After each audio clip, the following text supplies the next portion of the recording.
Okay. So I just heard that apparently the jury is now being selected for us. So the crisis averted, I think. They should be on their way here by 15 minutes to 30 minutes. Are you already getting the jury panels? You already have it. We already have the jury selected. So would you mind printing out enough for everybody? And all right, so you're going to get your jury panels here. Thank you so much.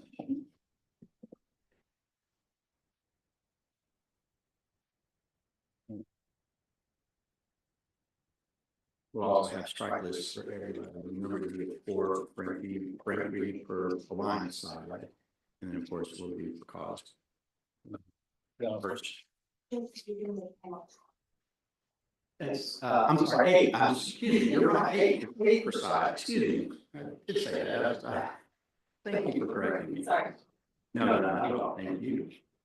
And so while we're waiting for all that, let's go ahead and go through the motions in limine for Christy Stovall and Dorothea Polidoros.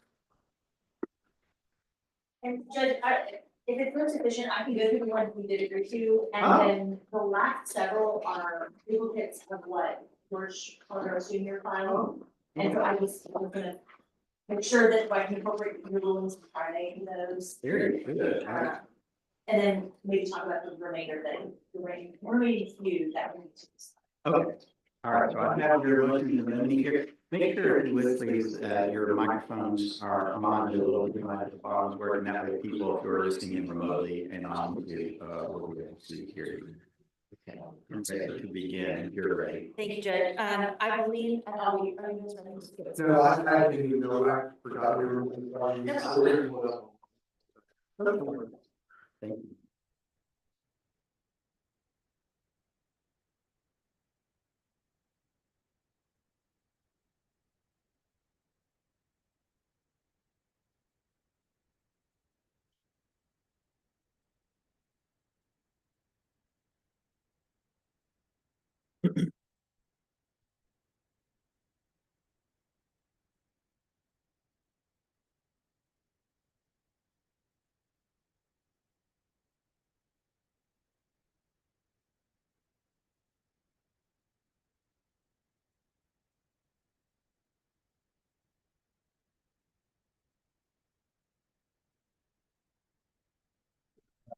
Well, without categories and very nice. And maybe one of our personnel would this way and you very well. Sure. Thank you. Absolutely.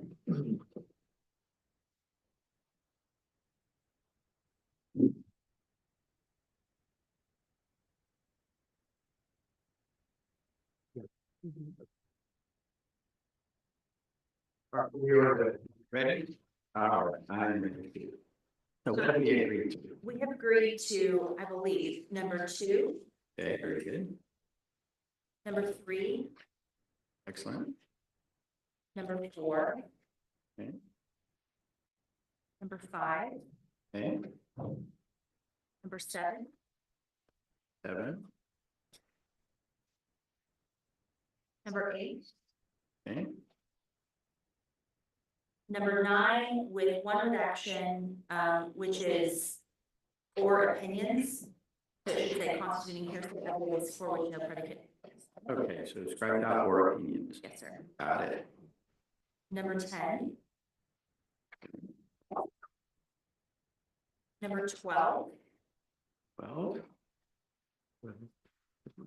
Number 13. Number 16. Number 18. Number 19. 22.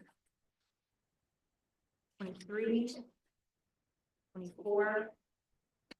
25. 26.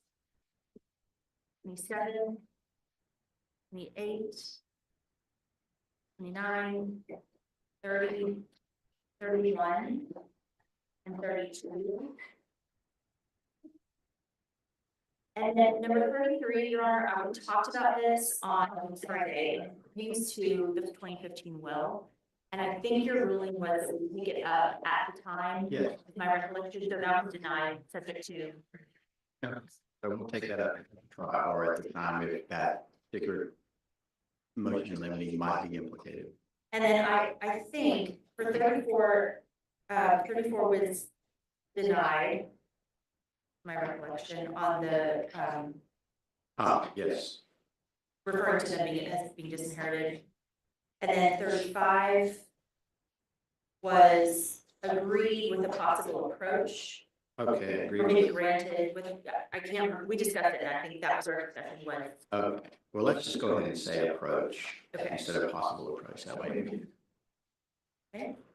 Approach And then- comes up. 36 on the revocation of the 2022 will, we're gonna take that at the time. Oh, I guess I missed one, 30, mine is 35. You have my amended, Your Honor. You have another one? No. I followed amended on, March 17th. Oh, I'm sorry, okay.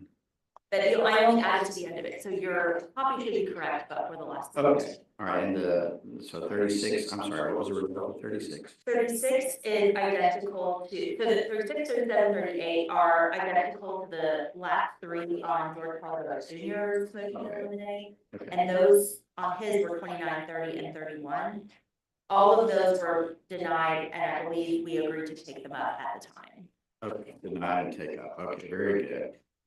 And so just as a reminder, I'm not going to actively monitor motions in limine. If you feel that a motion in limine is, has been breached, or if you feel that it's about to happen and you need to approach, somebody needs to draw my attention to it, because I'm not going to remember everything in here, but neither am I going to try the case for you. So if you don't call it out, that's it. And to be clear, on these ones where we're supposed to take them up with you at a time, is that an approach or is that? That's an approach. Yeah, just, I'll put it on this. And we'll talk up here. That'll put me right to sleep. That will put them right to sleep. Sometimes it does. I think I need to find some kind of psychological tone that keeps people alert. Rather than Be like morning birds. Yeah. You know? or some kind of dystopian sound. I don't know. All right, so that takes care of our motions in limine. Those are the agreed ones, Judge. The agreed ones, right. And so we need to go back now and look at the ones that have not been agreed to. Oops, wait a minute.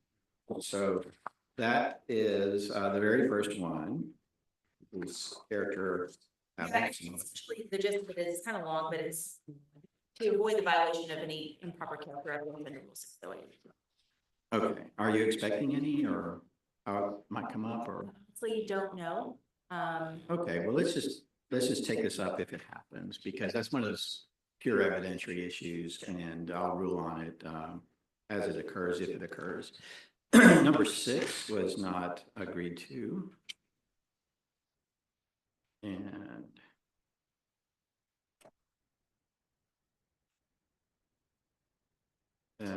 this is just talking about written discovery and all that good stuff. So what was the problem with this one?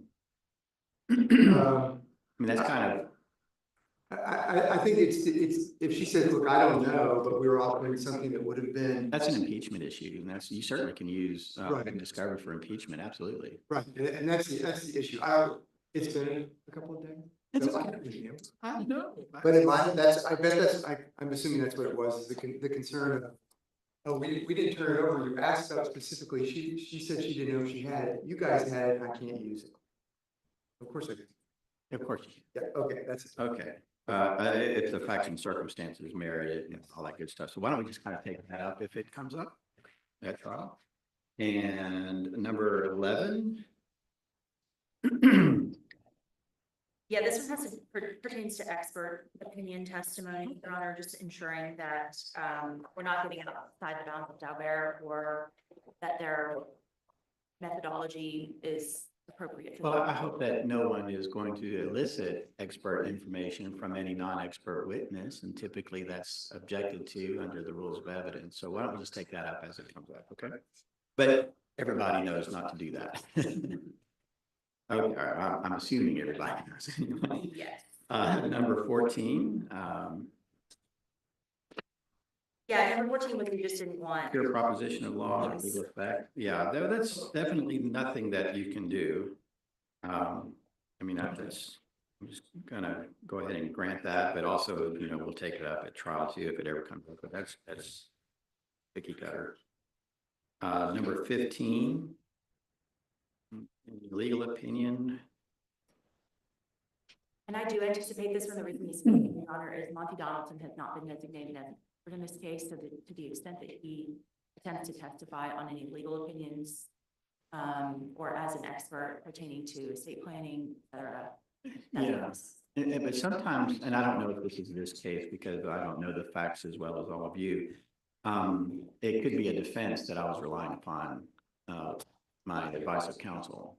And so I don't know that that's going to happen here. It may not, and it may be something different. So this is another thing. Let's take this up if and when it comes up at trial, and I'll rule on the evidentiary objection if one is made. Okay, and number 17.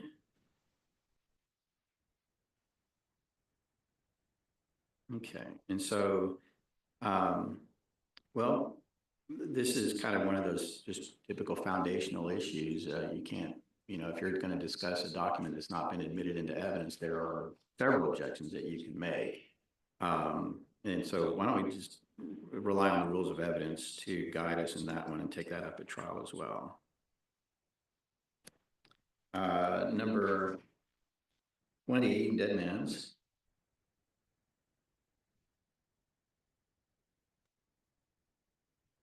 Okay, so what was I hope we all understand the dead man's rule. It only applies to parties, right? Not to third witness, non-party witnesses and all that kind of good stuff. It's merely a competency rule, not a hearsay rule, that kind of good stuff. It can be potentially admissible if it gets around hearsay, if it's corroborated by some non-party, but corroboration by another similarly aligned party is not corroboration. So I don't know. I saw that in the summary judgment, and that's not how that works. It has to be a non-party corroboration. And it can be from documents, or so it doesn't have to be another witness. It can be in a document somewhere. I saw that as a defense as well. But we all know how that works. Everybody's good on that. So why don't we just, if the dead man's rule is implicated, then just make that evidentiary objection at trial. And I think everybody I think we're all on board with how that works, right? Please. I hope so. Not always. The judges don't always get it. I was going to ask. Judges don't always get it. You're right. And so just to be clear, I mean, it's a hearsay objection for a party, and then there's an additional obstacle to have to jump over, is the dead man rule. I would say it's the opposite way. Oh, it's the first. Because you can't testify at all if you're a party, and this involves the heirs, which is what we're talking about right now. So that's obstacle number one, is that you can't even testify. You're not even competent to testify. But if somehow corroboration comes in, or if it's a third party to which the dead man's rule does not apply, then you can possibly have a hearsay objection. So I think it's the competency is first. Okay. And if you get beyond competency, then you can potentially have a hearsay objection or any other objection that might apply, so. One quick procedural question, Your Honor. I have, because I've had this come up one time in a jury trial where I had a witness on the stand and it would violate the dead man's rule, but I was going to have a corroborating witness, but they were going to come after that first person. And so does Your Honor have a particular procedure of how to make sure that we get around that? Well, the rules of evidence give us a good procedure for that, and I think it's in 101. What we do in that case, if you're going to bring the witness first and the corroborating witness second, we can stop outside the presence of the jury. We can have a offer of proof, what you think this other person is going to offer, and then it can be conditionally admitted. So the testimony would be given if you get around all the other hurdles. Testimony can be admitted conditionally. And then once the corroborating witness gets on the stand, if they fail to corroborate it, then all of that has to be stricken. Okay. And that's how I handled it in that case. I just want to make sure that that's how we should be handling that. Yeah, that's how we should be handling it. Yeah. And that's always, hard to do. Sometimes, and what I've seen in the past is rather than at the offer of proof stage, rather than the attorney just say, well, here's what witness 2 is going to say, they put witness 2 on the stand for voir dire. Oh, it's what I did. And they say, I'm going to call you and I'm going to ask you these questions. What would your response be? And then we have clear evidence of what this person is going to say, and then it can be a good determination. But there are other attorneys who simply just say, well, my witness isn't here today, but they're coming tomorrow, but here's what they're going to say. And as long as you lay out the corroboration, again, it can be conditionally admitted, and then we wait for the actual corroboration to make a final ruling on that. The only problem is that this is the cat out of the box problem. It's hard to tell juries, remember all that testimony, you can't consider any of it. That's hard to do, but that's what our rules tell us how we do it. And I'm sure an opposing party would prefer that you put on a corroborated witness first. Yeah. Opposing parties. You may not choose to do it that way. All right, does that help? Is that helpful at all? Okay, all right. What else do we have here? We have, I think that's everything. Did I miss anything? I think you got it all. My only ask is that, as we did on our others, is that we would make it mutual. Yes, these motions in limine are mutual unless they are very specific for a very specific instance that would not arise but for this one witness or this one situation. So yes, they are mutual.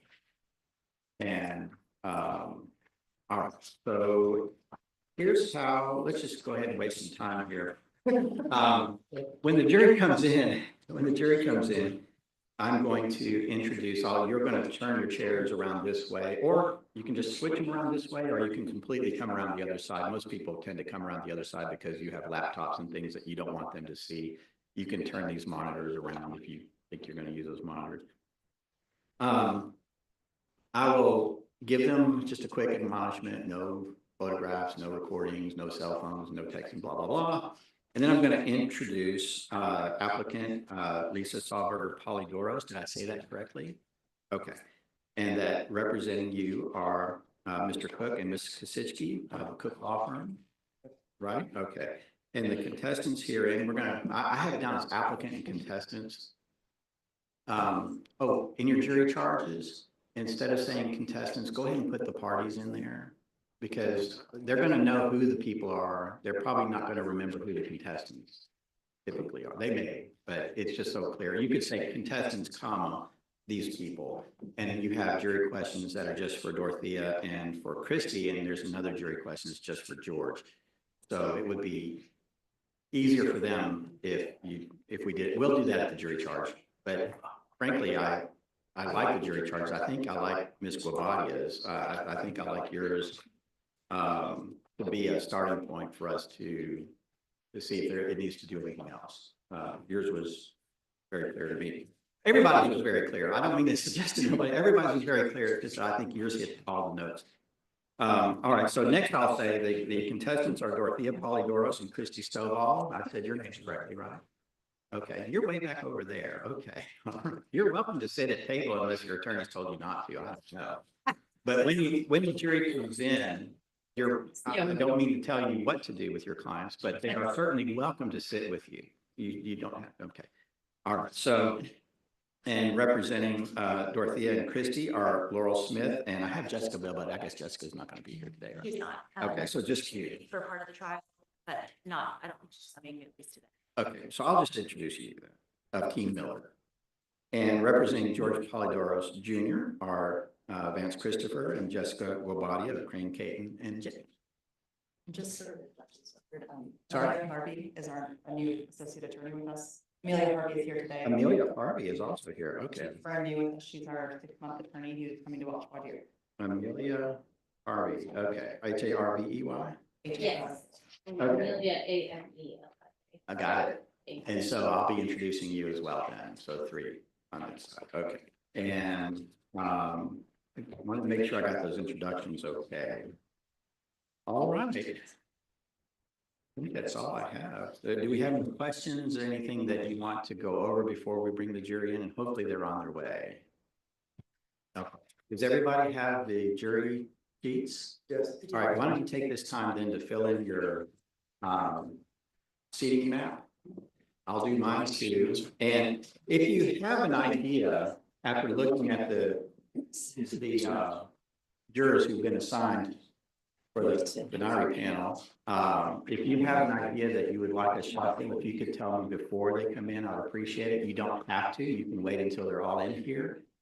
But I will, before I bring them in, I'll ask if there's a jury shuffle, and then after I bring them in, I'll ask you again if you say no the first time, okay? All right. I'll get one more copy of the strike list. Oh, Thank you, sure. sir. And everybody's got a seating chart. Okay, so we're ready to do this.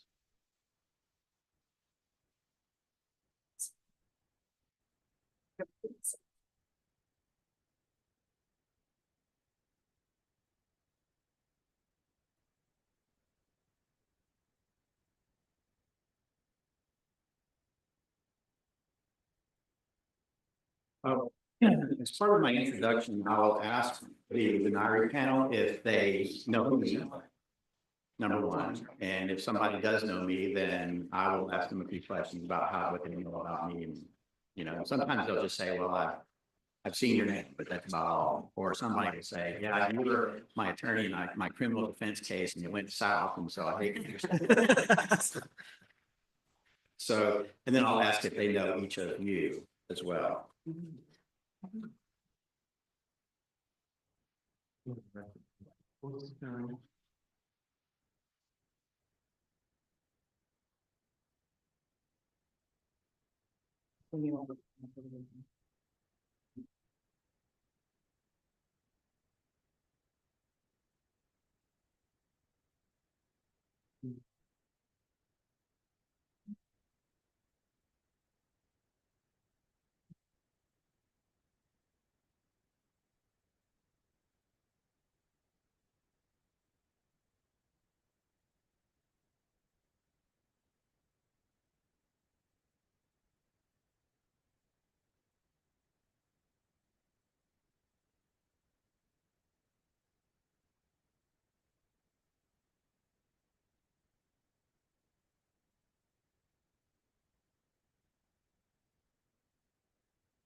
Oh, you need that. Yeah.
Okay.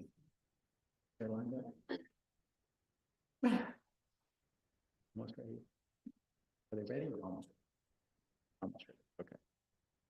All right, our jury is here. They're waiting outside. One person had to run downstairs and put more money in the meter. I don't know. Is there a meter that takes money anymore? But, are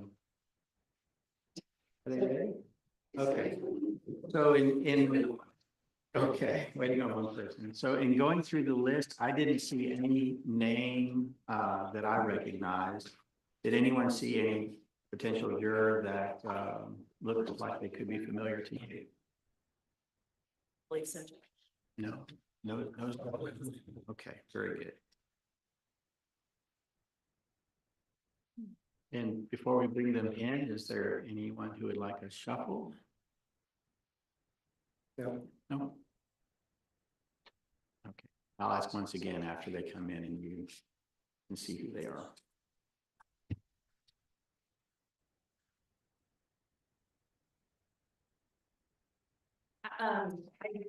I didn't recognize any names, just so you know, Your Honor. I did have a case with the last name Kroger that was actually in this court with that particular spelling. I don't know, 17. Yeah. I don't think that they have a relative named Timothy, and that person wasn't a bit involved in my case. Very involved. But I just wanted to make sure because it is an uncommon. It is an uncommon name. All right, Timothy Kroger. Okay, well, I'll ask everybody first and then then we'll see if follow up. About a year representing them is spelling without. Is that right? Would they be very happy with the representation or I the result rather? Okay. We settled it. I think we got it good. Okay. Well, Hopefully they would still.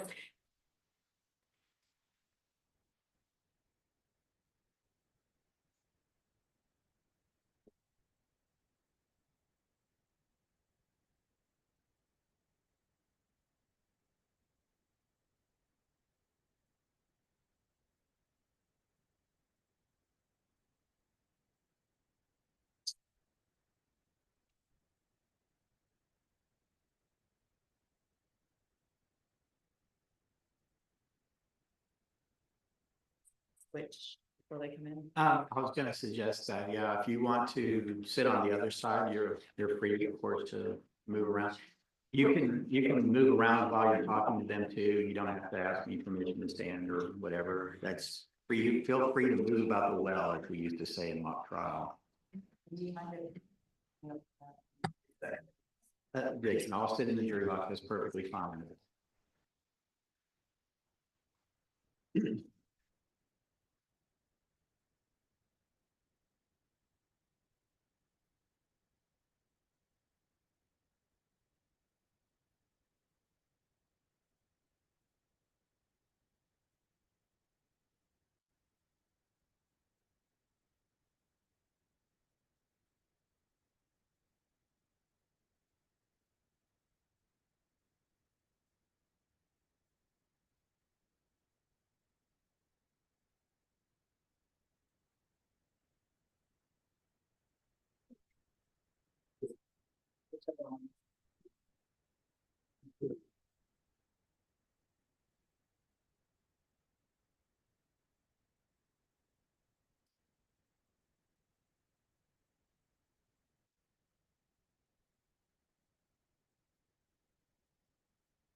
No. As soon as they're not calling Oh, you want to take a break? All right, let's all take a quick break then, and no problem, no problem. Just you all know how to act in front of potential jurors, so I'm not going to need to advise you. Let's take a break. We'll come back in about 10 to 15 minutes. I'm sure they'll be ready. Somebody will be back from the parking meter by then. Yes, Probably dryer, so when there's several people in there. You know, Judge Wood used to have a whole thing of really nice cotton paper towel. Let me see if I can get to it. They're gonna take a quick break and then can you find us like a stack of paper towels that can be put in the women's restroom because they're out? That would be great. Thank you. No problem.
In the bathroom?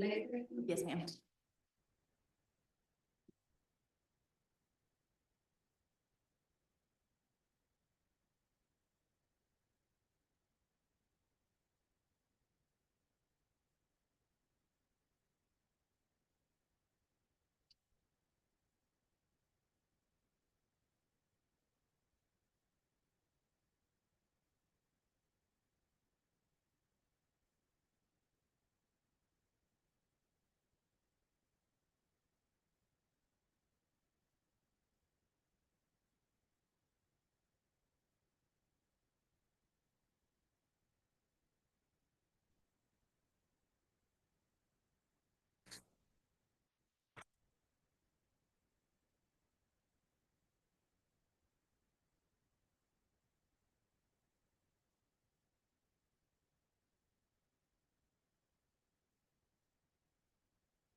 We're not sure.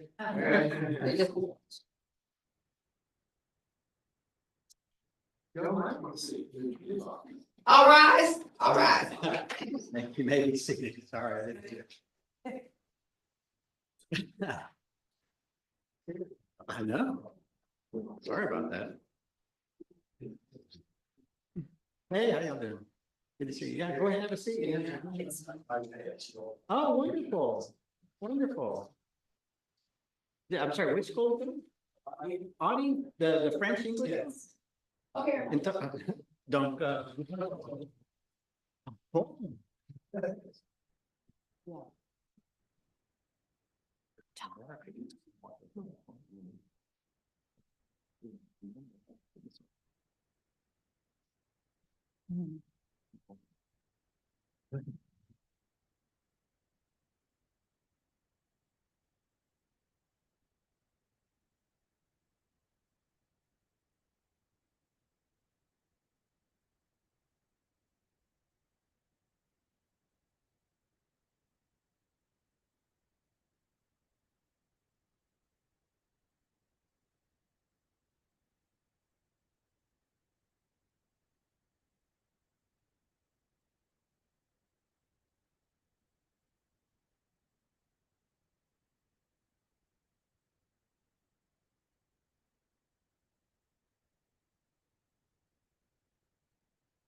Ready?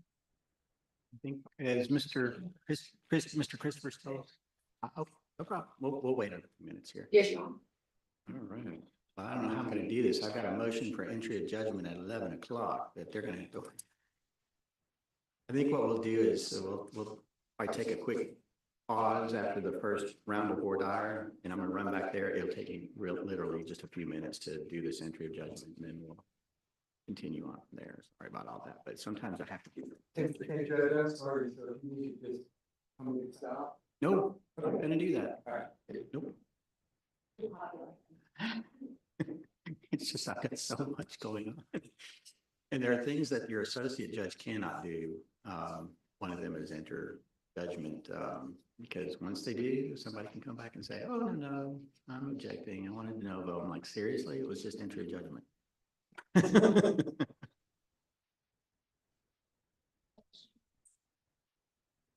sorry. For openings, I don't have any time limit for you. I let you judge by looking at the battery, how you think you're going. Know this, and you probably know this. Time passes a lot more quickly for you than it does for them. And you'll look down and it'll be an hour and you're like, how did that happen? So just. Oh, well, so, yeah, well, however much time Mr. Cook takes on his opening, I will grant these two sides an equal amount of time together. So if he goes an hour, you'll have an hour on this side. So you'll have to kind of do like 30, 45 minutes. I'll be okay. It's not a hard stop at 1 hour. If you need to go a little bit further, it's fine. We'll talk about it. It's only 30 minutes. I think, are we all ready? Ready? Okay, yeah, go ahead and bring it through.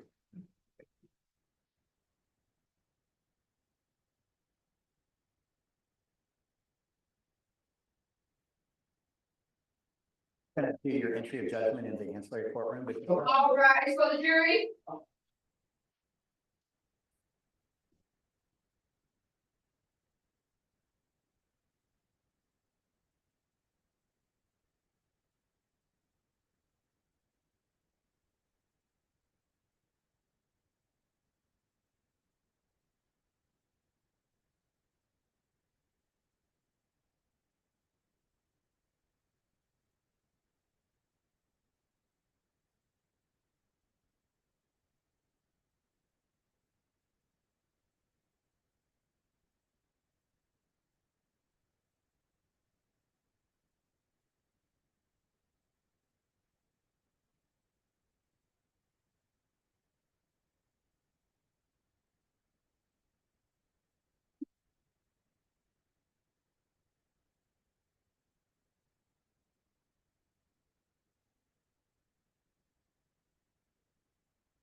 Thank you. You may all be seated.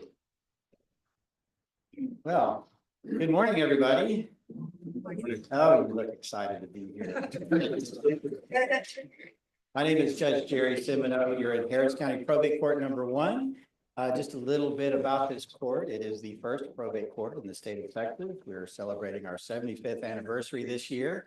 The antiques and artifacts that you see around the courtroom were donated by the previous judges. I'm the 10th judge actually to preside over this particular court. I will not be the last one. I'm sure many will come after me, I hope anyway. So we're here today to select a jury of 12 people and 2 alternates. And you are actually here because you're fulfilling a constitutional promise that we made to each other. That is, if we have a dispute, we have a right to take our story to a jury and let them decide, right? And if you ever need us as your jury, we will show up too. So thank you so much for being here.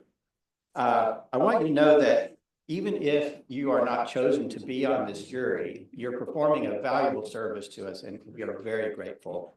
We know how much time this takes out of your day. Believe me, I've done this a lot, and I understand that this takes time out of your day, but it is so important that we fulfill that promise.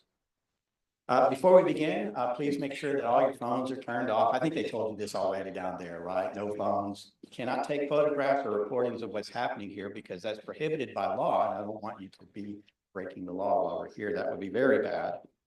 And if you're chosen as a jury, your job will be to decide the disputed facts in this case, and my job will be to apply the law. That's how we work together. I want to introduce you to the folks who are in this case. There is an applicant for the probate of a will. Her name is Lisa Sawberger Polydoros, and she's over here. And representing her are David Cook and Jessica Kasischke of the Cook Law Firm, right over there. The people that are contesting the will are Dorothea Polydoros and Christy Stovall and George Polydoros Jr. Dorothea and Christy are represented by Laurel Smith, and George Polydoros Jr. is represented by Vance Christopher, Jessica Guabadia, and Amelia Harvey. All here. So before we go any further, I have to ask, do any of you feel like you might know somebody here, either me or any of the attorneys or any of the parties that I've just introduced? If you know somebody, please raise your card so I can see what your number is. So I'm completely that unfamiliar to you. Okay. That's probably a good thing, I imagine. All right, so they're going to ask you some questions, and before their questions, I have to give you some instructions. Again, make sure that you obey these instructions, as you may be called into court to testify about any violation of these instructions. And I have to read these to you, and I'm sorry that it's so dry, but the reason I read everything to you folks is so that every single member of a jury, and you're about my 25th or 30th in the last few years, hear exactly the same thing. If you don't follow these instructions, you'll be guilty of juror misconduct, and I might have to order a new trial and start the process over again. And this would be a waste of your time, the party's time, and a lot of money and taxpayer money as well. So please follow these instructions very seriously. If you're chosen, these instructions will also be in your jury notebook, so you can go back and refer to them later on. Here are the instructions. Again, turn off all your phones and other electronic devices, and while you're in the courtroom, don't communicate with anyone through any electronic device. Don't record or photograph any part of these proceedings because that's prohibited by law. To avoid looking like you're friendly to one side or the other, I ask that you don't mingle or talk with the lawyers, the witnesses, the parties, or anyone else involved in the case. You can exchange casual greetings like hello and good morning, that's all okay. But other than that, don't talk to them at all. Now, the parties and the lawyers in particular, they have to follow these instructions too. So please don't be offended when they follow these instructions and don't engage you in any kind of conversations. Don't accept any favors from any lawyers, witnesses, parties, or anyone else involved in the case, and don't do any favors for them. This includes favors such as giving rides and food. Now, the court's going to provide you, if you're chosen, with a small breakfast and lunch every day. There may be a time later on, if this goes farther, a little bit farther on, that the attorneys may choose to provide you lunch. You won't know who is providing lunch at the time. They will just share in the expense, and it's just a way to show you their gratitude. That may arise, but I'll let you know if it does. Don't discuss the case with anyone, even your spouse or a friend or partner, either in person or by any other means, including phone, text, or email. And you all know those different TikTok, Snapchat, all that good stuff. You know that. Don't use that for this case, okay, at all. And don't allow anyone else to discuss the case within your hearing. If anyone tries to discuss their case with you or in your hearing, tell them immediately. We don't want you to be influenced by something other than what the evidence is being presented here in court. The parties through their attorneys have the right to ask you questions about your background, your experiences, and your attitudes. They're not trying to meddle in your affairs, I promise you. They're just being thorough and trying to achieve a fair jury who don't have any biases or prejudice in this particular case. And you all have taken your oath downstairs, right? You all, okay. So remember that you took an oath to tell the truth. So be truthful when the lawyers ask you questions and always give complete answers. If you don't answer a question that applies to you, that violates your oath. Sometimes a lawyer will ask a question of the whole panel instead of just one person. And if that question applies to you, raise your card and show your number so we can see what number you are. And keep it raised until you're called on. Okay, that's the end of my instructions. Does everybody understand? Yes. We're good? Okay. So this is how it's going to work. We're going to have 3 groups of folks who are going to ask you questions. I'm going to take a break after the first person because I've got a quick little hearing that I have to do in another ancillary courtroom. I'll be right back. We'll try to finish out with the questions as much as we can today. And I don't want to invade your lunchtime, but we'll see how it goes. Once the jury is impaneled, you'll sit over here then we will begin opening statements, but I think that's probably all we'll have time for today if we can get to the opening statements. And then we'll begin with witness testimony tomorrow morning, okay? The other thing that I want to tell you is that in my personal estimation, based on my experience and the complexity of this particular case, my judgment is that it's probably going to take about 2 weeks, okay? All of this week and all of next week. So why don't I'm going to take judge's prerogative and just ask you that question. Does anybody have any issues that may arise in the next 2 weeks that would absolutely prevent you from serving on this jury? And counsel, you may ask questions about this as well. Number 30, yes, what? Have airline tickets on Saturday? Yeah, airline tickets on Saturday. Are you going to stay for a week somewhere or just going for the weekend? I'm going for a week. Going for a week. Yeah. Okay, so that's number 30 with airline tickets on Saturday. Okay. Where are you headed? To Ohio. Okay, not Cancun or something. No, no. 45. Yes. I Mr. work Ned. I work in Wisconsin, so I have a flight tomorrow at 4:30. You have a flight tomorrow to go to Wisconsin? That's where you work? Wow, how long are you expected to be gone? I just came to visit my kids this weekend, so. Do you live in Harris County or do you live in Wisconsin? I live in Harris County. You live in Harris County? Oh, okay, all right. So, and this is for your job? Is your job going to give you time off like it is required by law? They're required by law to do that. Can you talk to your job and see? Or we'll put you down as potential work conflict. But that may or may not be what we can do. So others, number 37. Yes, sir. Mr. Perry? I've been waiting for a cardiologist appointment for the last 2.5 months. It's coming up this coming Friday. Okay, I don't want to ask you any sensitive medical questions, but on Friday, is it set for Friday? Yes, sir, it Do is. you know what time? 9:15. In the morning? Yes, sir. Okay, is this a procedure that will take a few minutes or is it going to require a hospital stay? Do you know? It may require a hospital stay. They'll let me know. Not sure. We're not sure, sir. Okay, thank you. And over here, number 47. That's- Yes, I'm leaving the country in 3 weeks for a 2-week vacation. ooh, And I have doctor's appointments the week before I go. okay. So I think we'll be done before that 3-week timetable. That's good. Your doctor's appointments, is that something that can be done perhaps on the weekend or after? You could look into it. I've never tried to get in on a weekend. It's something I could look into. Okay, all right. Can you tell me where you're going? The UK. Oh, the UK, wonderful. I went to university in Durham. I love the UK. Yeah, okay, terrific.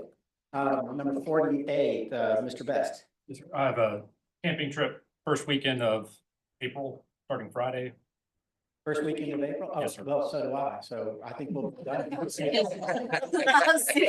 the blue bonnets and burn it. Yeah, near Lake Buchanan. That's what I plan to do. So I'll be hopefully we'll be done before you and I have to go do that. All right, let's see, number 5, Ms. Jackson. I works in the morning at 6 in the morning and have a child to pick up at 3. Okay, all right, so you have work at 6 in the morning, but hopefully work is gonna let you off because they kind of have to. But you have a child that you need to pick up at 3. Is there someone else who can pick that child up at 3? Nobody else? Okay.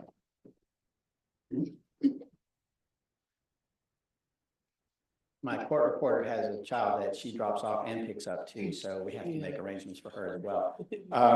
Number 1, Mr. Vega, Yes, sir. I travel outside the country the following week. the following week? Yeah, Friday. Oh, Friday of the following week. Yes, sir. Oh, okay, all right, so Friday of next week. Yes, sir. Okay. Is it vacation or what are you doing? My sister's getting married, Oh, how wonderful. Where is that going to take place? Florence. In Florence? Yeah.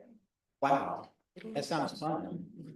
Okay, so, well, I'm not going to Florence, but hopefully that weekend I'm gonna be gone looking at blue bonnets. Number 7, Ms. Wagner. Oh, no, okay, sorry. Number 11, Mr. Matthews. Yes, I have Matthews, vacation. sorry. I have vacation, April 2nd through the 6th. Me too. Okay. Yeah, no, I'm gonna get these folks done before that happens. I mean, I have plane tickets. I understand. You and I are both going on vacation that weekend, as long with the fellow who's going camping too, so we need to get it, we need to get done by then. So we'll see what happens. We'll see what happens. If it goes beyond that, we'll take time off and we'll come back. Let's see, number 14, Mr. Huang. I'm sitting for the medical board examination in 2 weeks. You are? And it's only offered every 6 months. Really? Is So if that I on a miss this, weekday or weekend? it's on a Wednesday. It's on a Wednesday of Yeah, next so if week. it's not, if I miss this, I won't be able to sit for it till October. Wow. And you probably need some time to study for that. I should have been already. Okay, all right. Well, I wish you all the best with that. I hope that you're looking to become a physician, I imagine, right? It's renewal. Oh, renewal, you already are a physician, you're just getting renewal, okay, terrific. Number 17, Mr. Croder. I have a business trip all next week, which I have to be at in San Antonio. So Business trip next week in San Antonio, okay. Do you know when you're leaving for that? yeah, early Tuesday morning. Tuesday morning, okay. Yeah, I'm the only person in the company, so. Oh, you're I have to you're go. the company, huh? Me. Okay, well, that's probably pretty important. Let's see, Ms. Yarborough. Sort of similar. I'm self-employed and I have nobody to cover for 2 weeks. Okay, nobody to cover you for 2 weeks, you're self-employed, okay. And let's see, Ms. Snoder. Yes, we're in the middle of moving. Oh, this would be an awesome excuse not to have to do that. Don't you think? You know somebody with a truck, let them do it. All right, so you're moving, in the middle of moving, okay. All right, so what I'm going to do, counselors, is I've kind of got some information out. Feel free to follow up on that information in your board doc if you need to, okay? All right, so at this point, tell you what, Mr. Cook, may I take just like 20 minutes to go and do this entry of judgment real quick? We'll come back out, we'll do your board diary. You will allow it. All right, okay, so I need to take like 5-10 minutes to help some folks in the ancillary courtroom. I'll come right back, okay? Thank you for your patience. But in a very busy court, sometimes that's what you have to do, right? All right. Take a seat.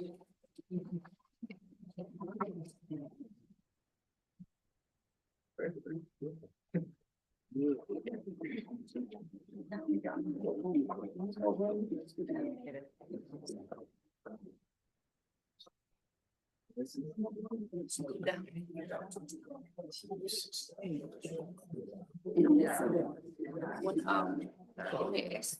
asked me a question, I speak up loud, because the full board, she got to hear, so we have a very low person, speak up loud, so she can hear.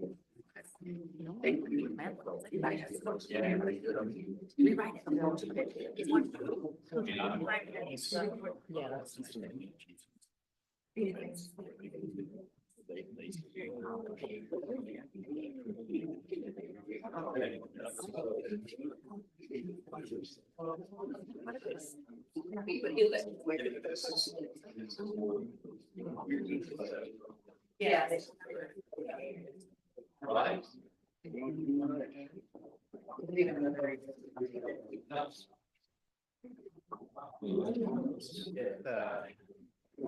Our quarterback again.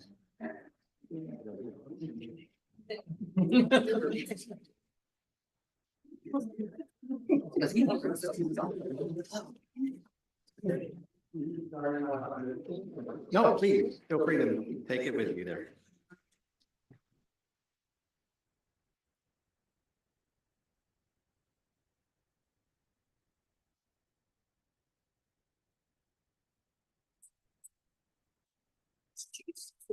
Speak a little louder. No.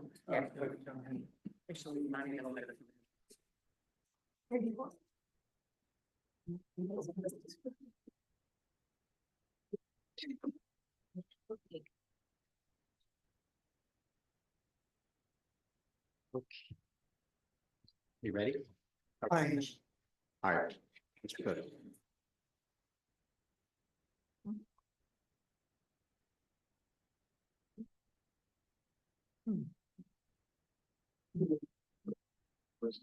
I'm always amazed how orderly everybody walks in.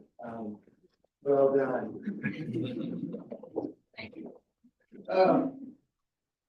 Before we begin, I want to introduce my client. This is Lisa Sahlberger, all yours. She is the surviving spouse of the decedent George yours, who died about 2 years ago. George had a will. She has filed a will to probate, and it is being challenged by his children. And so this case is a will contest. Has anybody been on a will contest before? Okay. Has anybody been in voir dire before? That's what this is called. So to explain voir dire, it's a little bit weird. I mean, what we're trying to do is have a conversation with y'all. But this is kind of a bizarre way to do it, right? I mean, nobody knows each other. Everybody's a little hesitant to say anything. It would be so much better if we could just go to lunch and talk, but we can't do that. But this is the only time that I get to talk with you directly. The only time. The rest of the trial, if you're still here, there's no discussion, there's no back and forth. This is our opportunity. And what voir dire is we're just trying to figure out who is the right person to serve on the jury. Okay, because some people they come in here and they have certain biases, and that may affect the way that they make a decision.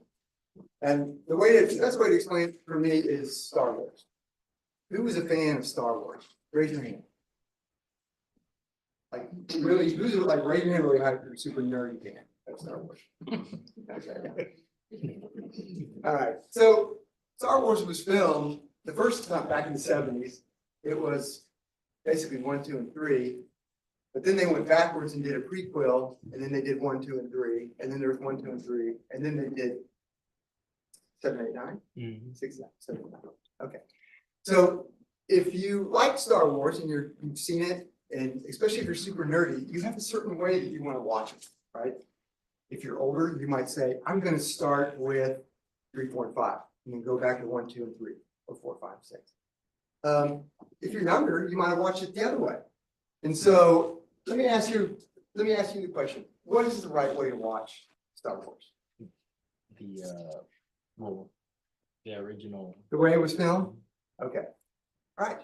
So if we were having a trial on what's the best way to watch Star Wars, you would already have an idea what you wanted to do. Okay, so you would not be the right person for the jury. And that doesn't mean anything bad. I mean, it's honorable to serve on a jury, but it's also honorable not to serve on a jury if you're the right person. So the only way, thank you, you were super helpful. And the only way for me to be able to have this discussion with you is that somebody spoke up. All right. So I'm going to ask all of you, if I'm asking questions, and sometimes I may say, you're number 7. Okay, and then ask you some questions. And again, just like the judge said, the only reason why I'm doing that is because we're trying to get a sense of who you are. And what scares all of us the most is if we ask and spend the whole voir dire and somebody doesn't say a word. So we have no idea, who they are, or who you are, or what kind of person you have, or the biases you have. All right. Okay. So with that, I want to also ask is if I ask a question that is confusing, will you please raise your hand and say, what are you saying? I do not understand. And I will be happy to repeat it, because you're probably not the only one that I can teach. Can we all agree on that? Is that something we can do? You're number 25? Yes, sure. Okay, good. How about 27? Okay, great. 29? Okay. All right. Thank you. All right. So this case is involving a spouses, one who's older, the decedent, George, by about 28 years. He's about 28 years younger. So when people hear that, they're usually in one of two camps, right? One camp is, that's unusual, but love comes in all shapes and sizes, right? Some people say, oh, she definitely married him for the money. And what I want to know is who is in camp B, the second camp? She definitely married for the money. So, not doing anything else, how do you feel about it? How many of you are in camp B? Okay. Juror number 3. Tell me your thoughts. That's just my first impression. Your first impression? Okay.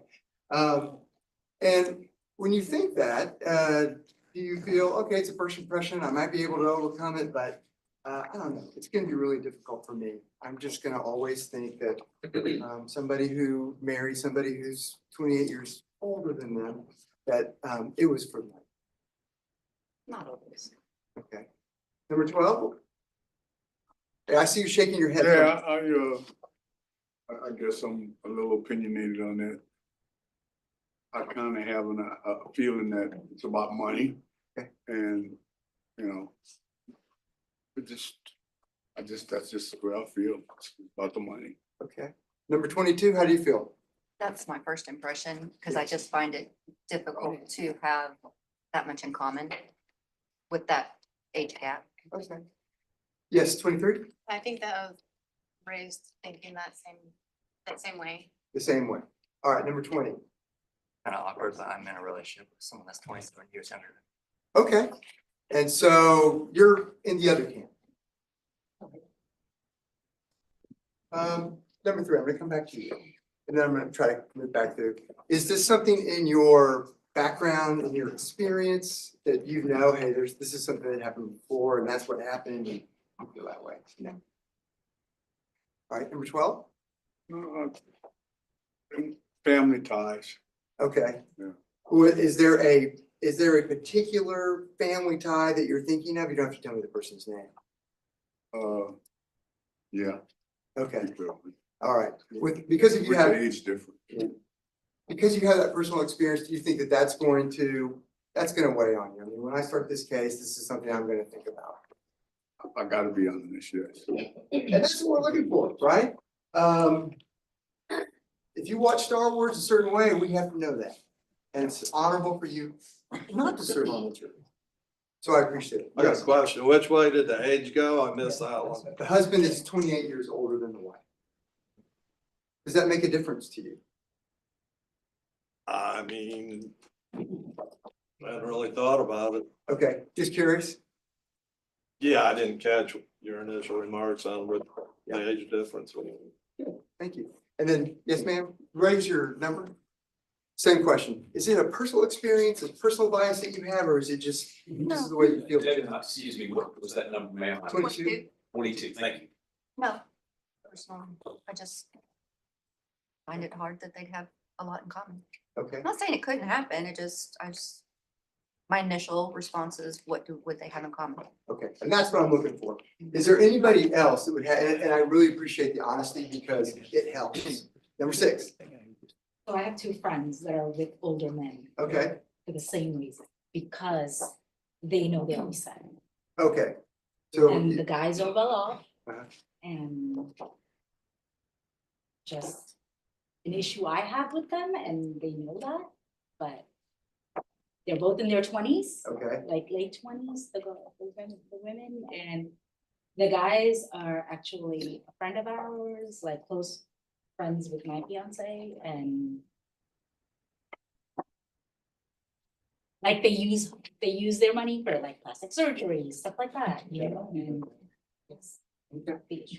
all right. And that's a personal bias you have that, hey, if I came in here, this is something that I'm thinking about, and I would just feel like that's what's going on, is that this was a marriage for money. Is that correct?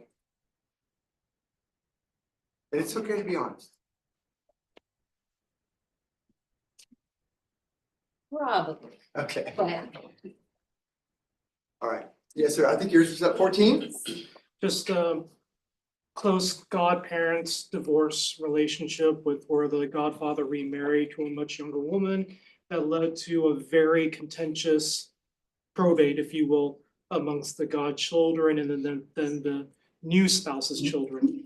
Okay.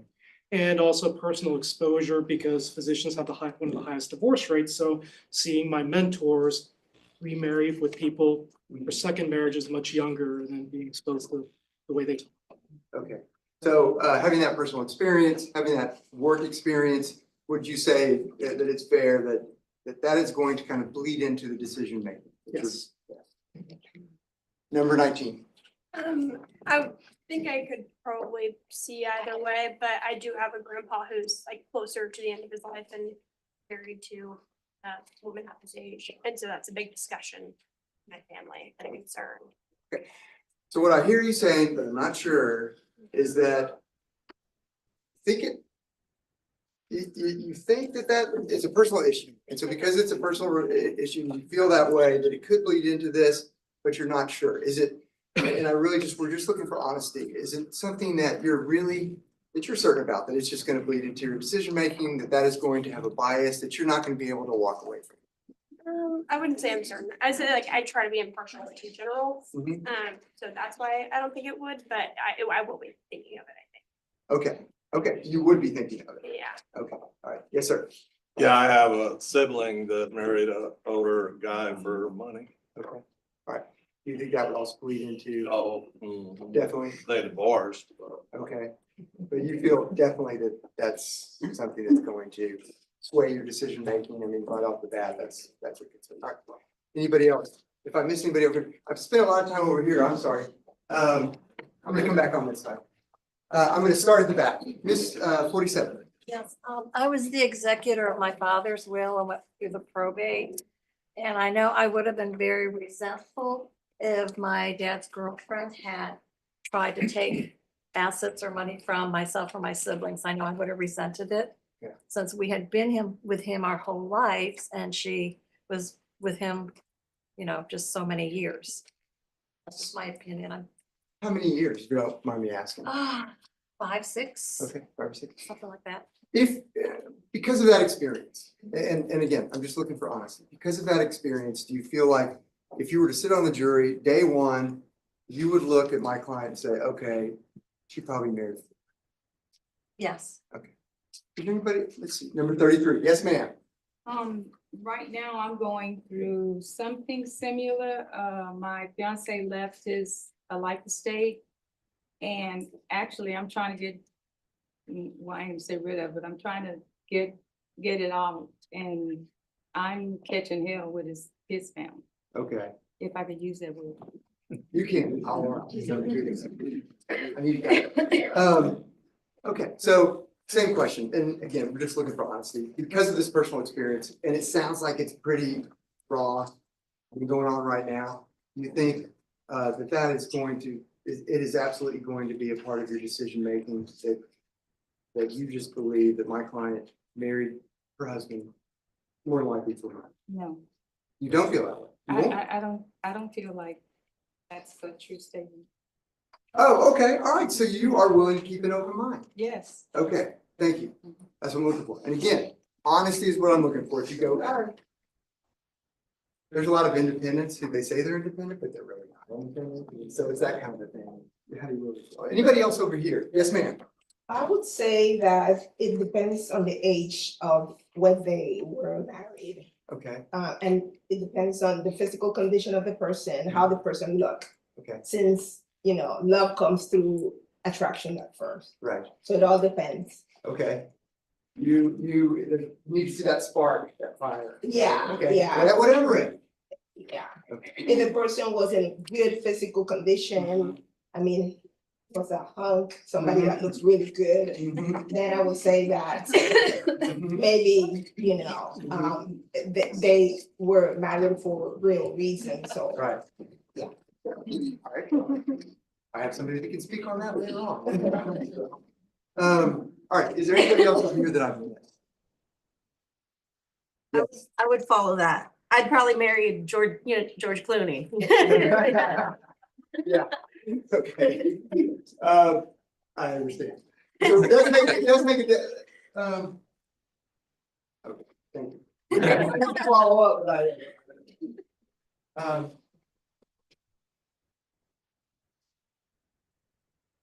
covered a lot of it. Is there anybody that I missed? You know, you're a quiet person that hasn't spoke up about this, but they really do need to answer it, but they haven't yet. Is there anybody? Okay, all right. This is also a blended family situation, right? We're all familiar with blended families. Some of us are in them, some of us married into them. The biological adult children are challenging their stepmother's right to inherit under the will. Most folks feel one of two ways about this subject, and we're going to put you in camp 1 or camp A or camp B. Camp A, some people feel strongly that biological children should inherit when a parent dies in that situation.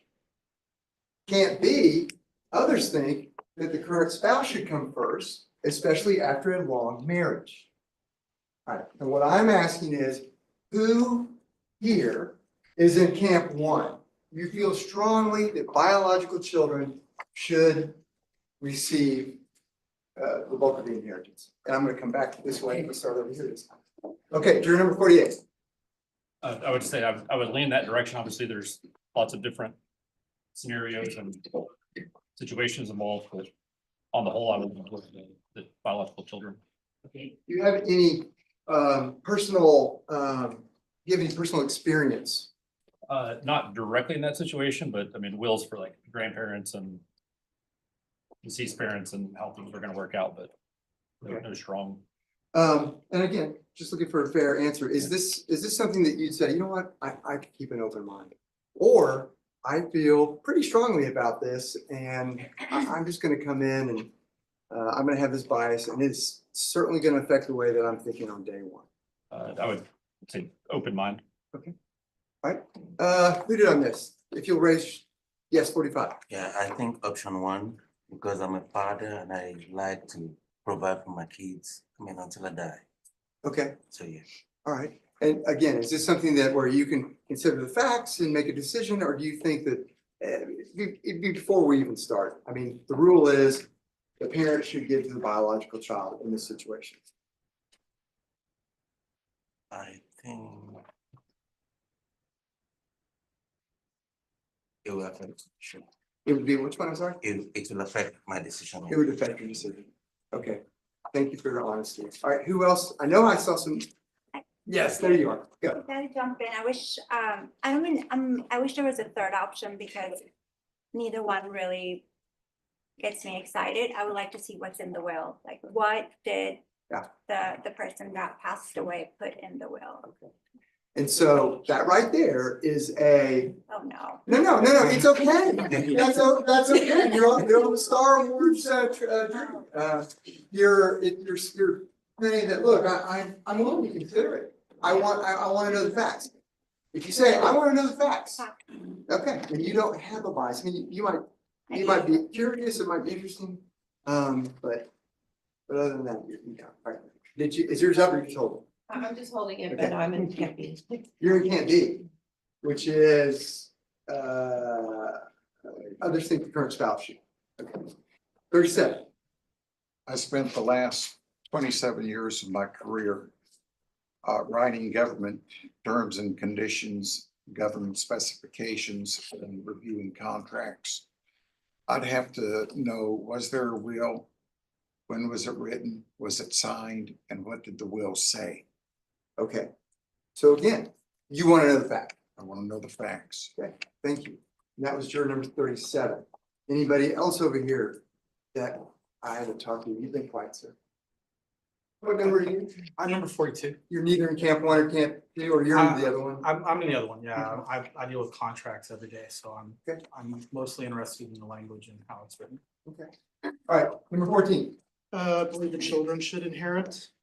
Okay. It's based on moral obligation because children don't have a choice to come into the world. So they're essentially victims in everything. So the moral obligation is the parents take care of the children. All right, and do you feel that, it sounds like you feel very strong. Very strong. I don't have kids because I don't want that responsibility. Okay. So I take anyone who takes on that responsibility very seriously. Okay, all right, so it sounds like that is going to be a part of your decision making, that bias that you have, you came in here with, that you feel like there's just, that's just the way the money's supposed to go. Okay.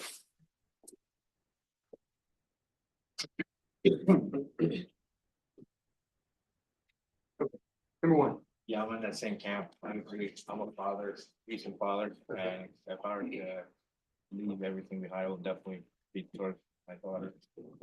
And whoever comes in the way, I'm actually divorced too, so. Okay. If I were to marry later on. Yeah. Make sure the other thoughts, I would have to be. Okay. And is that something that you feel like this is definitely the way that you're going to feel, that 100%? Okay, yes, sir. Yeah, I strongly agree with them. 100%. And if you'll say strongly agree with them, and if you'll just express that, that would be helpful for me. Can you say that again? Tell instead of saying, yeah, I mean, I agree with them. Like, you should get like the heritage from your dad. Okay. Yes. So, do you think that that's something that even if you hear facts, it's not going to change your opinion? It doesn't matter to you that at the end of the day, the step parent, I mean, whoever that parent is, should give it to their children and not give it to the wife in this instance.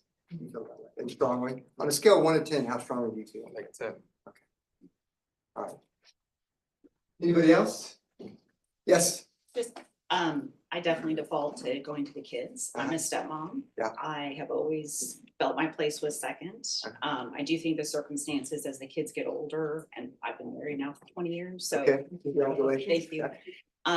But that is definitely my default, that I think you default to the kids. Obviously, when people get older, as this group is, there maybe you consider other circumstances, but that is definitely my inclination. Okay. Could you set that inclination aside? And it sounds like you could, that you'd be able to. It's factual, yeah. based on Okay. the facts. But would it be hard to overcome that inclination? Facts, depending on the facts, I don't know. All right. Did I miss anybody? Yes, ma'am. I'm a stepmom as well. 22 years, my husband passed away, and everything came to me. Okay.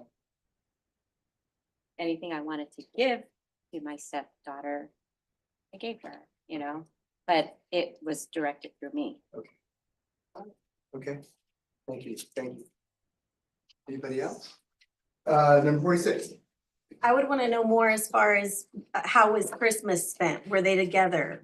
How did y'all spend Easter? Were y'all involved? Like, or is this just something where, oh, it's blood? So to you, again, it sounds Was there a like, relationship? I understand with the stepchild. Okay. And to me, it sounds like that you're saying you're willing to listen to the facts. Right, Okay, I would, yeah. all right. And I appreciate that. Sometimes we have to work through it as we're talking. All right. Is there anybody else? Oh, you're doing that again. I always do it. Sorry.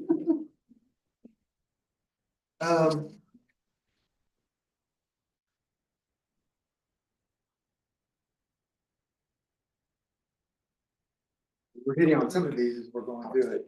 All right. This is pretty a quick one. I just want to get a sense of this. Love is a funny thing, right? Some people think, yeah, you can have a real love story. I've been involved in a love story. You know, I know what that feels like. I see what that feels like. Some people say, that's a crock. You know, that's never going to happen. So that's, again, camp 1 and camp 2. I wanted to know who is in camp 2 that says, look, I'm a realist. That sort of relationship doesn't happen. Is there anybody who feels that way, that's pipe dream? It's like, that's not ever gonna happen. Does anybody feel that way at all? Wow. Oh, 14. I'm a bit of a pragmatist. Okay. Okay. And that's 34. You feel that way too? Yeah, I really do. It's a big decision. It's a life decision. And so for me, I can't speak for other people. Spark and the honeymoon just fades. Been married 10 years. And so when I was meeting my best friend and married my husband, it was on, is he going to be great at math? Because I'm terrible at math. So, you know, I have those checklists and would he be a good father? And so it's kind of those kind of things. So I'm probably more on that practical side than the lovey-dovey side. Okay, all right. Anybody else feel the same way? Great. Sorry. Yes.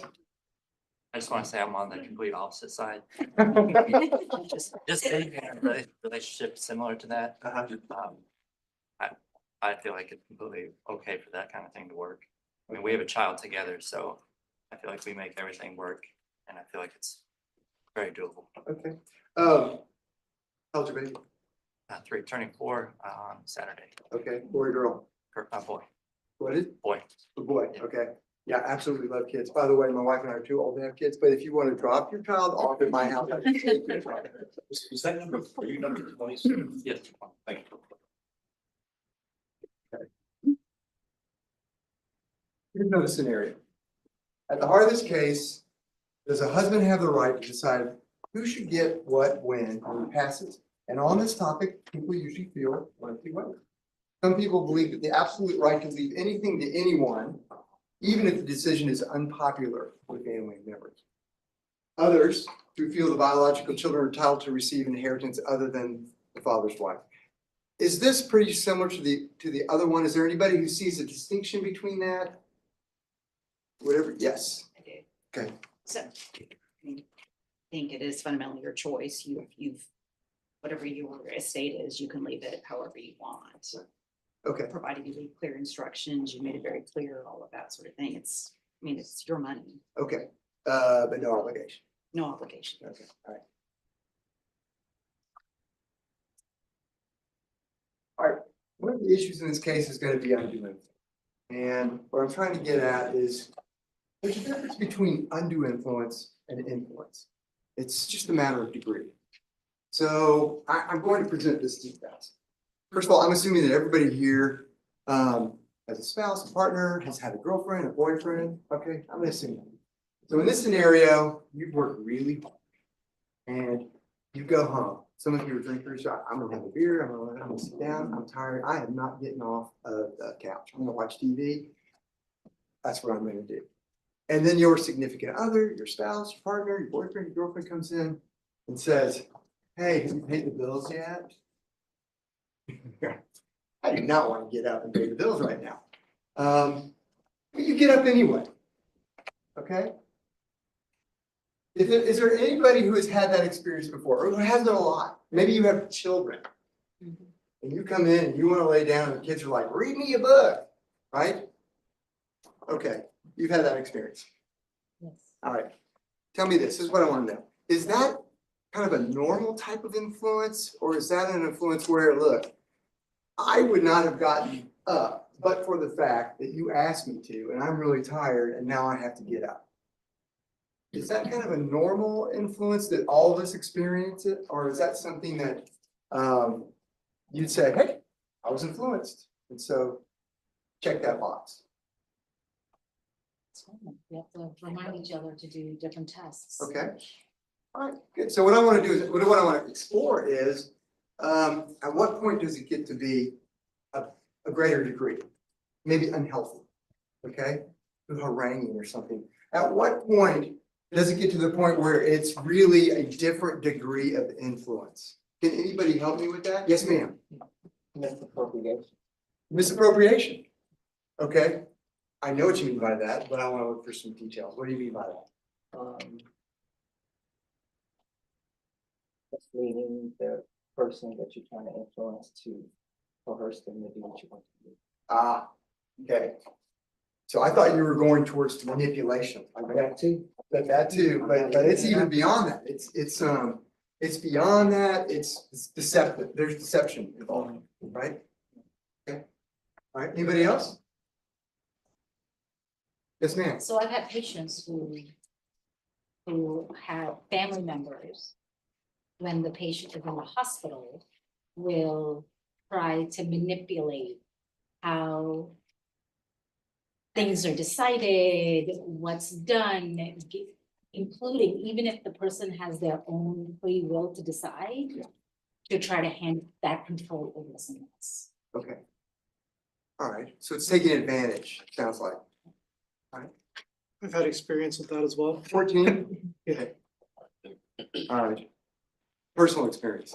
Oh, I mean, in my line of profession, I deal a lot with elderly people and end of life care and medical decisions in that realm. And I've seen people try to circumvent power of attorneys in the moment, lying about power of attorneys being present, medical and regular. I mean, I've seen a lot of it. Anybody else over here? How about over here? I'm gonna ask the question, and I'm really gonna ask the question about a degree. Is there anybody here in this first row that would have difficulty kind of looking at the difference between normal influence versus something that was too like undue, way beyond the pale? Does anybody here would have a difficult time trying to figure out the difference? Okay. Well, there's a difference between influence and really like undue influence. There's a difference between the two, and it's a difference in degree. So what I'm sorry? Influencing what? Whatever it may be, and this is really a broad kind of a general question right now.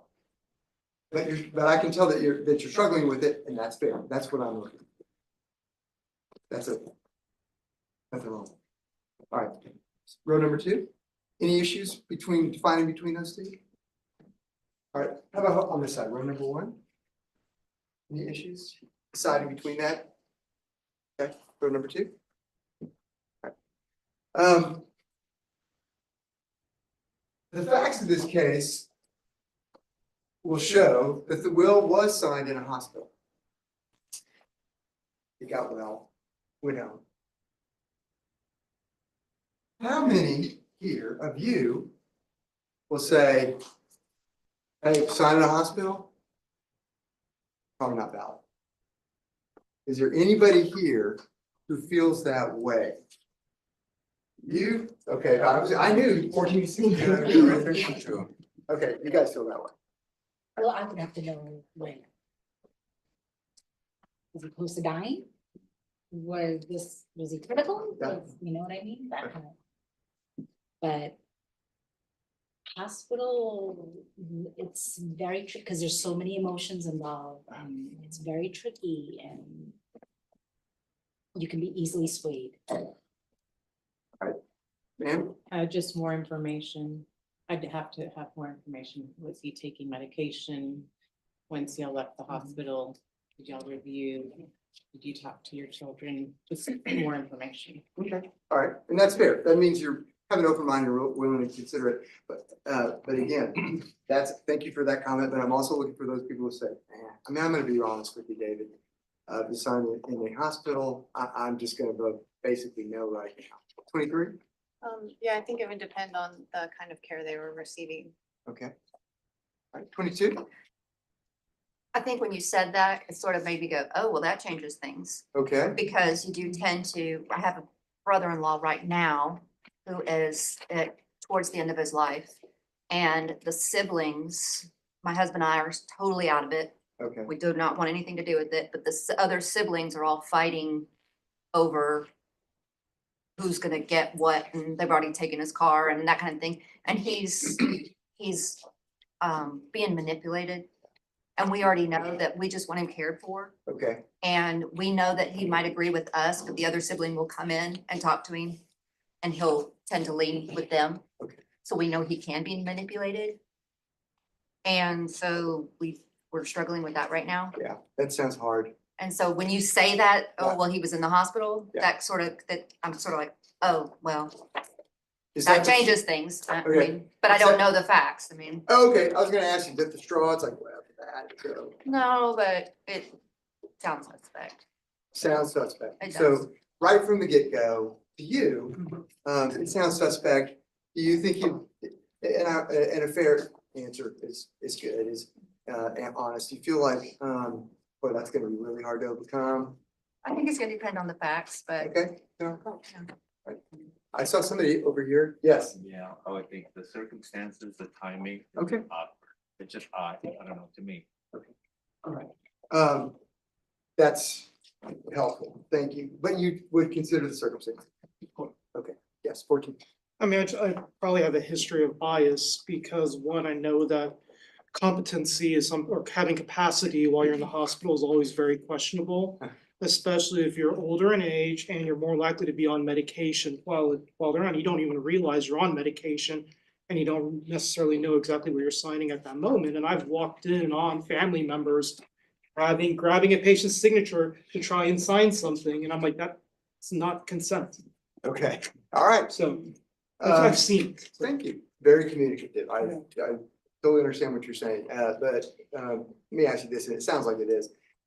This is so ingrained in me. You know, this is really I don't even know if I'm gonna be able to listen to the facts right from the beginning.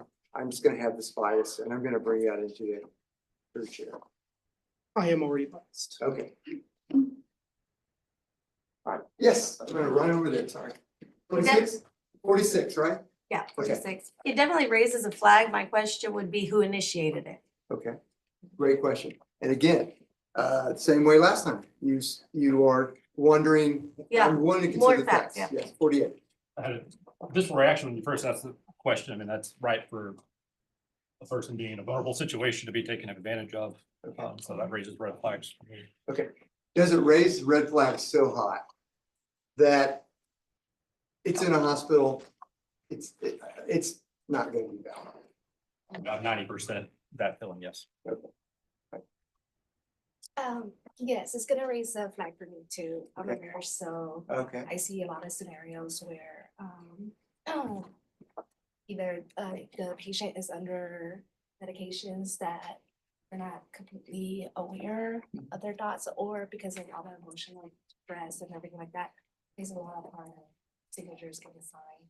So it is gonna be biased for me. Yeah, okay, you feel like you bring that bias in, there's really nothing that you could do, you have this experience, you have this history, these qualifications, and you would just not be a good judge. Let me make an objection real quick. I don't have a problem with asking the questions. But I guess my point is, these are not disqualification questions, these are just questions as to people's experiences. Just because there are bad facts or good facts, doesn't mean you get to disqualify a jury on that basis. I don't get to, he doesn't. That is true. We're just looking for bias. I think he's asking bias questions to elicit that kind of bias, but we are kind of taking a deep dive into the case. Maybe. And my point is, I can't take that there's a bad fact about my case. I can't ask the jury, it's a bad fact about my case, you're gonna hold it like I had a DWI case. Yeah, why don't you come over here?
Wasn't that That's not fun? what we did. Yeah.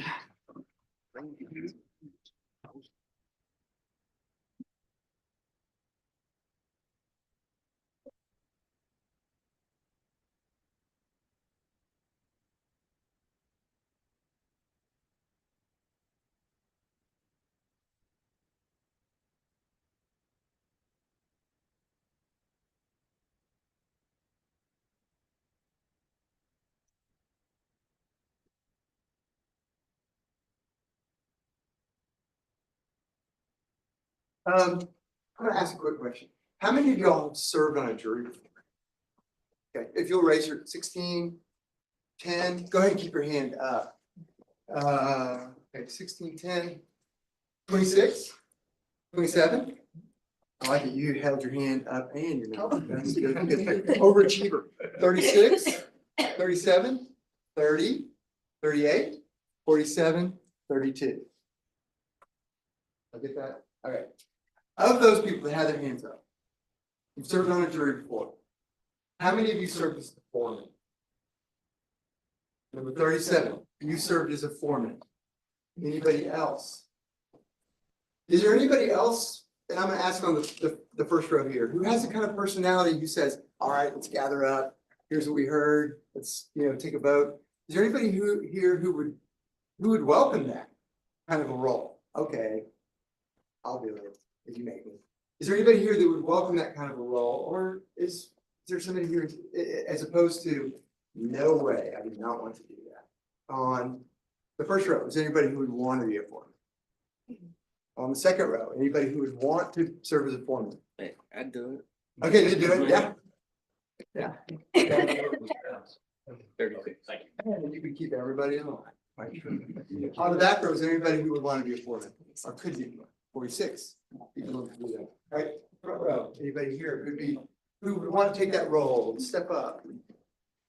All right, second row, anybody who, if you were on a jury, so you're like, I'm not gonna get on this jury. If you were on the jury, number 9, you'd be willing to do that, okay? Yeah. You said to be what? A foreman, and so what the foreman does, yeah, it's like you're in charge, I mean, you're the manager, kind of. So would you want to be in that role? I do it. Okay, and I haven't, what do you do for a living? I'm a maintenance man. Okay, all right, and you would be willing to step up and that, all right. I was a maintenance man in high school, at my high school. I'd be Yes. willing to do it. You'd be willing to do it. Okay. Anybody else? All right. There are some of you that I have not talked to at all. Some of you, sir, 35. And so I'm going to be picking on you as I go through on this one. I'm going to ask you, knowing what you know now, knowing what you know, is this the right case for you, or is it your Star Wars? And why? In other words, I'm sitting back here. I know exactly the way you're supposed to watch those films. Is this your Star Wars? And I just haven't heard from you. Number 31, I haven't heard anything. That's okay. I'm gonna just go with the fact. You're gonna go with facts. Fact. Okay, just a fact. Let's see. I don't pick up, yeah, you don't even have your number up. You're just like, number up. Okay, what about you? Is this your Star Wars? You feel like, I need to know what's going on. you know what's going on? Okay, let me see, I've spoken 38, I haven't not spoken with you. You're completely neutral. Okay, great. Let's see, I've not spoken, ma'am. 44, 44. Is there something, is there some quiet thing you haven't told us yet that, you missed an answer? No, everyone discussed it. Okay. Well, part of the, what was the discussion that piqued your interest the most, perhaps? I guess the father, the family obligation. Okay. To take care of the children. Do you feel strongly? Yeah. Okay. And your number is? Oh. 44. Okay. 35, yes, sir. I'm also neutral. Say it again? I'm neutral as well. Okay, good. You knew I was coming back to you, right? Sorry, sir, could you please answer? I didn't hear. He said I was. Oh, okay, thank you. Okay, same question on this side. Is there somebody that I have not spoken with yet that has been really quiet, not said anything and said, David, you really, you know what, if you really got me to open up, this would be my Star Wars. I know exactly the way I'm going to make a decision. Number Just kidding. Number 5. I don't know, I would have to hear more of the story. Okay. You're willing to Cause listen. I'm young and, Yeah. you know, my dad never been, I haven't been with my dad a lot, so it's like, if she taking care of her dad, you know, I would have to know more of the story. Okay. All right. Good. Thank you. I think I have talked 16. Have I spoken with you? Yeah. Oh, okay. I'm coming to you. Is this your Star Wars? No, I don't like Star Wars, so. Okay. I mean, okay. So, are you willing to listen to the facts? I am, Okay. I am. I will tell you that I've been involved in the preparation of documentation and delivered it to the hospital for execution. Okay. All right. So, okay. Thank you. Ma'am, I have not talked to you. 24. No, I just have to hear more facts. Okay. Great. Let's see. Anybody else? Have I talked to everybody? Man, sir, number 18. Yeah, I don't really feel. I want to hear. Have we talked? Yes. Okay. 17? I can do anything on this jury. Mhm. I don't think our feelings matter at all. 17 said he wants to serve. Wait till he hears the pay. Oh, number 2. No feelings either way. Okay. So you'd be willing, to listen to the facts. Listen to the facts. All right. Thank you. Appreciate that. All right.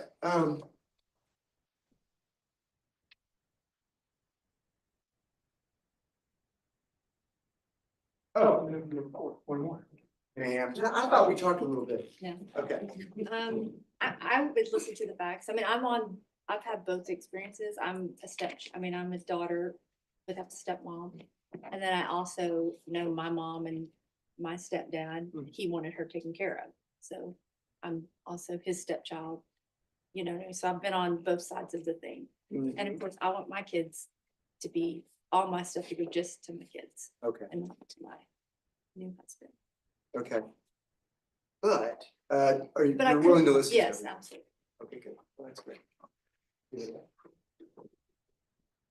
I'm sorry I missed you. I thought we had spoken. Oh, 15? Oh, we talked, right? Yeah. A little bit, Just but the question that I maybe had. if I can just ask you again, is there anything that you heard today where, you know what, I really didn't open up about, I was tired, I don't want to say anything.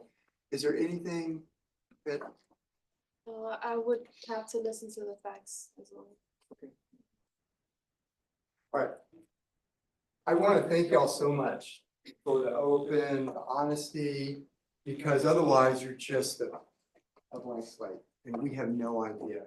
I know it's not always easy. I know it can be uncomfortable. But I really do appreciate the honesty, and I appreciate your participation. All right. Thank you. Before we begin, just a second. We can do one of two things. That I've got another thing I just saw the attorney out there going, hey. So we can take about a 10-minute break. Let me take care of them and come right back and let you go and refresh yourselves outside. Or it's almost noon, and I think there's going to be about an hour left, maybe a little longer, of voir dire. So we can do one of two things: take a 10-minute break, come back in, finish out, choose the jury, or I can let you go to lunch and we can come back and then do that. What's the bigger? Let's say 10-minute break. Everybody say just 10-minute break. Oh, that's everybody. Okay. We're going to take a 10-minute, just a 10-minute break, try to come back a little bit after noon. And then for the other side, Mr. Cook took about 50 minutes. So let's try to keep it under about 30 minutes each side if we can. Who's going to go next? I think I'm going next. Mr. Christopher? Okay. All right. So we'll come back in 10 minutes and we'll finish out. All right.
That's my stuff.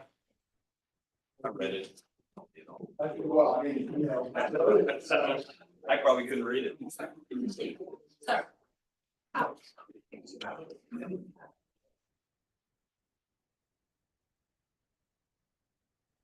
You know, if they all go in together, we all come out together.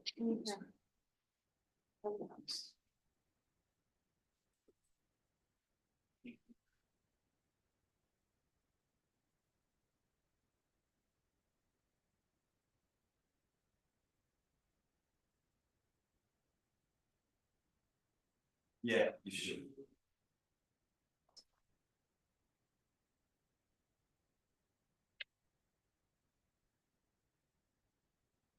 Yeah.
Yes.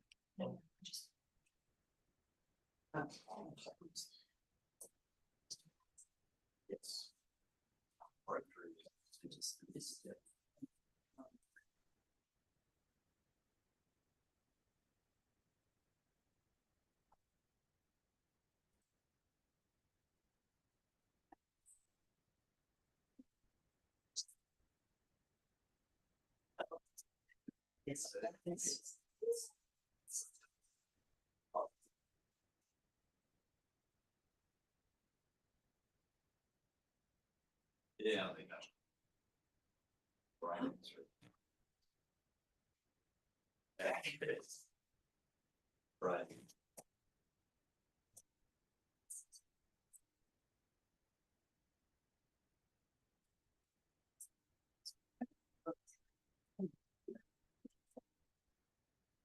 Yes.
That's.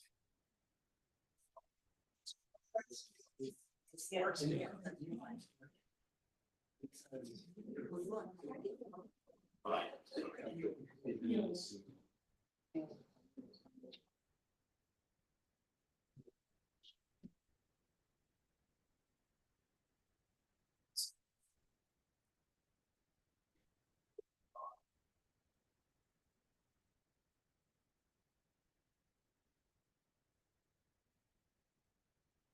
That was a trial. Yeah.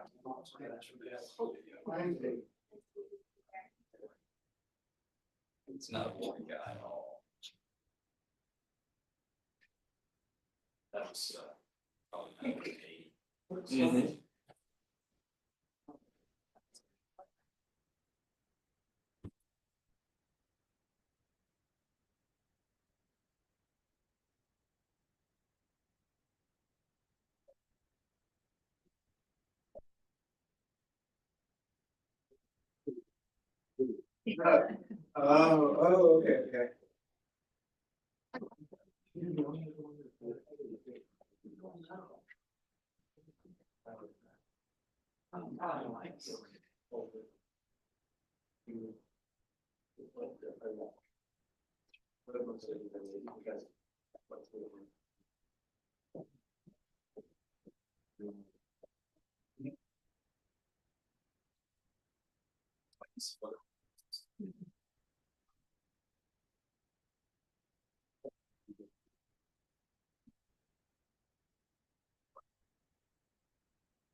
to start trying to figure out who.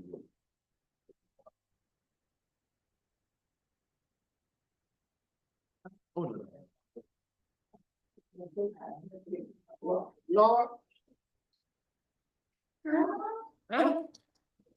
Sorry to interrupt everybody. The whole line of people out there and I'm like, I gotta get in.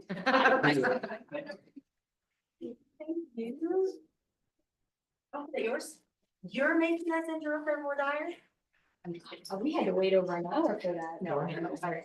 There was like tech issues with the three and yeah, it's. Take those steps. You were in the wedding. Forget it. We It was just- very hot. So yeah, it was cheaper for us, but yes, I'm so sorry I interrupted for you. Stop. Yeah.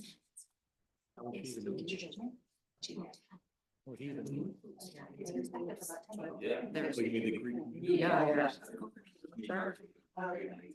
So this is like, you know, nobody. We have to get rid of them before they remember you.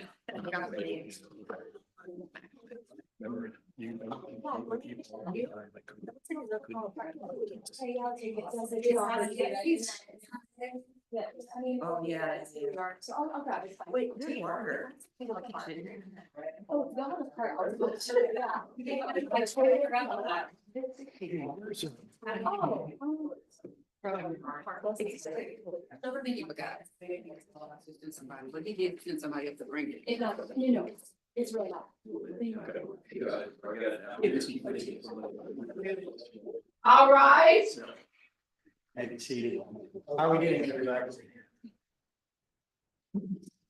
And Mr. Christopher, that's right, we said that already. Okay, we'll bring the jury in and get started. 30-ish minutes. I'll leave it up to you and your feet at the time. I think no more than an hour between the two of us, right? If you can hold it that, yeah. If you can. I'm not gonna be very strict on it. I mean, if it looks like you're going, you're in a groove, I'm not gonna. We are at the lunch hour too. We are at the lunch hour. That's when we can get to some degree, and it's gonna take a while too to go through the strikes. That always takes about 30 minutes, 40 minutes.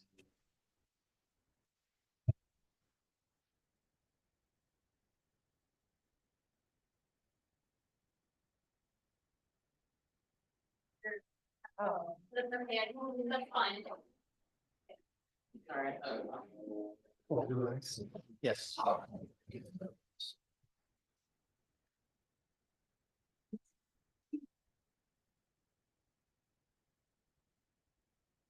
All right, for the jury.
All right, thank you. May all be seated.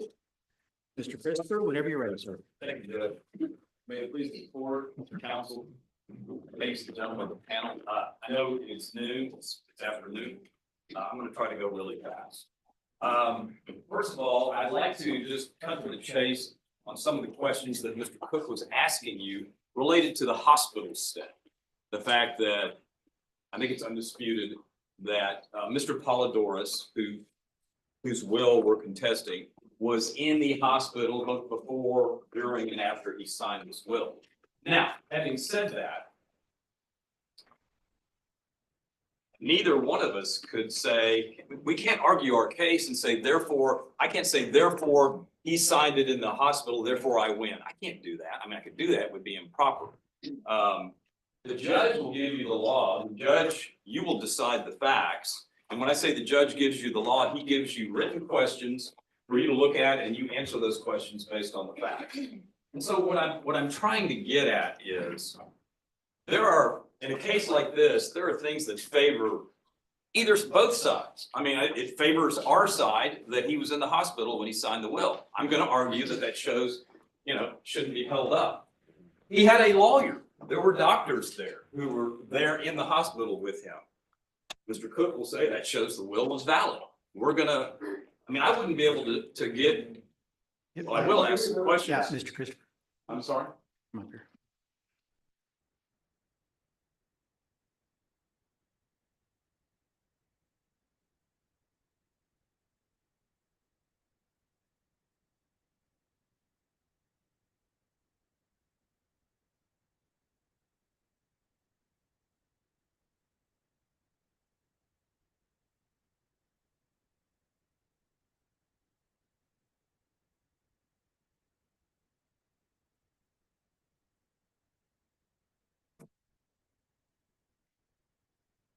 So my question is, those of you who said, yeah, it would kind of bother me a little bit if I found out that he was in the hospital. My question is, those of you who said that, would you be able to consider that fact, and that's undisputed that he was in the hospital, and all the other facts that you think are believable? Because as the juror, you're the Supreme Court of the facts. You decide based on what you think is the credible evidence. The greater weight and degree of the credible evidence, that's the magic legal term, but you decide what you think is right, what you think the facts are.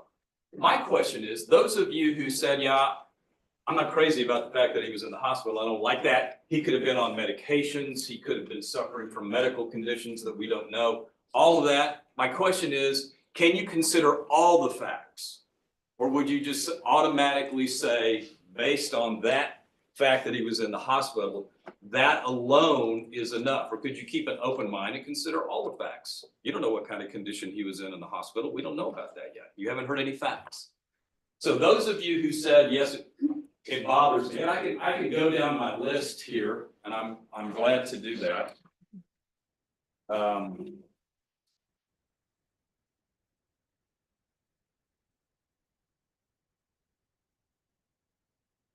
Let's see. Who is, let me see if I can, I like to call people by their name if I can do it. I can't memorize everybody's name, but juror number 14 is Wang. Did I pronounce your name right? Wang. Yes. Apologies. My question, and you have medical experience, you're a physician. Yes. So you're not studying to be a doctor, you're studying for boards or something. Yeah. Okay.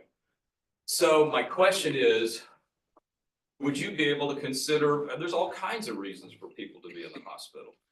Maybe they had capacity, maybe they didn't, but would you consider all the facts and circumstances if you just, in order to decide whether Mr. Polidorus had the capacity to sign his will? I mean, it's all possible. I mean, if you show me a videotape of the signing, then yeah. But there's a saying that don't make any life decisions within 72 hours of being in the hospital. And there's kind of a reason for that saying. Okay. All right, I guess my question is, would you be able to keep an open mind? Would you be able to say, look, doesn't look good to me, but I'm going to keep an open mind. If Mr. Cook brings a bunch of facts to bear, then I think he had capacity. That's the way I'll rule based on what Judge Semino gives me. It would be difficult. But could you do it? Possibly. Okay. Do you have any questions for me? And I can't get into the facts, so I have to be careful about that. Okay, let's see. Number 7, who is Wagner.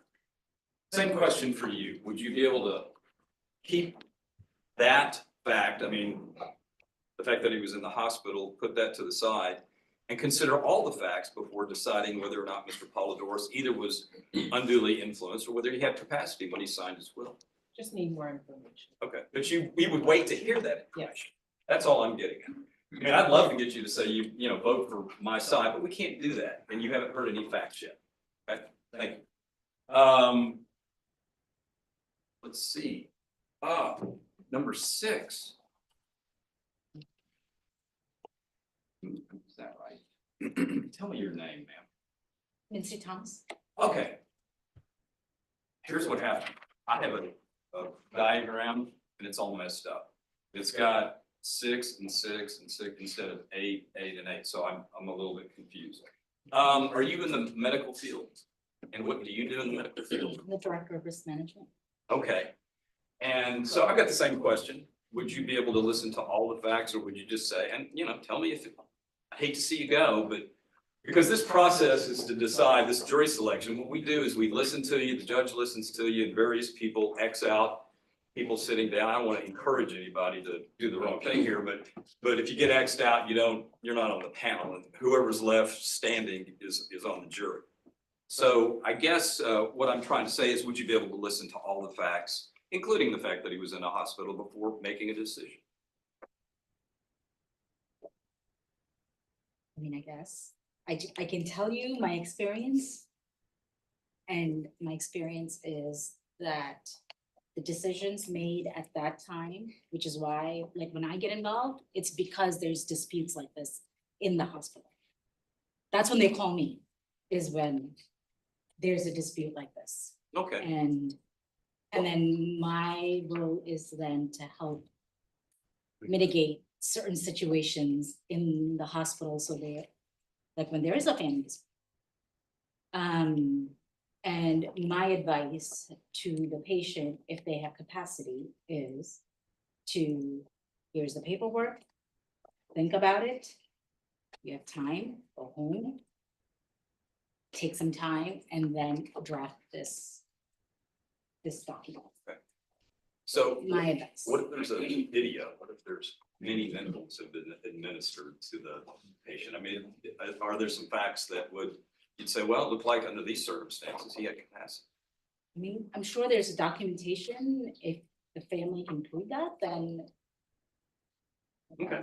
But I'm going by my experience, right? Okay. And the burden of proof, by the way, I don't think we've talked about that. The burden of proof is on Mr. Cook's side to prove that he had capacity at the time. That's what the burden. Does anybody have a problem with that? I'm trying to zip through this as fast as I can. That's perfect. All right.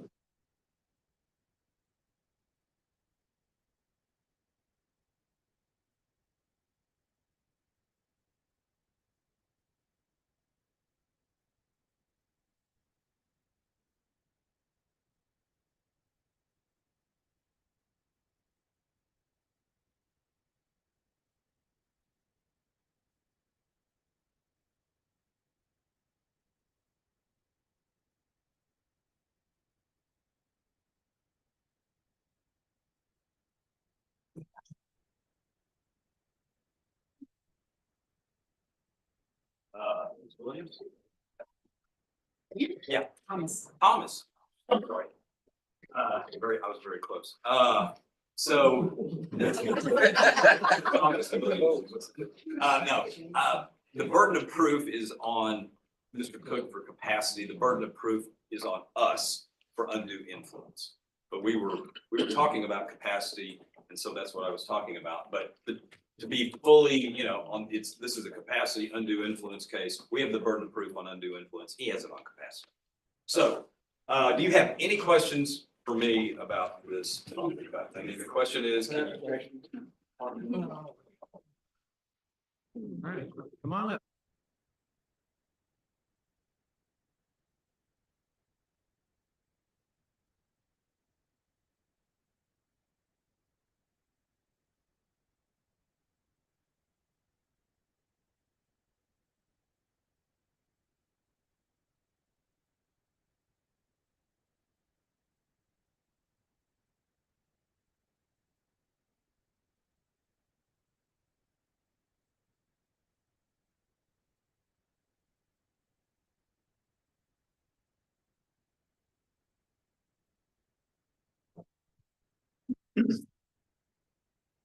This Thomas, I'm gonna leave you alone. We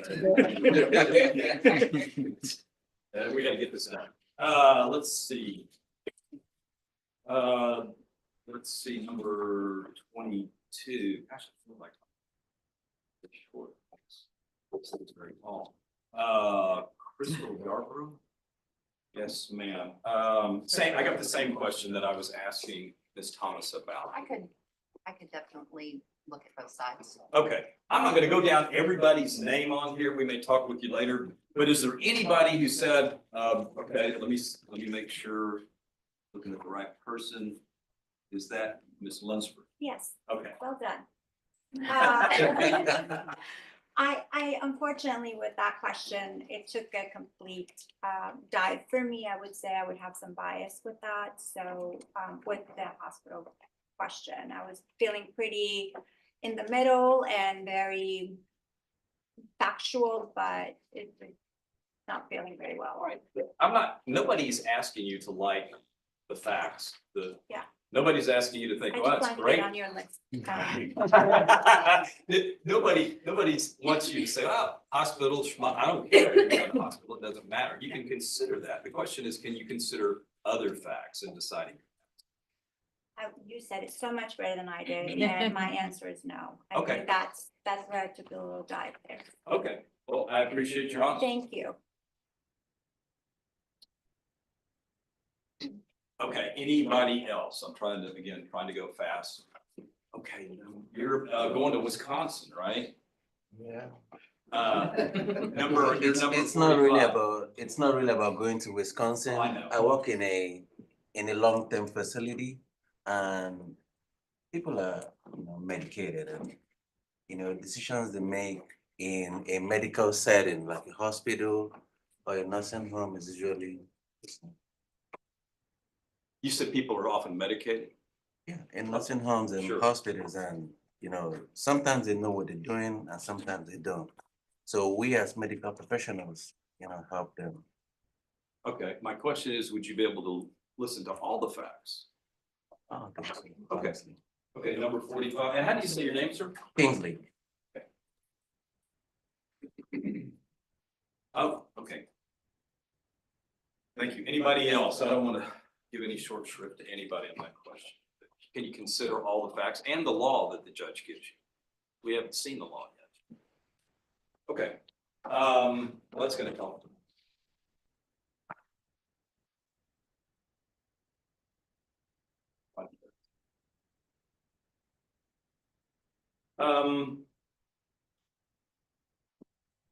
Here's just a general question. This is a second marriage for Mr. Polidorus, the decedent to sign the will. How many people on, let's say the first row 1 through 8, how many people on the first row, friends or family, have experience with second marriages? Okay. I'm not going to go individually, but is there anybody on the first row, close friends or family, the experience with the second marriage would make you sympathetic either to Lisa Polidorus or to Mr. Polidorus's children, adult children? Anybody feel that way? Let me know. Anybody on the first row from, I guess we're 9 through 16? How about the second row through 16? I'm sorry, you're through 16. See, I got turned around. Anybody on the second row anybody have a problem with that idea? The second marriages, I'm gonna try to move along here. All right.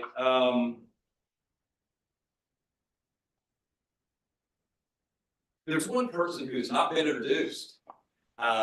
This gentleman here, what is your name, sir? Rick Goldberg. Rick Goldberg, also I think is on Team Cook as well. Does anybody know Mr. Goldberg? I think he may be a jury consultant. Does anybody know Mr. Goldberg? I don't think he's a lawyer, but I think he's helping them with the jury. Anybody have any experience with Rick Goldberg? Is anybody here on the panel Greek? And does anybody attend the Greek Orthodox Church? Okay. Let's see.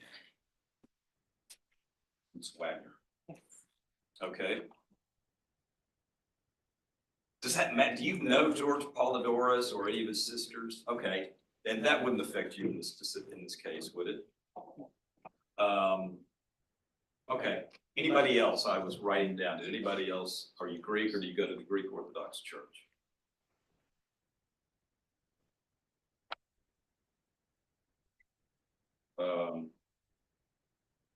This will, and many wills do, they have what's called a no contest clause, meaning if you contest the will, you are at risk of losing whatever the will gives you. Does anybody have any experience with no contest clauses in a will? Anybody, anywhere? I know what they are, but I've never experienced. Okay. And so whatever knowledge you have of the no contest clause, would that in any way affect you? What was that knowledge? I have legal knowledge. Legal knowledge, okay. And I'm sorry, I have not, are you, you're in the legal profession? Yes, What do you do? I work for the Office of General Counsel at Latham and Watkins, as an assistant. Okay. Do you do legal work? I do work in conflict. Okay, and do you get involved in litigation? No, I do not. Okay, would that experience affect you at all in this matter? Affects me, it affects my day-to-day life. But it would bother you, I mean, it wouldn't make you lean one way or the other. I wouldn't be biased, but I would consider it. Okay, all right, very good.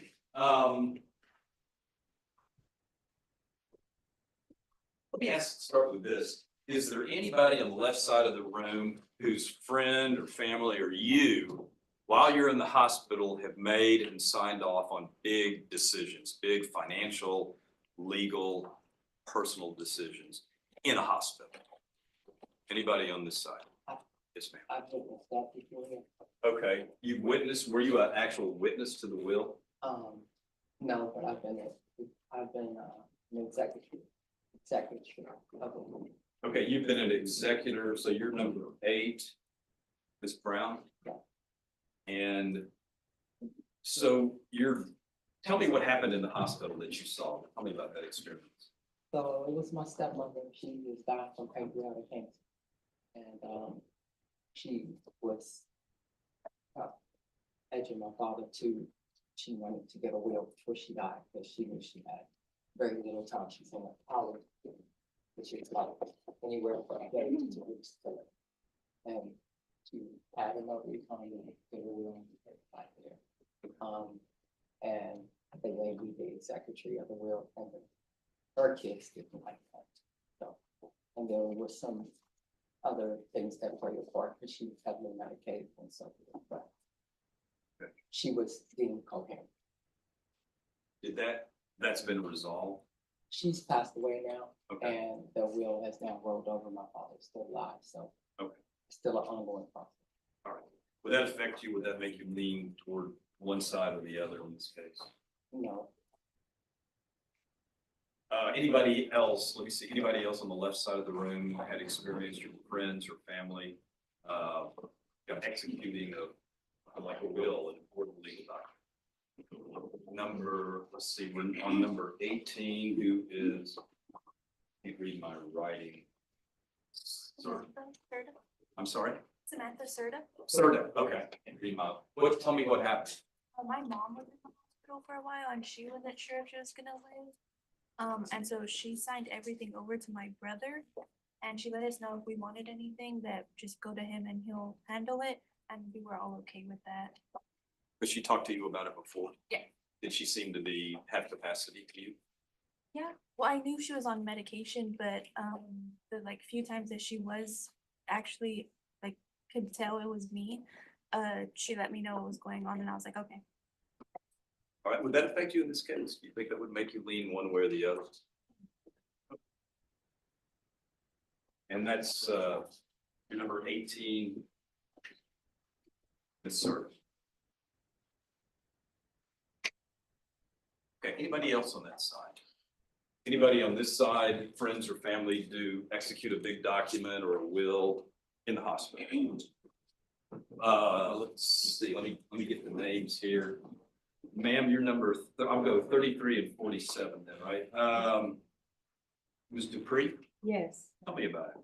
I wanted to ask, the question that you're asking, does this relate to only family or family, friends, whomever? Family and friends. Okay, the reason I asked is because I had to sign a document, but it was a document stating if they had to confirm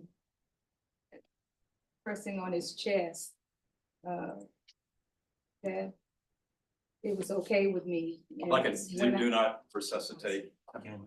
Yes, yes, yes. I think that was it. And I didn't know, actually, I'm gonna be honest with what that meant. So when they explained it to me and they said, we may have to press his chest, I kind of cringed, but Well, that's something you did for someone Yes. who was not able to. it made me feel a little better. Right, no, somebody. Let's see, number 47, is it Ms. Hensky? Yes, that's correct. Did I say it right? Yes, you did. Okay. Kind of like Thomas too. It was something that happened to a good friend of mine. I didn't experience firsthand, but he felt his father was coerced into signing documents regarding his estate when he was in the hospital by his stepfamily. Okay. But I was not there personally to see it, but based on what he told me. Okay, would that affect you in this case? Yeah, I felt very bad for him. He's a good friend. So you felt bad for him because he was telling you that his parent was made to do something or didn't have the capacity to do Yes. something? Okay, but that's not this case. No. This is a different case. Can you base whatever, if you're on this jury, can you base your decision on the law that the judge gives you and the facts that you as the Supreme Court of the facts decide? Yes. Okay, thank you.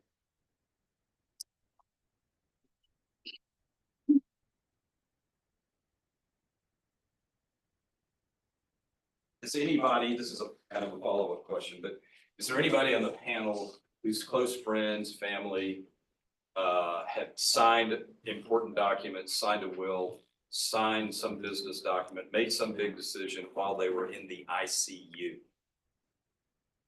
Anybody, friends or family? Is anybody, friend, and I say friends or family, not just you, because this is kind of, might be awkward. Is there anybody on this side, friends or family, who has been accused of influencing someone? I'm not saying it's true or not. Was that related to the Ms. Dupree? Okay, tell me what happened. So my godmother's wife, it was allegedly believed that she influenced him to sign over power of attorney to her and her brother at the time, giving them right to sell his house. Because he was, he ain't got some, Would that affect you in this case? no. Thanks. Anybody else, close friends or family on this side? No. Anybody on this side, close friends or family been accused of unduly influencing somebody you know that's close to you, where you've kind of been through this before on the accused side? Anybody?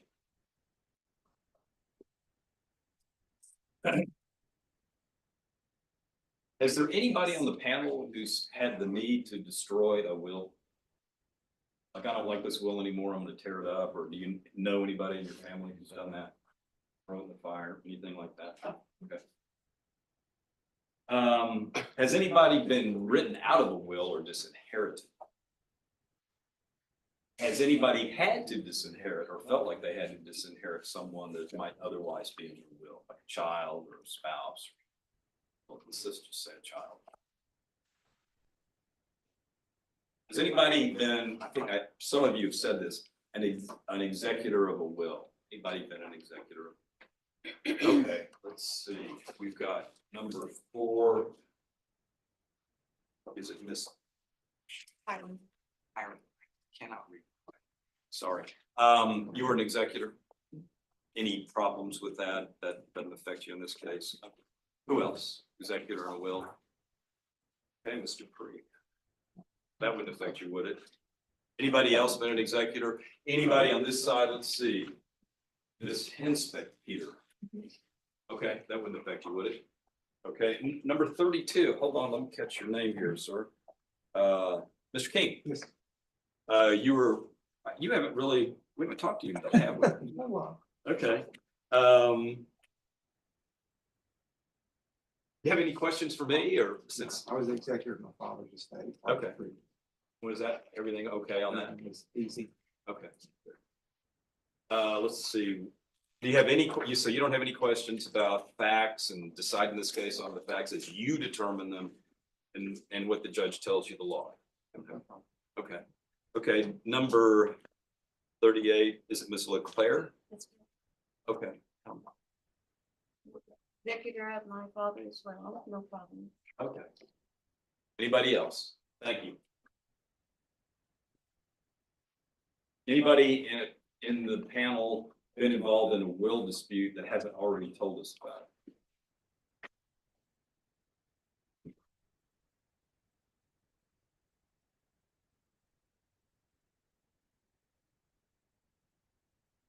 Anybody?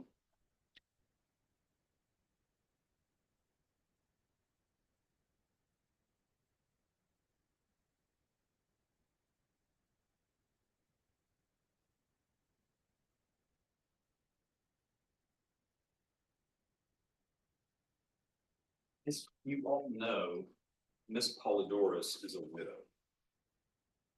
And so the question I've got, I mean, I think it's always sympathetic. The person who survives, I think we all feel bad for the person who survives after the spouse has passed away. That's a natural inclination. Is there anybody on this side who feels that they would be sympathetic to Ms. Polydorus and just want to give her what she asked for in this case? Anybody feel that way? Okay. We have spoken with you a little bit. Sir, you are number 20. Is it Mr. Cax? Close enough. The Cax? Take it, we should say. Take it, okay. There's a motorcycle guy called Pax, Tkacs, but anyway. So tell me about your, would you be sympathetic with Ms. Polydorus because she's the widow? Natural. Yeah, I mean, my parents are split up, divorced, and my father is remarried, my stepmom. And I don't feel like I have any right to anything of his. I mean, I'm an adult child. I feel like I don't rightfully deserve anything from him if he were to pass away. You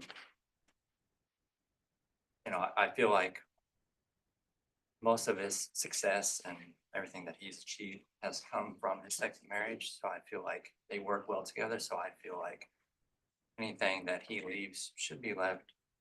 I mean, obviously I would like to have some of that inheritance, but I feel like it rightfully should go to her because they achieved a lot together.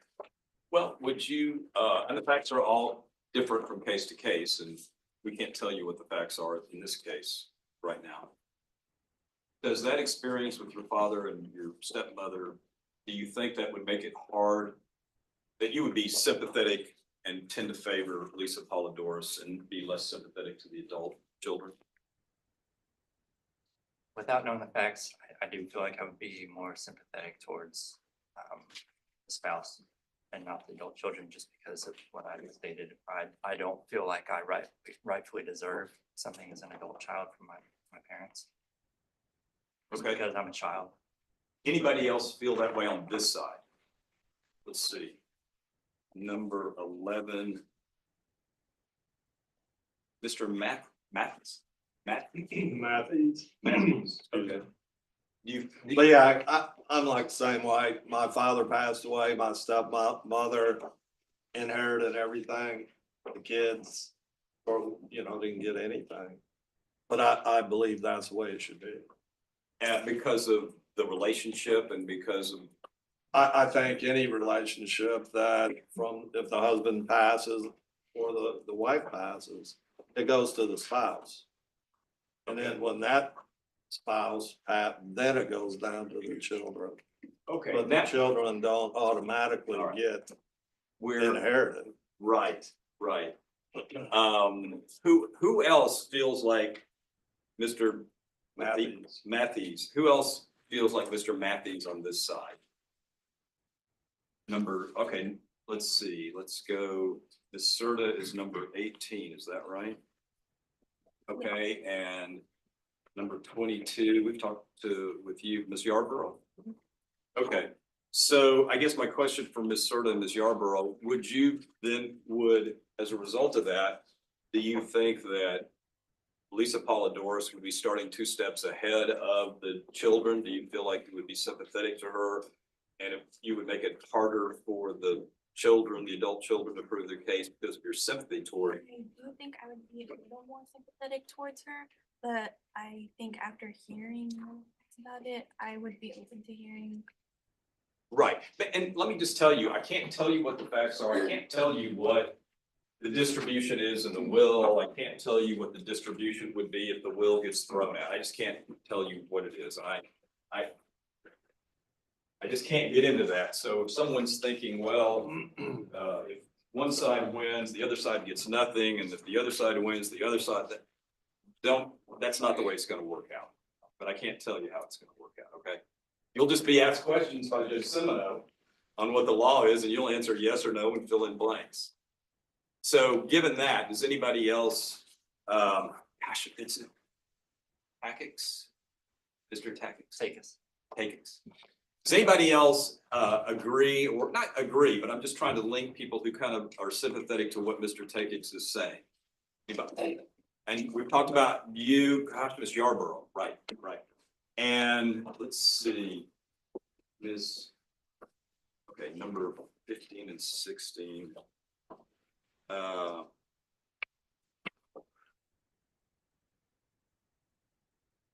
See, number 16. How do you pronounce your name, ma'am? Cheva. Okay. Do you have any questions for me? Did you raise your hand on any of this? No. Okay. Okay, good. Let's get this over with, right? And Ms. Is it Avilas? Do you have any questions for me, ma'am? Do you agree with Mr. Pickett? About, or, you know, do you agree with him when he says, might be sympathetic to Ms. Polidorus, but I don't want to put words in your mouth. You'd consider everything, right? I mean, I would have to know more to base my opinion. The facts? Yeah. Okay, fair enough. Is that the way everybody feels, or do you feel like that since Ms. Polidorus is the widow, you're gonna vote her way? Does anybody feel that? Okay, Ms. Dupree, and ma'am, I don't think we have spoken, but you are, is it Ms. Ledette? Okay. Y'all feel that way that so you're number 25 and number 33, Ms. Ledette and Ms. Dupree, you feel like the Lisa should win? Yeah, definitely. Okay, I don't want to use the word win, okay, but I do feel like that, it should go to her. And another thing is, for me, where were they when this happened? Where were they, the other family, when this Right. happened? and It's can't, important to me. we can't really tell you all that. I know, I'm just, So- that's just a talk, but, I think if that's what's written and that's what was in the will or whatever, and she's the recipient, I think that's the way it should be. So do you feel that way regardless of whether or not Mr. Polidorus had the mental capacity to execute a will at the time he did it? That's a very good question. We're here kind of fighting over that, and I say fighting in a Yes, fun way. and to back up a little, I think it would depend on, Okay, some of it would depend on that. And also, even if, was there something already created before that? right. Is there anybody who feels like Ms.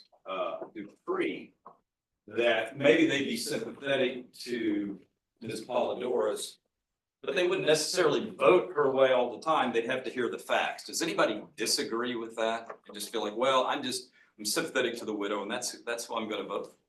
There's a signed will, not really concerned about the circumstances and whether he had capacity. Who knows that? I'm gonna go with Ms. Polidorus. Who feels that way in this kind of case? Ma'am, what's your number? I'm looking at you. I've forgotten your number 10. So you are Ms. Gray? So I don't want to read too much into it, but you look like you were thinking on that question. Do you think you might be kind of leaning toward Ms. Polidorus? I am a widow and I am a step parent. I also need to know a little bit more about the relationship because in my relationship, I mean, I was married 22 years. Our successes were within that 22 years. Right. So it was owed to me and the kids were adults when he passed.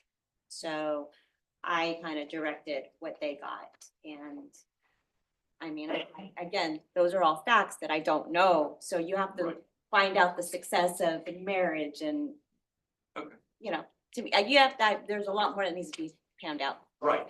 And we'll do that later on. I can't do it today. Okay, I'm gonna try to get this done. How many people think that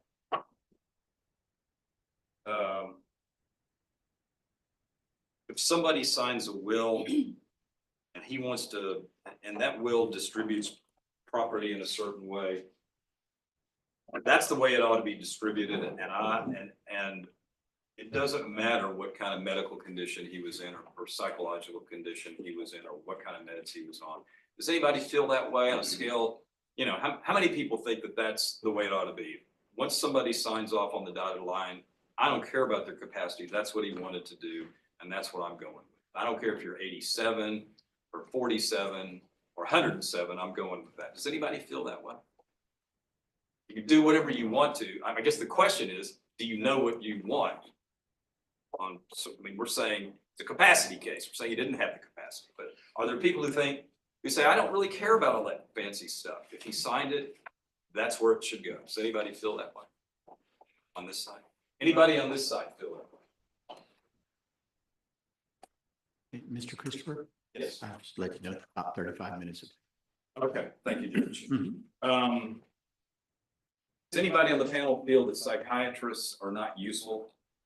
Because there are going to be some psychiatrists testifying, but there'll be psychiatrists on both sides, so that's the reason I asked.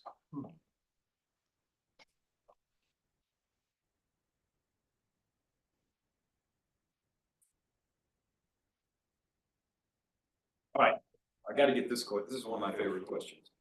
This is strange, you know, we don't know you, you don't know us, you don't know each other for the most part. We don't know the judge. Does anybody on the panel know anybody else on the panel? All right, here's the next question. Would you mind indulging me and just take a second and just turn to the person to the side of you and just introduce yourself and shake hands just to say hi? I know,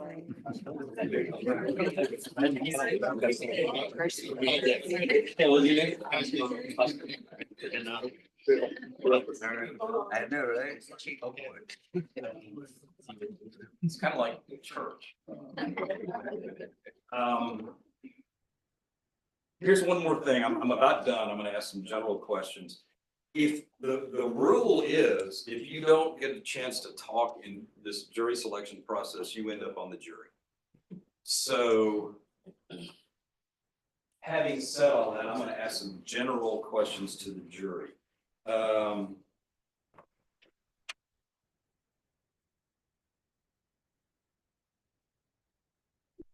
many people have witnessed a will? Oh, gosh. Witnessed a will. Okay. A lot of people have.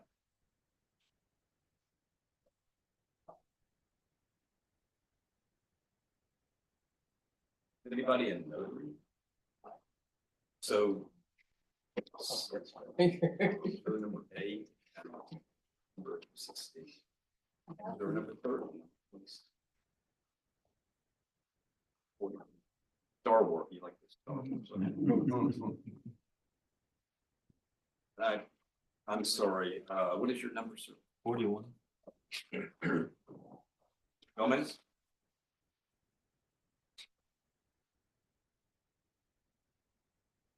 Has anybody had any experience with themselves or loved ones either being on prednisone, Precedex, or anything like that? I mean, my mom was on prednisone. Okay, Ed, yes, I've been on prednisone for my back. okay. Anybody else? Juror number 38. We've spoken briefly. You are Ms. Leclerc. Was it prednisone and not Precedex? Correct. Anybody else? Okay, let's see, Ms. Thomas. And gosh, you're on the Wagner, you're on the tip of my tongue. Yes. Prednisone, not Yes. Precedex. Okay. Has anybody, your close friends or family, ever been on the, well,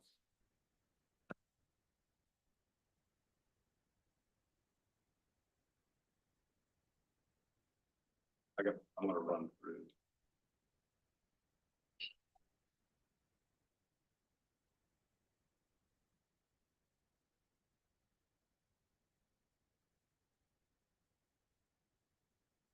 Okay, I think I'm done. And I really appreciate your attention. I know it's the lunch hour and it's difficult. Is there a question that I forgot to ask? You may think that's not possible, but is there a question that I have not asked that I should have asked? So that you could let either me, Mr. Cook, or me know that this is just not the right case for you to sit on. You've had experiences that would not make you a proper juror for this kind of case. Anybody on this side that I forget to ask? Is there something you need to tell me? And you can do it in front of the judge if you want to, not in front of. Okay, anybody on this side? Is there a question that I forgot? Oh. Ma'am, you are Ms. Ramirez. There is, what did I forget to ask? What do you need to tell me? I've had a friend who was in similar situations, when the family came in, they were just tearing her life apart, just feeding over the. Was it a situation where your friend was taken advantage of by other people when she was weak, or what was it? No, her husband had passed away and the family had come. His family had come into the picture when, they had kind of been there before. I see, claiming under the will or claiming, okay. Okay, so your friend was the wife of the person who passed away, and was it kids or other people coming in? Yeah, Adult kids, okay. Will that affect you in this case? I mean, that sounds like something that may make you not as sympathetic to my client. I just know how horrible it was for her. She had been through so much. Do you think it would maybe make it a little bit easier for Ms. Polidorus? Do you think you would kind of sympathize and maybe lean her way a little bit? Yeah, I can't say that. I don't know. In my personal opinion, the first thought it was. Ms. Dupree, thank you. Ms. Dupree. I have to be honest, I think that I would be. Ms. Polidorus. Yeah. All right, thank you. And let's see. Ms. Ledette, same thing. Yeah. Anybody else feel like, let's see, Ms. Hinspeter, Peter. I just think based on my personal experiences, I would have a hard time being a biased juror. Meaning you wouldn't be biased? I would probably lean towards one side. Well, you're supposed to. You're supposed to Yeah. listen to the evidence. You're supposed to listen to the evidence and say, well, that guy wins. Or that's not a problem. Okay. You decide what that, and that's a good. When I said you're the Supreme Court of the facts, you decide what you think the truth is, and you apply that to Judge Semino's charge. That's what we want you to do. Are you okay with that? If I have to be, yes. Okay, thank you. All right, anybody else? Any questions? Oh, look, thank you for your time. I appreciate it. All this talk about democracy, this is like the most democratic thing we can do, in my opinion. As I get older, I really appreciate this, and I appreciate your time. You don't know how important it is to have the jury for all of us, so thank you. Thank you.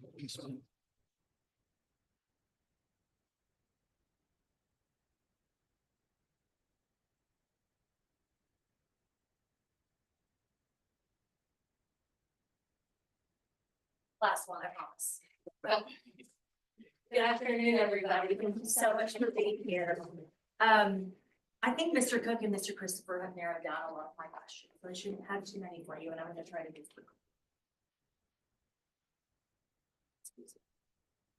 As Judge Simmons said earlier, my name is Laurel Smith. I represent Mr. Polidoro's children, not all of his children, just 2 of his daughters, Christy Stovall and Dorothea Polidoros, who's sitting right here behind me. My law firm's name is Key Miller. And this process is super important. And so I just, again, want to thank you all for being here. We could not do our jobs without your presence here today. Mr. Cook touched on this a little bit earlier, but one of the hard things about being a potential juror is that we don't know each other and you have to be honest about some really personal questions. And so I just want to be clear, if anybody feels uncomfortable speaking about a topic, if there's a question that makes you feel uncomfortable, please let me know and we can approach the bench and discuss it privately with the judge. That way you don't feel like you're having to air something that you're not particularly comfortable with talking about in front of a large group of people that you don't know. In order to preserve the record, if this case goes up on appeal, either side's lawyers get to stand up and make objections throughout the case. If you've been a juror before, you've probably seen this done. If you watch TV, you probably see it done as well, probably not very well on television, but if you see an objection, is there anybody in here that makes it seem like that lawyer or that party is hiding something? Anybody feel that? There are 2 schools of thought about lawsuits. There's sort of one that lawsuits waste taxpayer money. And then there's the other camp that sort of says anybody has a right to go to court and have their case heard and have a trial if you want to. Does anybody feel that lawsuits are a waste of taxpayer money? Awesome. I want to mention some of the potential witnesses in this case to see if y'all are familiar with any of these people. Nick George Polidoros, raise your hand if you know him. 23, how do you know Mr. Polidoros? Could I approach? Yes, of course.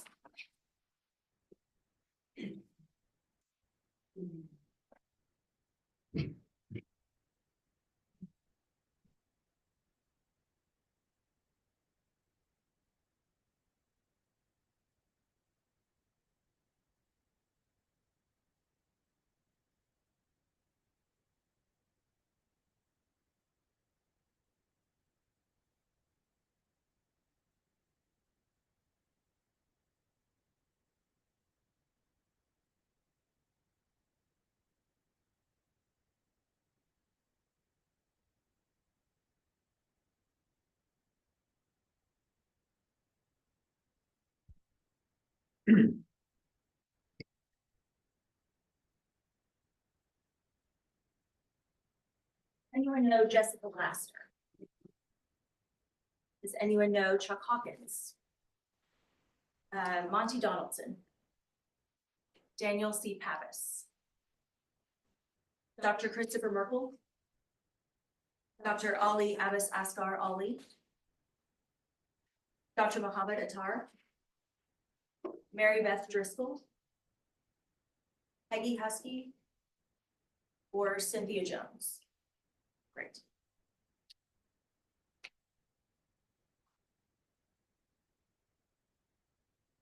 You're going to hear a lot of evidence in this case that's presented if you are chosen to be on a jury. People generally lean one of 2 ways when they consider evidence and the credibility of that evidence. Some people think evidence is more credible if it's something that is real, that they can touch, it's tangible, and then, or read it. And some people give more credibility to live testimony, meaning they think that live witnesses are more important and have more weight than maybe paper, text messages, emails, etc. Does anyone think that live testimony is more important than tangible physical evidence? Ma'am, Ms. Thomas, can you tell me a little bit more? Only because I can see expression and body language and other things in people. Anyone else?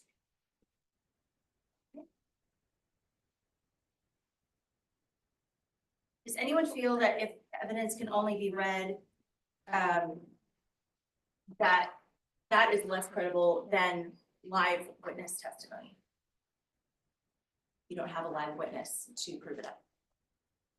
Ma'am? Ms. Ramirez, can you tell me a little bit more? I think that that person should present themselves. A jury. If I want to. No.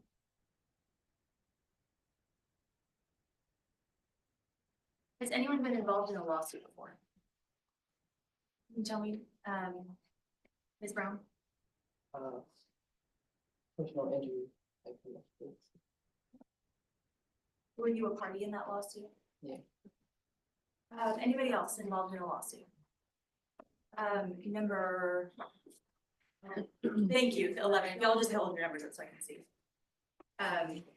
Mr., is it Mathis? Matthews, Matthews, thank you. yeah, it was a car accident. I was being sued by the county and blah, blah, blah.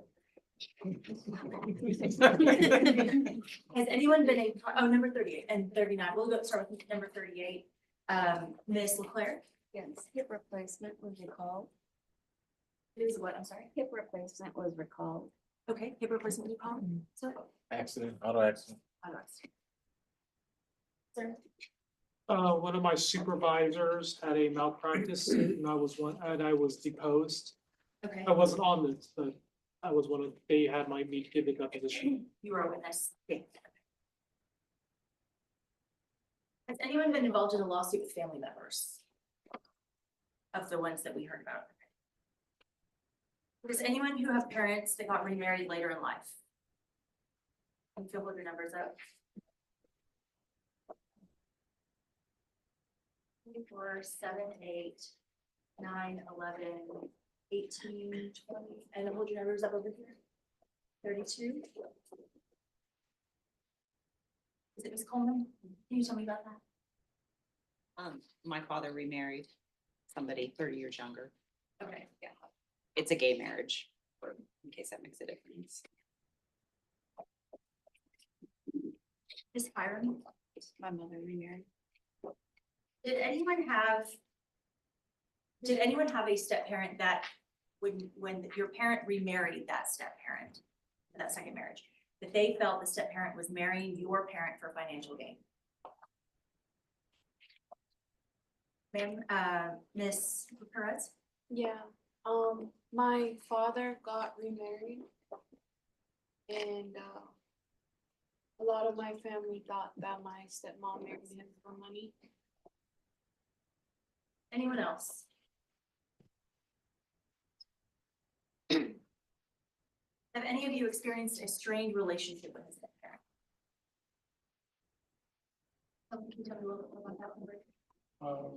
Well, my father was estranged to me when I was, after my parents divorced when I was 6 years old. And, that made my stepmother that he got married to estranged to me. But I moved here and took care of her for 9 months of her life.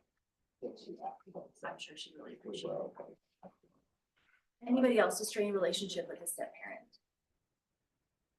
Yeah, number 4. I have a stepmother that she's pretty much severed my bonds with my dad. I mean, She's severed. we don't see him. I haven't seen him since I was 17 because of her. She secludes him from the rest of the family? She makes you not want to be there.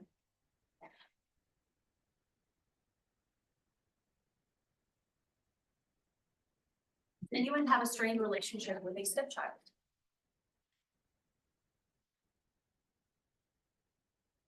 Have any of you of those of you who have step parents, have any of you had your parent pass away before the step parent?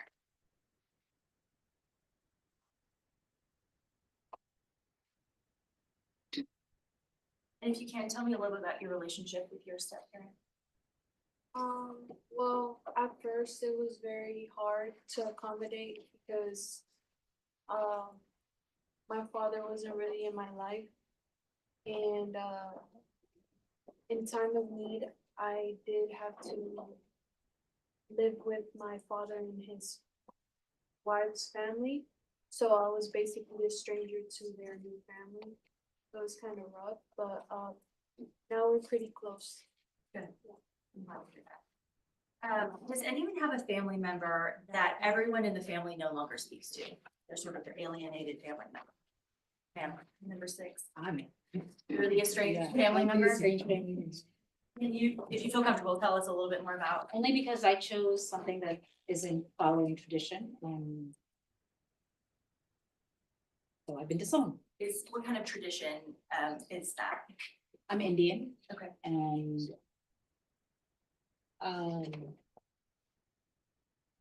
I was expected to, get married and follow my dad's ways and who he chose for my marriage, and I chose to get divorced and they couldn't accept. Anyone else? Sir, Mr. Can you tell me your name? Wanless. I'm sorry, typical lawyer problem. Everyone else usually says Wanless. Wanless. My brother is the estranged one of the family now. That he remarried. And that stepmom is it's an issue.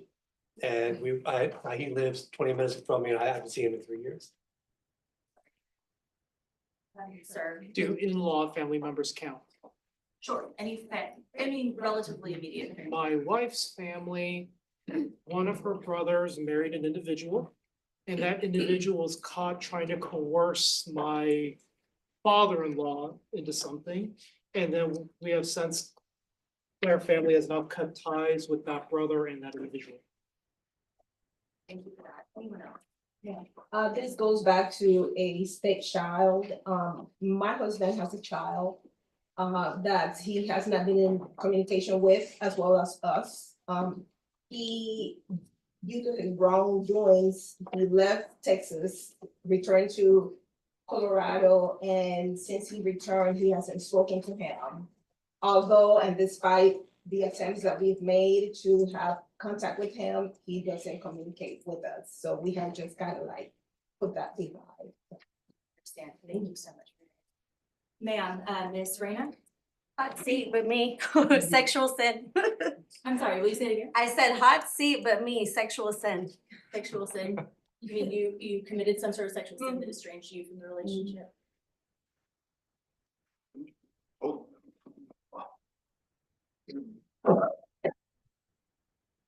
To follow up on that question, was that because, are you estranged because of your family's religious beliefs? I know that's sensitive.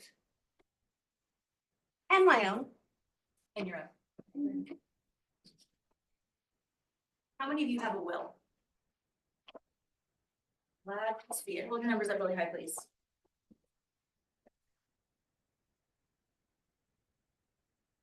17, 22, 24. I see your number, you can put it down. 25, 26, 27, 33, 32, 37, 42, 38, 40, 47, 48. Great. How many of you have a trust? 8, 14, 24, 37, 42. How many of you have used beneficiary designations on an account to benefit a family member?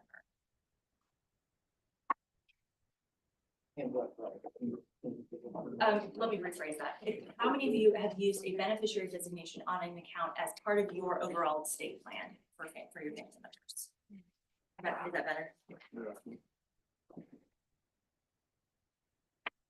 2, 3, 4, 7, 8, 11, 12, 13, 14. Did I say, Mr.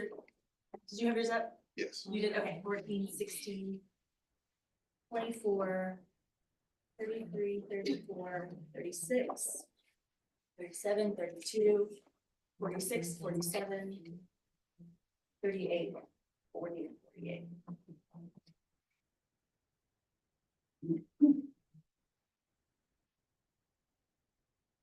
For those of you who have a will, do you remember specifically the will execution ceremony? And how important was that execution ceremony to you in executing the will? I'll explain. What do you mean important?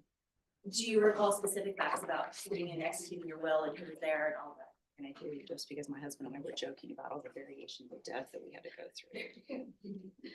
I understand. Does any of you think that the will execution ceremony is a not very important part of executing your will. The ceremonial portion of it. You know, swearing of the witnesses and signing it and all of those. Does anyone think that that part is not important?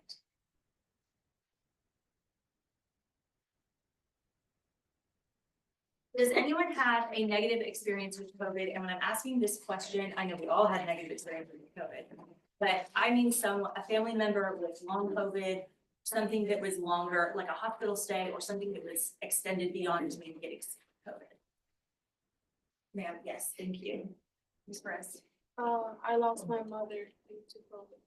I'm so sorry to hear that. Sir, Mr. Best. Mom's in the ICU. COVID.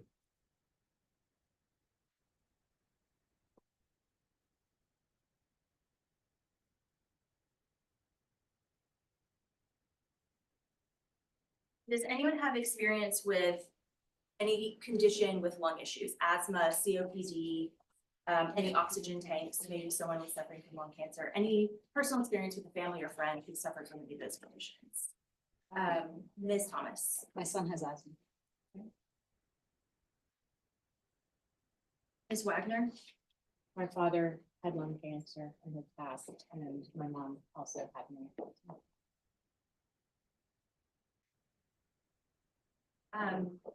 Miss, is it Randall? Can you tell me a little bit more? Her daughter had lung cancer.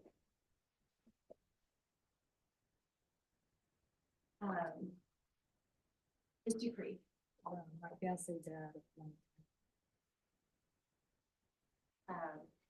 Ms. Leclerc. Can I say yes, but prefer not to disclose? Sure, I understand that. Mr. Harry? My father was on oxygen the last 4 years of his life and died of heart failure. Okay, I'm sorry to hear that. Ms. Wen? My son has asthma. Anyone else that I missed? I'm so sorry. Ms. Liddell? My father died of lung cancer. Thank you so much, and I'm so sorry for. I know some of us in the room have professional, not me, but some of you in your panel have professional experience in healthcare. Can you please raise your cards?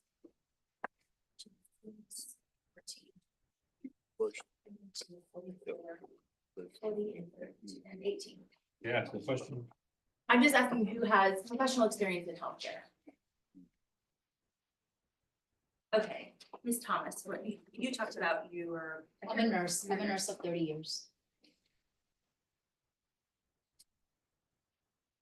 Mr. Lewis? Yes. Orthopedic surgeon of 12 years. See, and I think I saw, is it Ms. Snoder? Yes. What do you do? I used to work, well, for the past 20 years, I worked in healthcare administration. Okay, thank you very much. And I think I also saw Ms. Yarbrough.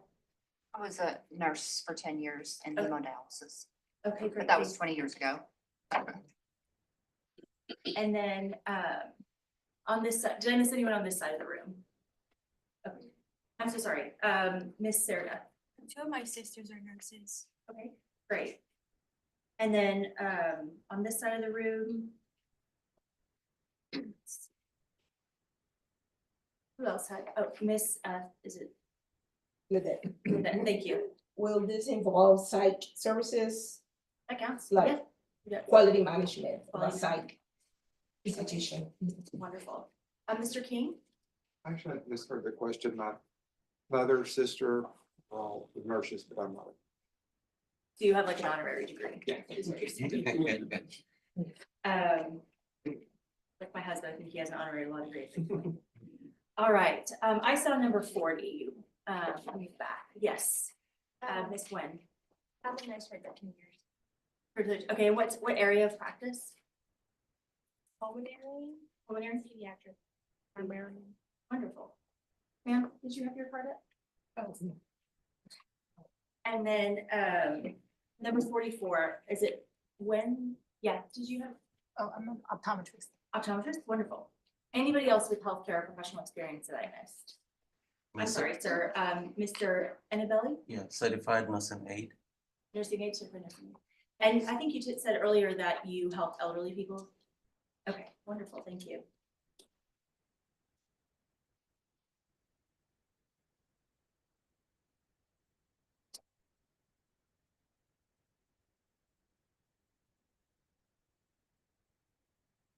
Has anyone ever attended an attorney meeting with a loved one and helped them write their will other than your spouse? So not your husband, your wife, but someone else? Yes, ma'am. And Ms. Brown, I think you told us about that earlier. You were there. It was your stepmom, correct? My father and my stepmother was, and I was here. Okay, I understand. So, well, My parents. your parents, okay. Anyone else that I missed? Yes, ma'am. Ms. Randall. My name, Uncle.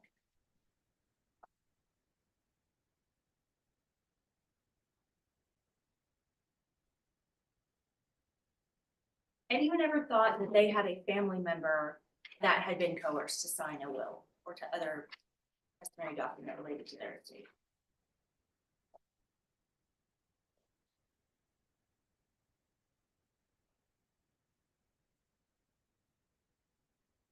Does anyone have,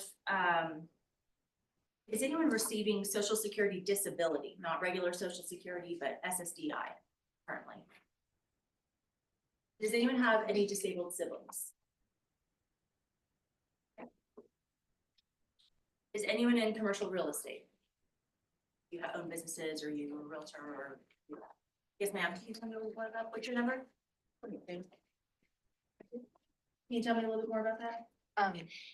We invest and have 100 rental properties. Okay.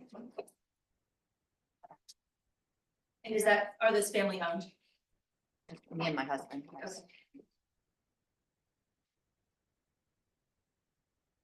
Does anyone have any,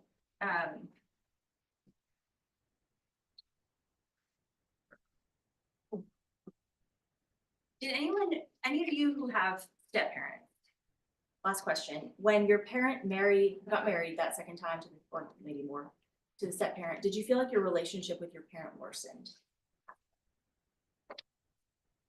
Ms. Herron.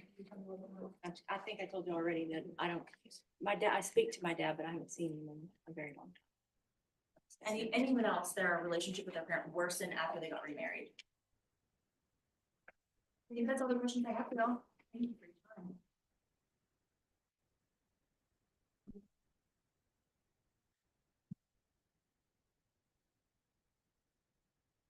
Thank you, Ms. Smith. All right, so at this point, what I need to do is confer separately from you with the attorneys on their choices that they're going to make. There may be a necessity to call you in one by one and talk to you. What I'm going to do is I'm going to dismiss you into the hallway, but ask that you not leave the building, don't go very far. And we'll get through this selection process just as quickly as we can. Are there any questions before I let you go out into the hall? Okay, well, thank you very much. All right.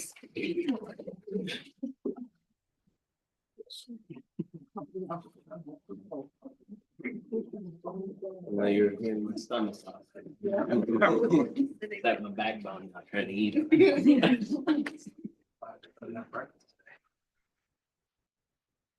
Stop that.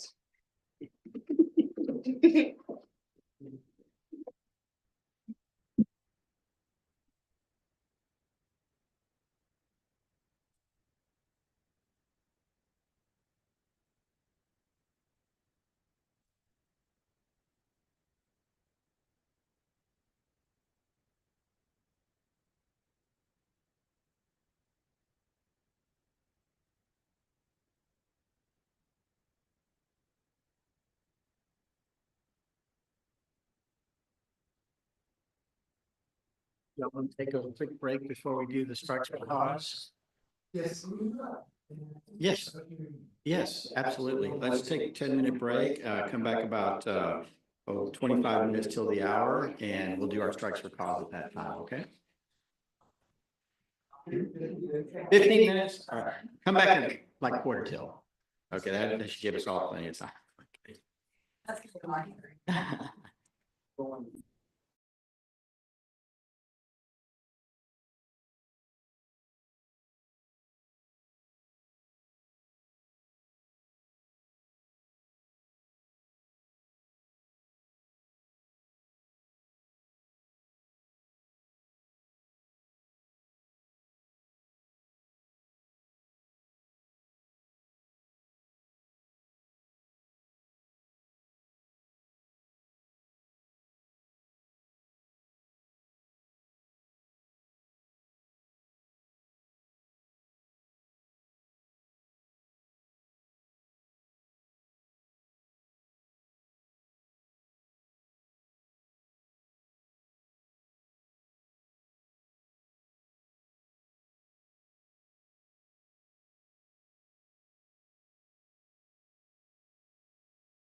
No, why would I be?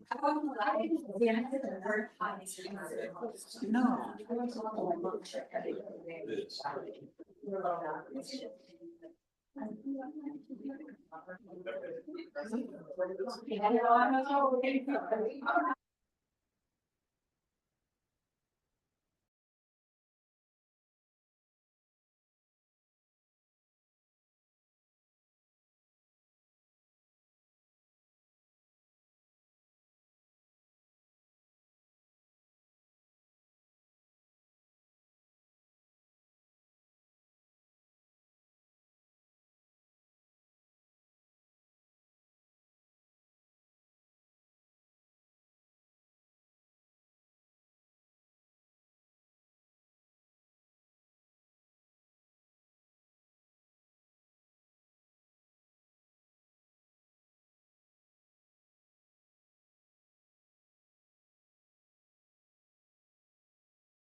Yeah, you can say. They were wondering the protocol, including stand. As far as. Well, when the judge it's coming in, you stand up. Oh, right. And then when the jury coming in, you stand up. Yeah, stands, except there's no kneeling in this. Let's do that.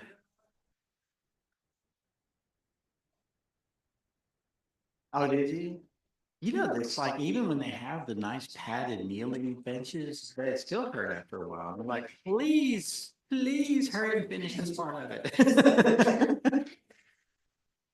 All right. Okay, so we are back in session, back on the record here, and this is the strikes for cause. I'm going to start with plaintiffs, and then we'll go in the order that you presented in opening. And then once we figure out who is struck for cause, you'll have your strike sheets and you'll just strike for peremptory strike. You'll do your peremptory strikes and just give those directly to the clerk. I don't need to see the peremptory strikes, and then she'll give us the final list. Okay, is everybody ready? So plaintiff applicant, what do you have? Number one. Okay.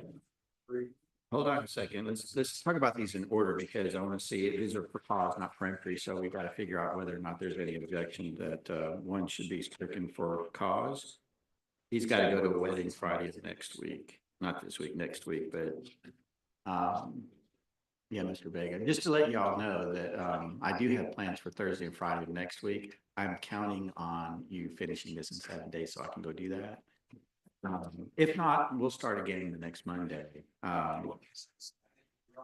That is, let me give you the right date so that we're not, yeah, I don't want you to. So it's the Thursday's the 3rd and Friday's the 4th. So the 3rd and the 4th, I'll be out. So hopefully we can wrap this up by Wednesday. No, I did go to Blue Barns last year, and because I did that, now my mother and my brother and all that side of the family, they all want to go this year. So we've got a big cabin on Lake Buchanan, and we're all gonna. I love my family. We go vacation together all the time. We're good. All right, so let's get down to business here. Vega, for cause, is there any argument, objection to that? Yes. Okay, what's the reason for cause? He said definitely ratio his time is odd. He would definitely be biased. He has a moral obligation that no matter what, that the man had a moral obligation to provide.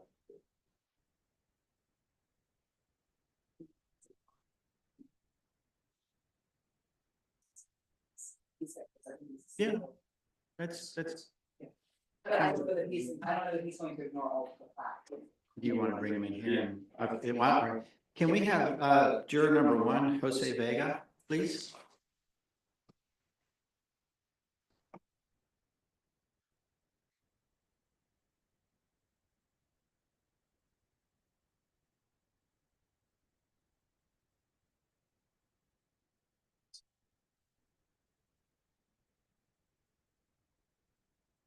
Okay.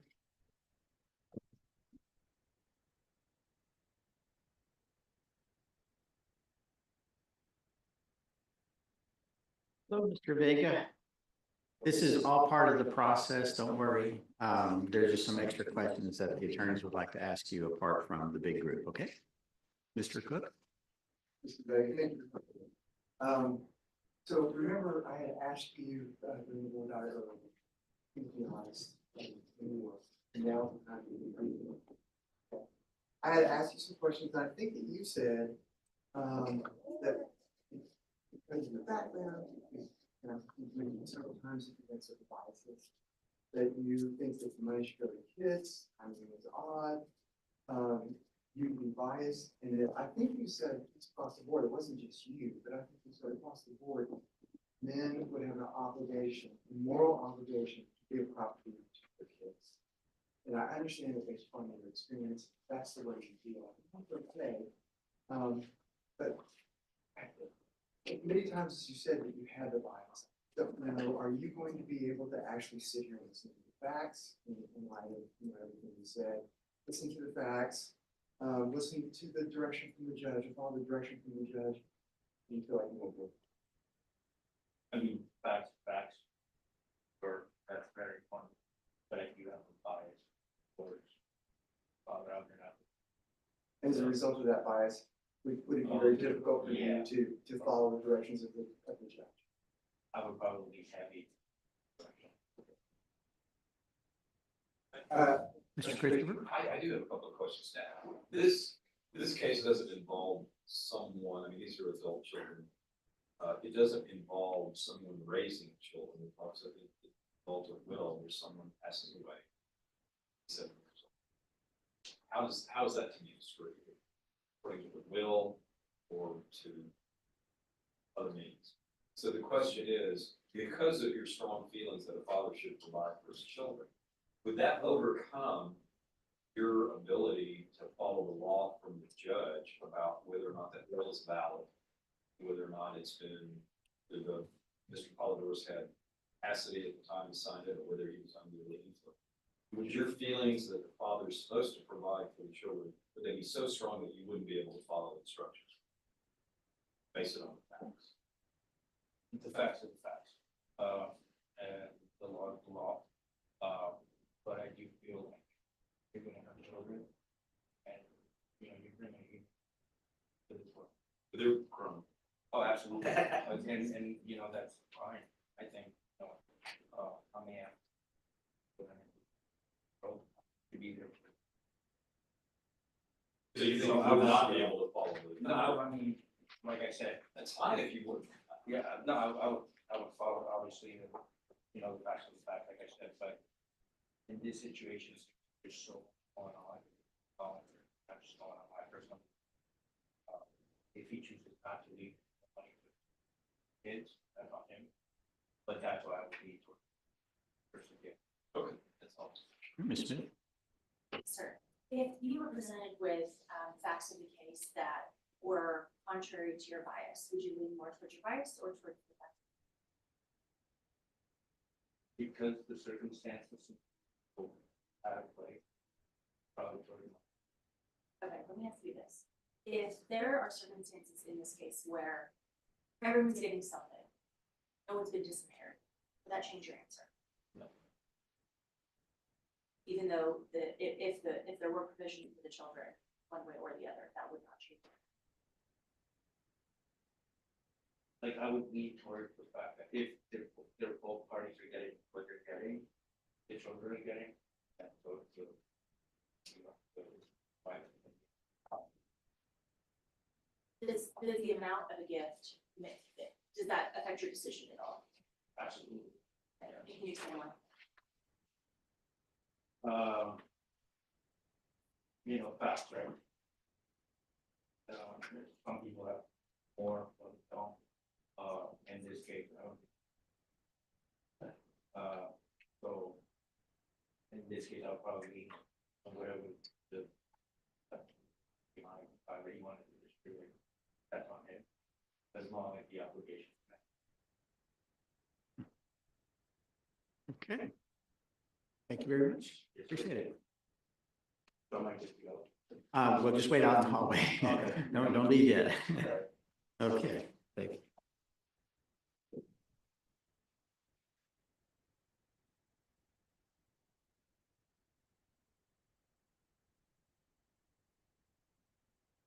Yeah, I'm gonna go ahead and strike for cause. He's got an admitted bias, or he's been coached on how to avoid trial. I wonder sometimes. All right, next one. For cause, yes. Okay, Maria Coleman. Okay, and what's the reason for Maria Coleman? She said that, she'd be biased, but she believed that, the woman married, that she married, and that she also said that she would have a bias and it should be a default. Okay, anybody have any disagreement?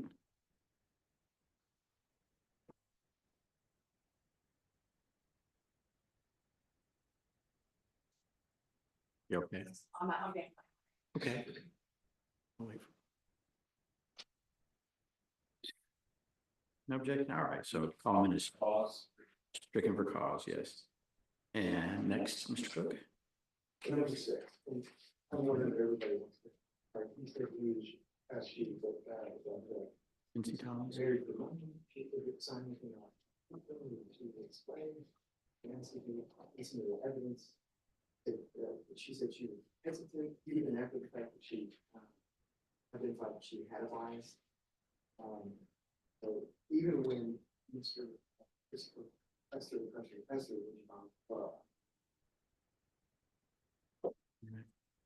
was She also talked about how she'd be able to.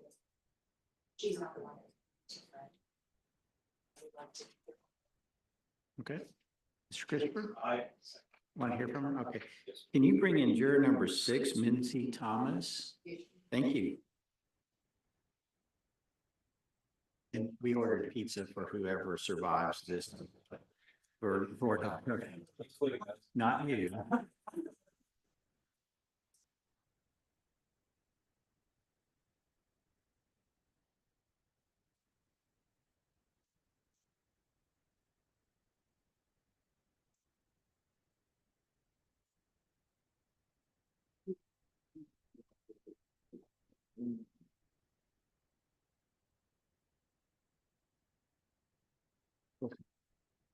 Well, hello, Ms. Thomas. How are you?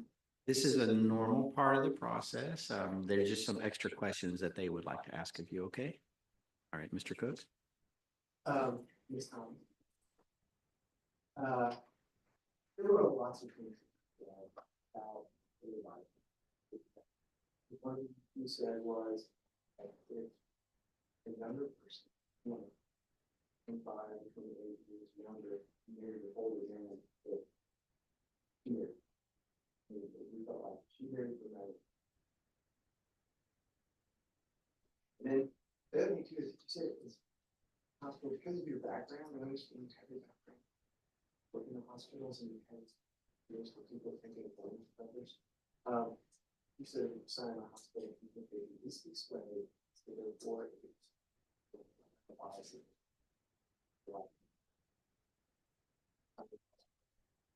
Your bias would be, it was not public, it was without.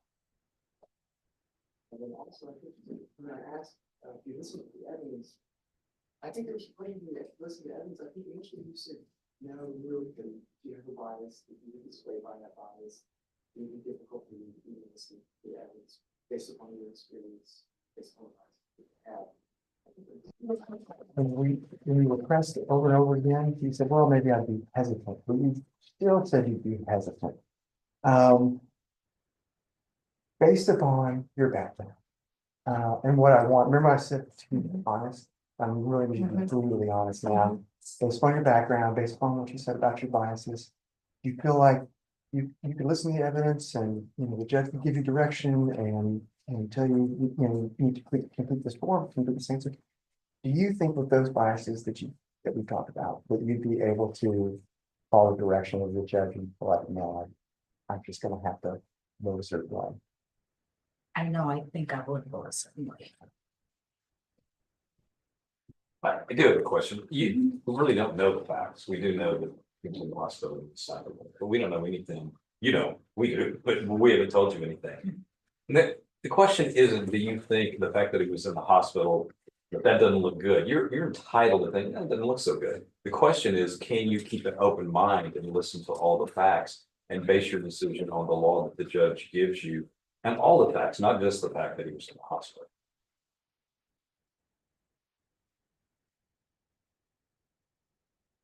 I think you guys would want me to. I think I just have very strong, like I'm a very black and white person. Something I struggle with even at work. I'm very black and white. I have yet to find the 50 Shades of Grey. I just, yeah, I'm just very, I am one way or the other. Well, what about this? What if the evidence shows he was in the hospital, but he took a MOCA test and he scored 30 out of 30, you know, he knows exactly what he's doing. Then he should have made his rule before. Okay. That's the way I feel. Okay. Very good. Ms. Smith, do you have any questions? No questions. All right. Thank you very much. Thank I you very much. appreciate it. Thanks.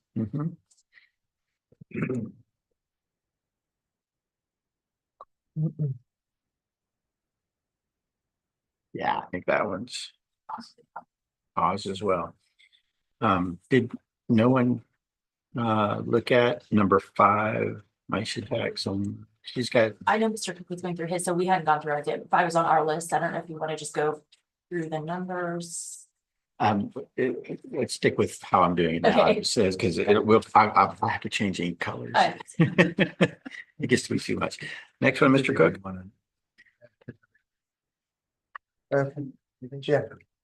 Yeah, 14 expressed a very strong bias. Dr. Huang. Yeah, oh, he said something. He expressed some very strong biases. Yes, so I don't know. Does anybody disagree on that one? Okay. All right. That's a yeah. Number 19, she said, again, she had a strong bias. Lisa would have married just for money. Can't set that aside. So I would like to explore that with her. Okay. Anybody? Yeah, I don't. Number 19, Carly. I would like to, I object to her being certified professor now. I would like to. Okay. All right. Can Deputy, can we get juror number 19, Miss Vandergriff? Thank you.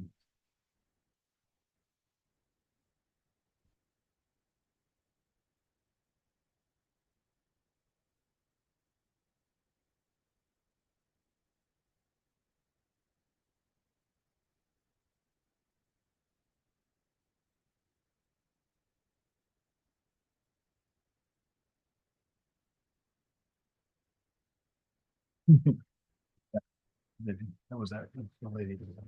Yeah, just come on up with this. I don't have it. Oh, you don't? Okay, so. So that's okay. Mr. Christopher? Oh, okay. Well, I don't think there's any reason to, there's an agreement. Yeah. Oh, I think we're okay. I think we're good. Thank you for coming in today. Sorry, we thought we had questions for you, but I think it's resolved itself. Yes, all right. Thank you so much. I'm much better at seeing the face than the. What number was yours? I am too. Yeah, no, that was 19. Okay, so 19's gone then. Yeah. 19 is stricken for cause. And Mr. Cook, next. 22, and had a bias for everything. Yeah, 22, agree. Okay, 22 is stricken as agreed for cause. Okay, next. 34. 34, Ms. Lunsford. Second.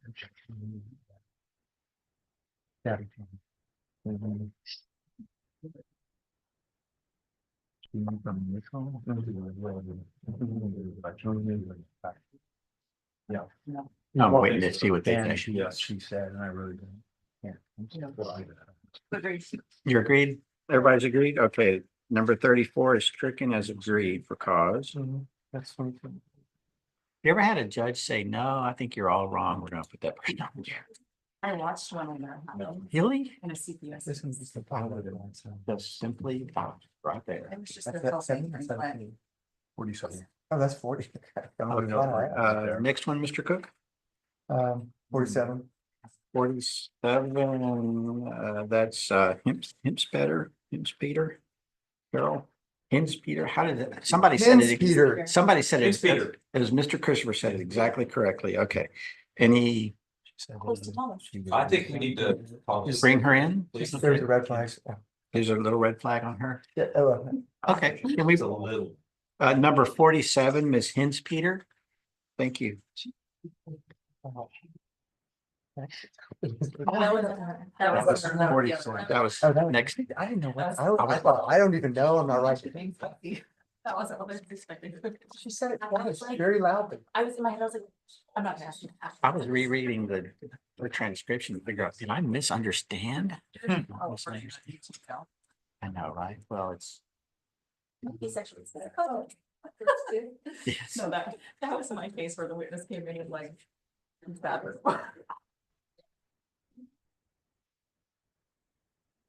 Hi. Hi there. Hi, this is a completely normal part of the process. They just have a few extra questions they wanted to ask you, so together. Mr. Cook. This is Peter, how you doing? I'm fine, thank you. Okay, so I think when we were talking about the document being signed on. And I think what you said was, up until that point, you could be neutral. But when you heard that, then at that point, you were no longer willing to be neutral, didn't really want to see facts. I think I was confused by your question, maybe. From my experience, I feel like I might be a little on the biased side, though I would try to listen to all the facts. But my experiences with my dad, and I was his medical power of attorney, and seeing how confused he was on the drugs, and I wouldn't want him signing anything. Okay.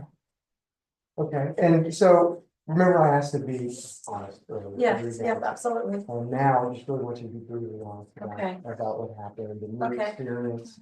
And it seems like it's kind of raw, I mean, what it was saying, it was difficult. It happened in 2017. Okay, so Yeah. it's the time to tell. Yeah, I know, but I'm very close to my dad. Yeah, okay, well, I'm sorry, all right, so the question is, would you be able to, in light of that, in light of those facts, in light of the personal experience that you have, will you be able to set that aside? Will you be able to listen to the facts and listen to the judge's direction and follow the judge's direction, or would you just say, look, honestly, David, I think I don't think I could honestly be biased. I have to say no. that you would be biased or that you would not? That I would hold my personal opinions as to what was going on. You would. I would, yes, sir. Mr. What Christopher? question? I'm not, and I asked you a lot of questions. The question isn't, you don't have to agree that it's a good idea for people to sign a will in the hospital. You don't have to Correct. say that's a good thing. I want that Yeah, for yeah. everybody. Mhm. You don't have to commit to that. What we're asking is, that's a undisputed, that's one of the things that we can talk about, that he was in the hospital. So Mhm. the question is, would you be willing to consider other facts? Not just that fact, or would you say, well, if he's in the hospital, because of my experience, I'm gonna say that's not a good will in all circumstances. Is that your position? Yes, it is. Okay. Yes, sir. Ms. Smith, do you have any questions? No questions. Thank you very much. Thank you. I appreciate it. Yes, thank you. Okay. Hey, that's.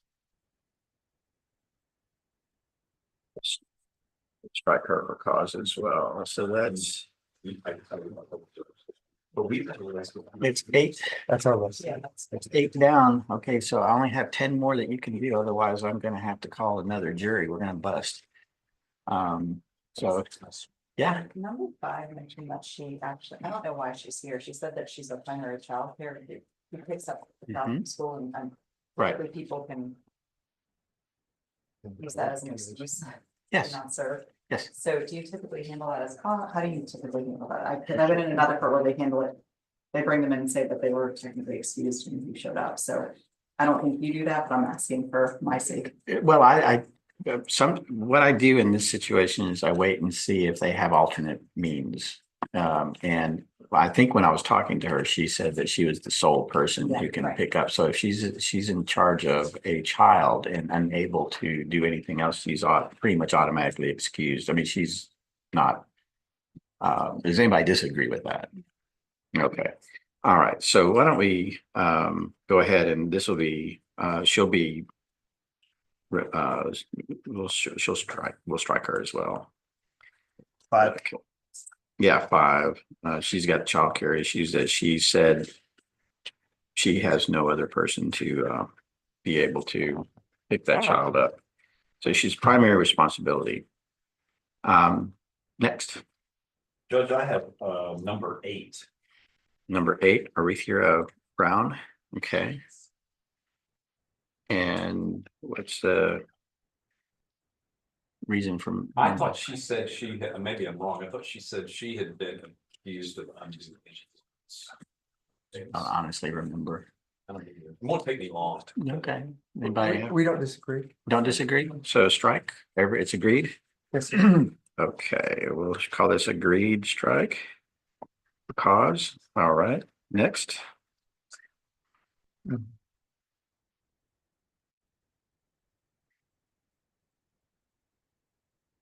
Mr. Christopher, that's all right. All right. Just to be sure where we're going. Number 10.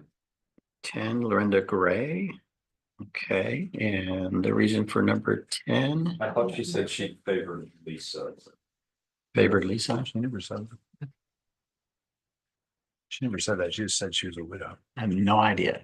I guess we could. Yeah, well, yeah. Maybe she did. that's She okay. said, Could you well, bring? she didn't use those words. Well, I know that's vague. we'll find out here in a second. Juror number 10, Miss Gray.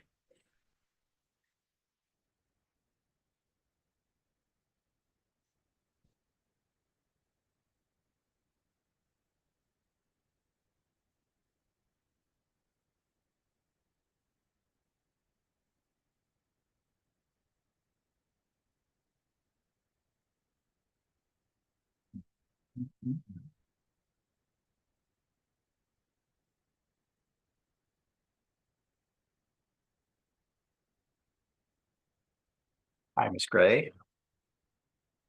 All right, so this is a completely normal part of the process. I just have a few extra questions to ask you, okay, Mr. Cook? Or I'm sorry, Mr. Christopher, excuse me. Yes. We asked you several questions and here, let me just try to cut to the chase. Do you feel like, I mean, I think your husband passed away, is that correct? 2 years ago. Right. And you're in some ways in a similar situation in Ms. Polidor's, correct, in the sense that her husband is also passed away. Correct. And so my question is, do you feel like because of your situation and the fact that I think, did you decided how your husband's kids, what they inherited, correct? Or was it your husband's will decided that? His will specifically said everything went to me. Okay, But we were married 22 years. sure, So, Right. and then from there, it basically just said whatever I wanted to designate to the children, then I could do whatever I wanted. okay. Given that experience and the similarity in the situation, and there's a lot of differences because you don't know the facts Yeah. about Lisa Polidor's, but given just in the abstract, the similarities between your situation and hers, do you feel like that you would tend to favor her in this will contest where the adult children are suing to throw out the will? In the same sense if someone tried to throw out the will of your husband. Not really. I think I'm educated enough to know that it has to do with, well, I don't even know the longevity of the marriage, first of all. And the aspect of the relationship between her and the kids. I mean, I was very close to my stepkids, so I have to listen to all the facts first. I know my situation. We were a cohesive family. It was blended, but it was cohesive. That's all I have. Thank you. Okay, any other questions? No? Okay. Thank you. Thank you very much. So I'm going to withdraw. Okay, very good.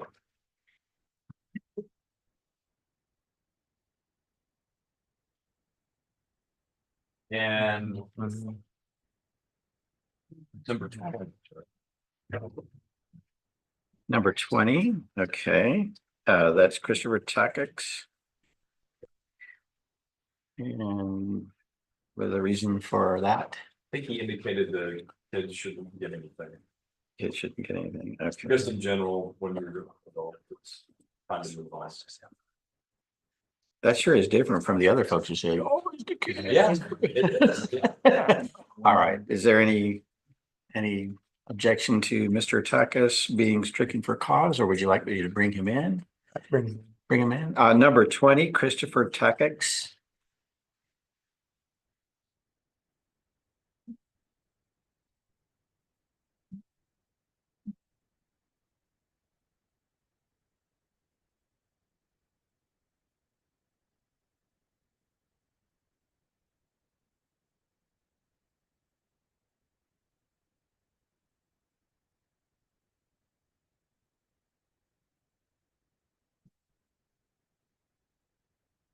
Yeah. That's very good.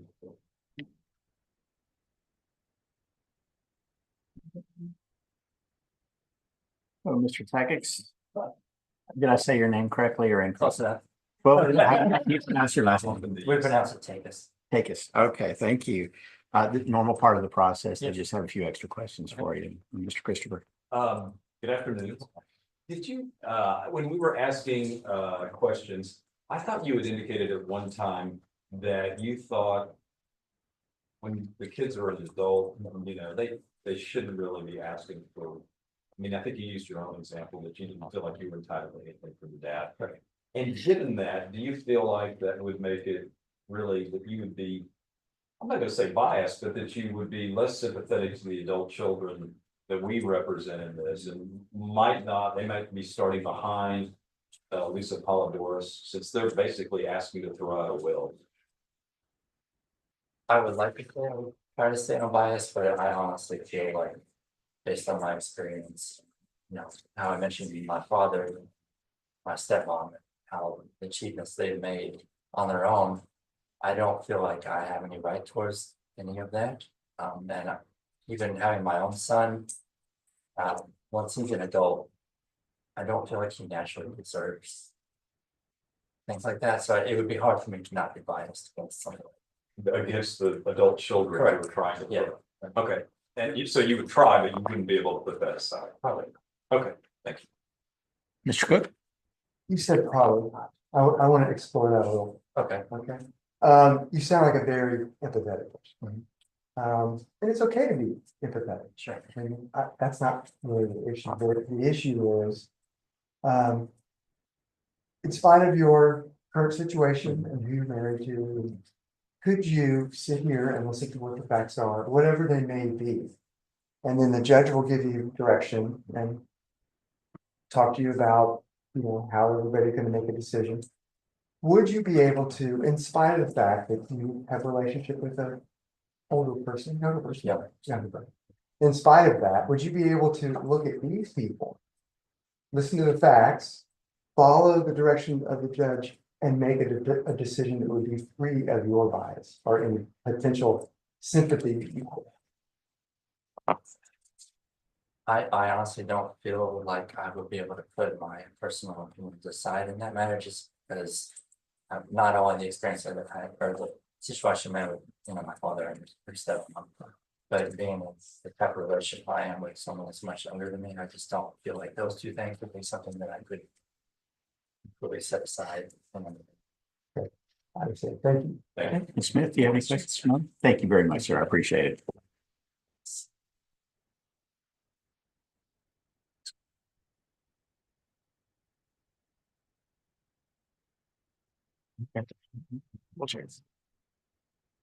All right, so we'll go ahead and strike that one for cause. Judge Miller has a really high background with like the Harris County seal and. Oh, you know, he's got connections. I have to buy junk from the warehouse. All right, next, Mr. Christopher. Judge number 20. 25. Number 25, Yvonne Ledet. Okay. Reason for cause. Judge, I think she said several things that she was, go ahead. 25. Yeah. Oh, she knows one of the parties. That's Yeah. 25. Yeah, that's 23, actually. 23 knows Dr. Sauer. I think she also favors Lisa. I think she thought. Which one are we talking about? 25. Are we still, okay, Yeah. so probably favors Lisa. Right. Okay. Mr. Cook, you want to bring her in? Yes. Okay, let's go ahead and bring in juror number 25, Miss Ledette.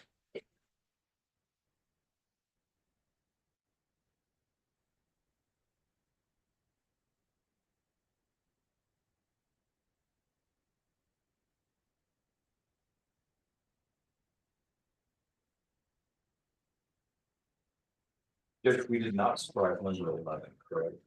Number 11, no, number 11 wasn't spoken about. Okay. We haven't. I put the wrong one on that. Oh, okay. That's fine. Okay.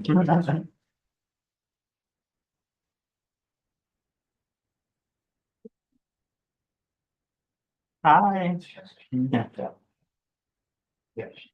Hi, Miss Ledette.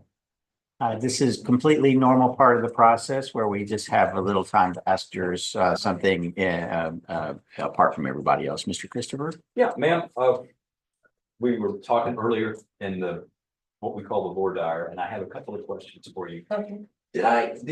Having heard what this case is about, with the will contest, the widow, adult children, did you indicate that you felt either sympathy for the widow and maybe not so much sympathy to adult children who were trying to invalidate the will of her husband, so that you felt like that if, because of your personal opinions, that you probably, this is not the best case for you, and you probably would favor Lisa Polidorus at the expense of not her children, but the children who are filing this lawsuit? That is correct. And again, not every case is the right case for you, for all of us. I have cases that aren't good for me.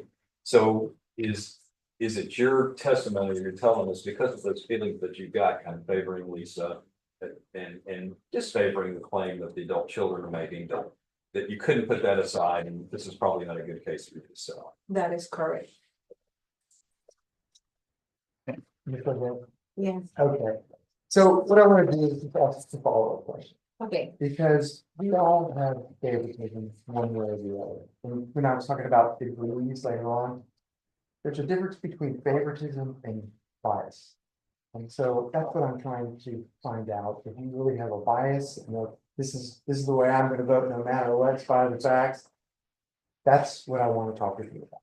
Is the facts that you brought up, are those just you feel favorable, or is it truly prejudicial? And so the question is can you listen to all the facts? If you were to be on the jury, can you listen to all the facts? Listen to what the children have to say, listen to what Lisa has to say, and then make a determination based upon what direction the judge gives you. Because here's what you have to make a determination. Could you follow his direction? Consider all the facts, except whatever what you call sympathy that you have aside, and make a decision. I think I will stick with what I mentioned. I think I will definitely favor her as wife and being married to this person. I don't know how many years, but I think that she's well deserved of whatever will was left for her. So I don't think I will, take back my words or change my opinion about it. Okay. Okay. Thank you very much. No questions, Judge. I didn't think so. Everybody's gone to see them. Oh, that's something to. Man, we have to start ordering bigger juries. This is getting scary. Mm-hmm. All right. 26. 26. Lori Ramirez. Yeah. And reason for 26. 25. Sorry, 25 is stricken. Yes, sorry.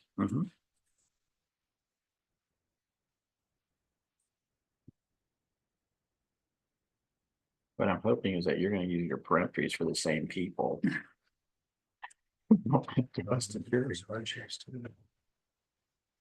So let's talk about juror number 26. Judge, she said some things that, I think she had an experience that predisposed her to favoring Lisa in this case.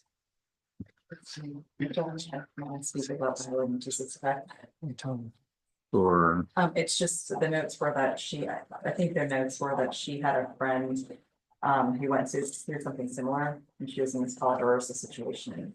It was that it was terrible for the friend, so we don't know if it's going to impact her ability. trouble for the friend. All I right, so also had notes that she believes no matter what the current spouse should inherit, and so. okay. I believe Mr. Cook is not in agreement with you all, so. Let's bring in juror number 26, Ms. Ramirez. Thank you.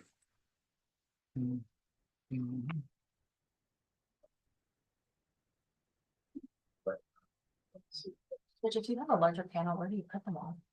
We've actually done 60 right here. We squeeze them in just a little bit tighter, and then we use this front row also. But we've done 60 in here before. It's not fun.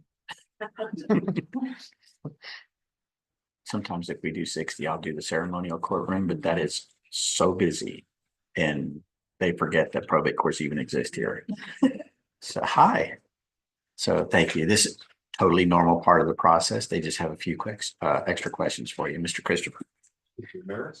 Okay, just referring back to the questions that we asked. Did I understand you to say that you had a friend who was involved in a will dispute or some sort of dispute following the death of maybe her husband, and that she was kind of in a position that Lisa was in the sense that the adult children were making claims or making life difficult for her, and it was a nightmare or a mess or something? Did I understand that right? Yeah. And here's the question. Does that experience that you've got, would that be so strong that you think you would tend to sympathize with Ms. Polidorus and make it harder because of your experience for the adult children of George Polidorus and their lawsuit trying to overturn this will? A little bit, yeah, because I just know the trauma that it caused. Okay. I was close to her. Okay, well, the question then becomes, is that trauma that your friend suffered and that you kind of vicariously or by empathy experienced as well, is that something that you would not be able to put aside and consider the facts and the judge's instructions, or do you think that would affect your decision and maybe make you favor Lisa over the adult children for making claims? I think possibly, yes, because as soon as I kind of heard everything going on, it's exactly what I thought about with my friend and everything she'd been going through. Okay, you used possibly. So the question becomes, can you tell the judge that you definitely, if you're, because once you get in that jury box, it's too late and stuff, and we're all set. Can you tell the judge that if you get in that jury box, that you absolutely can guarantee that you can keep that experience that you had with your friend, she's had with her adult children, out of your mind, and it will not affect your decision in any way? I don't think it would be out of my mind. Would it affect your decision? I think it would. Mr. Cook? You were very thoughtful when we were talking, and I think that you asked questions, and there's sometimes when you would say, well, it depends. And I think at one point where you were asked about Lisa and the surviving spouse, I think that you said, well, I thought you said, I don't know that I would necessarily sympathize.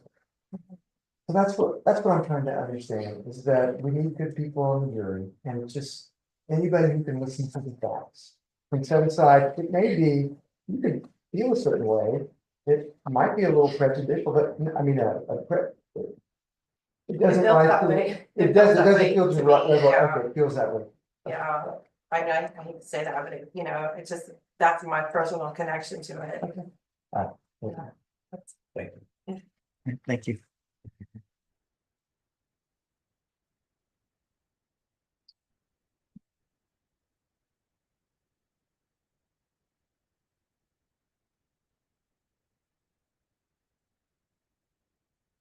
I think that one's probably stricken for cause as well. Yeah, y'all been a little deeply into the case during voir dire. It's that makes it a little bit more difficult sometimes than if you're talking hypotheticals or similar situations that because they're anyway.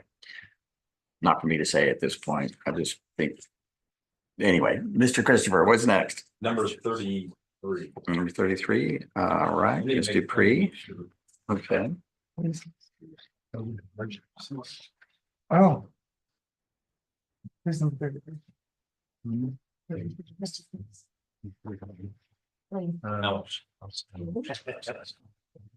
That's what I got. I couldn't. You can buy the we call I think this. I'm waiting to see if. Oh, I'm sorry. I thought I don't know what they're doing. Are y'all kind of fairly aligned on these strikes for cause? Yes. You are, okay, because I'm worried about breaking the panel at this point. We'll go through yours separately. I'm not gonna stop. I'm not gonna stop. We're gonna go through yours. So Ms. Dupree. Number 33. Yes, you. She had some experiences where she, I thought this done a favor of Lisa. Okay, yeah. Yeah. Sure. We'll impanel those that we can, and we'll call another number of jurors, about another 24, give or take, depending on what I think we need. But we're not gonna, it doesn't do away with this panel, it just means that I have to call for more, and that's the rule. It's 231, somewhere around in there. But we're not gonna get new jurors today. It'll have to be tomorrow. Yeah, I've never had anybody bust the panel. I don't think we're gonna bust it today, but we're gonna get really close. Oh, no. Depending on what you do with peremptories, because you're not going to see each other's peremptories. You're going to do your own and give them to her, and sometimes y'all do the same people. Judge, what about the hardships? We're going to have to go through the hardships in a second. That's what I'm getting worried about.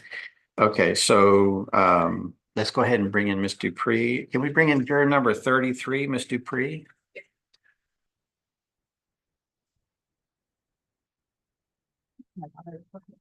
Hmm.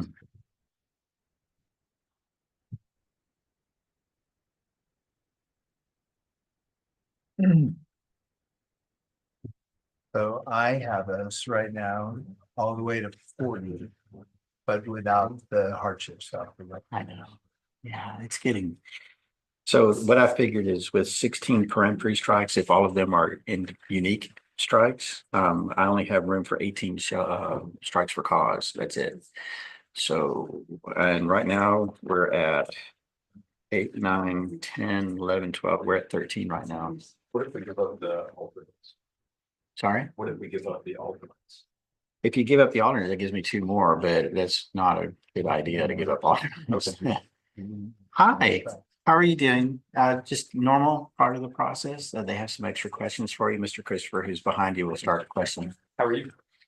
Good. I got a couple of questions. I thought, and I may be wrong, I thought you had given some answers earlier today where you had indicated that maybe because of your experiences, that maybe this wasn't the best case for you, that maybe you kind of sympathized a little bit with Lisa as the widow, and maybe you were not sympathetic to the adult children, that Lisa as the widow should get everything and the adult children shouldn't be trying to get anything. And I don't know if you had an experience that was similar yourself, but just tell me, do you feel like, based on what you've heard about the case, that you feel like you would favor Lisa and would be inclined to her position as opposed to the adult children?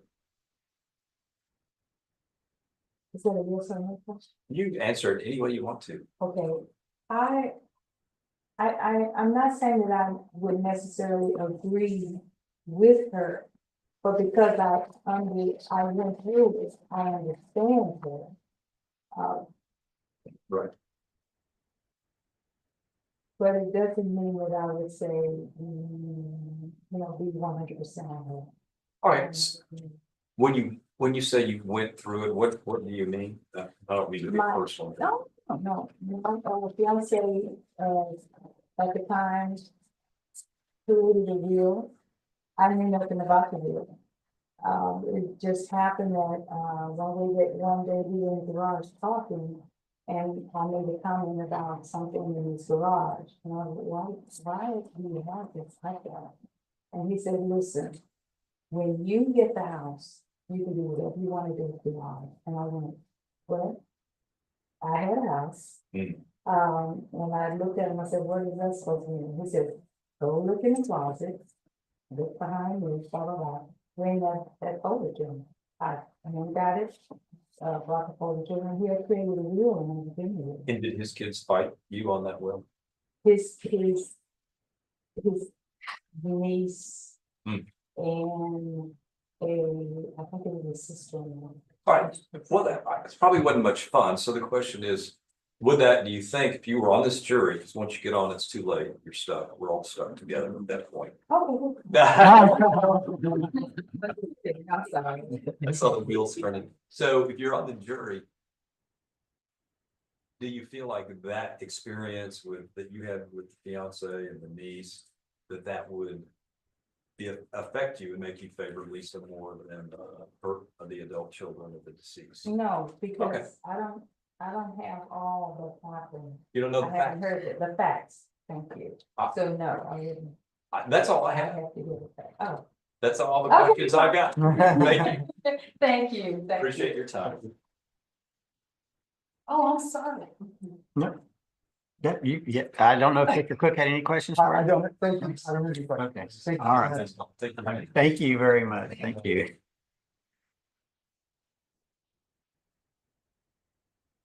Okay, no motion for me. Oh, okay, withdraw, okay. Good, because we need her. Yeah. Yes. 38, Mr. Declare. All right, 38. And reason for that? Same thing, and she said some things that I thought indicated she was favorable to Lisa, in this. Oh.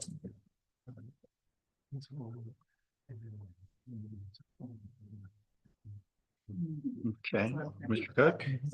So, Judge, this one may not last long. No. It may not. But we'll see. We'll see. I had a different recollection. We don't have an objection to him. No objection to striking Oh, for I'm sorry. cause? Oh, I thought you said this. Was that who they're talking about? Yeah. Wait, what number was it? 38. Oh, 38, I'm sorry, I'm sorry. Confused, sorry. Okay. 38 never said it. All right, shall we bring in juror number 38, Ms. Leclerc?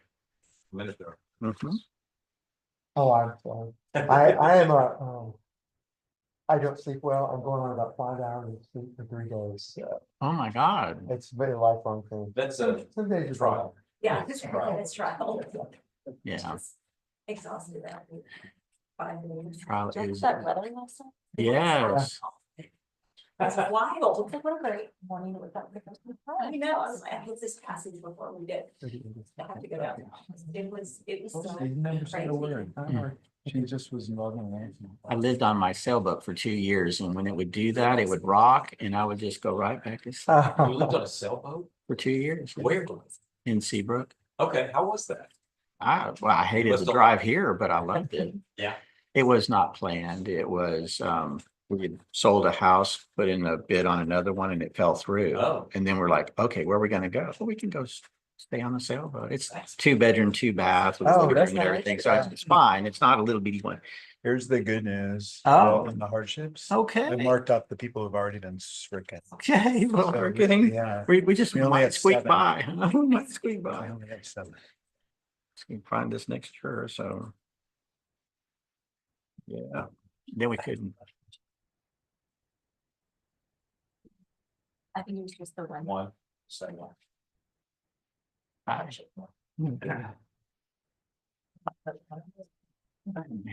It was actually better than I thought it was gonna be. Hi, Miss Leclerc, come on up. Judge, I think I made a mistake. I Oh. don't have a problem. No issue here, no questions? Okay, well, I guess, Mr. Cook, we don't have any questions for you either? Okay, well, that's okay. Everything's fine. You can go back out there. Thank you. We're good. Yes, we thought we had some questions, but we don't. We're good. This one's here. I told you. Okay. Next, Mr. Christopher. Justin, getting to the end. I'm glad. Number 43. 43. Miss Cifuentes. Yeah, Okay. say a word.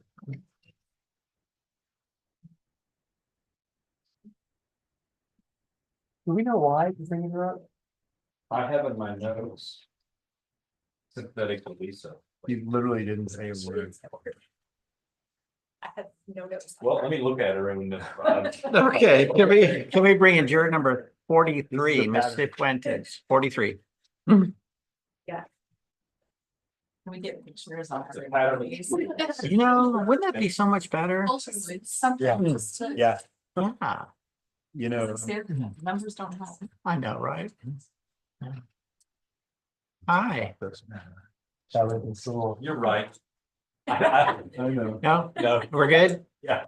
Okay, well, Ms. Cifuentes, I'm sorry, I thought we had some questions for you, but I guess we don't, so we're good. You can go back out there, thank you. Okay, Do we call and anyone else? That's all I have. She has. Okay, that's all you have there? Oh my God. Okay, so let's see, that's 5 for you, 5 more. Okay. I don't know what that meant. I mean, I'm not gonna ask. What about? Sexual sin, but who cares? Yeah. So she's got. And you just, Ms. Smith, have just one in addition? Is that right? Mine were only the hardship ones. The hardship, okay, oh, okay, all right, so let's go over the hardship ones then, so. We're up to 13. People. All right, first hardship one, which one do you think? Number 1 and number 5, they were both. 1 stricken and 5 stricken. 30. 30 travels on Saturday, and I think that is, she said that it's not a weekend trip, it's a week-long trip. Yeah, I think that one is strike for cause there. 30.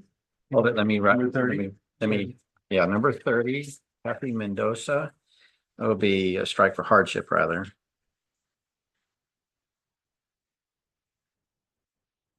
Okay. And next one, 37. 37. 45, flight to Wisconsin. Oh, well, let's go in order here. Oh, sorry. So 37 has a cardiologist on Friday. We probably don't want to interfere with his appointment because you all probably know how difficult it is to get a doctor. So 37 will give him a pass for hardship as well. Let's see what we're. Okay, so that's 2 for hardship. Oh, that's I'm sorry. Okay, so where are we now? 45 has yeah, was work in Wisconsin, which his employer really needs to give him a break on that, but I was kind of confused. He said he was here visiting or something like. Down to visit his kids. He has kids down here. He lives. She said, but he lives here. Yeah, but he said he lives here, so why is he visiting here if he has kids here? I think he's got it. It's very possible. All right, all right, But could we maybe ask him if there's a way for his work to excuse him? yeah, I think, can we, I had another one here that was number 17, Timothy Kroger. He said he has a bus trip early next week. He's self-employed, I think he said. Business trip. And his business trip and he can't get out of it. 11 and 14. Oh, number 14 's gone. Yeah. 11. Yeah, 14's gone and 11 has vacation starting April the 2nd, which is Wednesday. It's Tuesday. It's Wednesday. It's Wednesday. That's a little close because I'm hoping that you'll be at closing by Wednesday. That's probably, let's go ahead and say goodbye to Mr. 11. 17.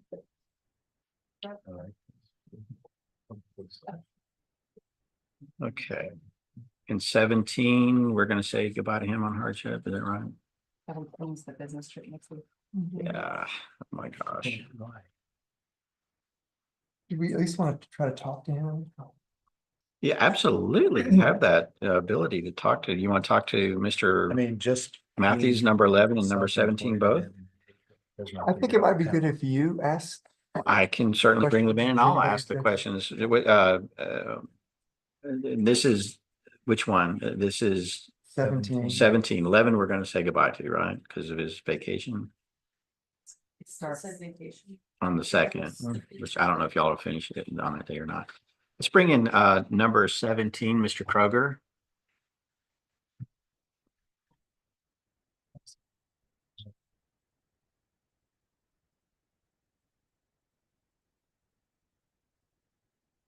Oh my God, we only have one more that we can get rid of. That's it. We only have one more we can strike. For cause. And you have, the only one left is 45. That's one. It's potentially. I mean, we may squeak That's the by. Wisconsin guy. Yeah, we may squeak by. Hmm? We'll find out. You're talking him too. 14 and 17. 45 and 17. Yeah, 14 was, yeah, he was doctor who knows it all. Oh. Hello, Mr. Kroger. Hi.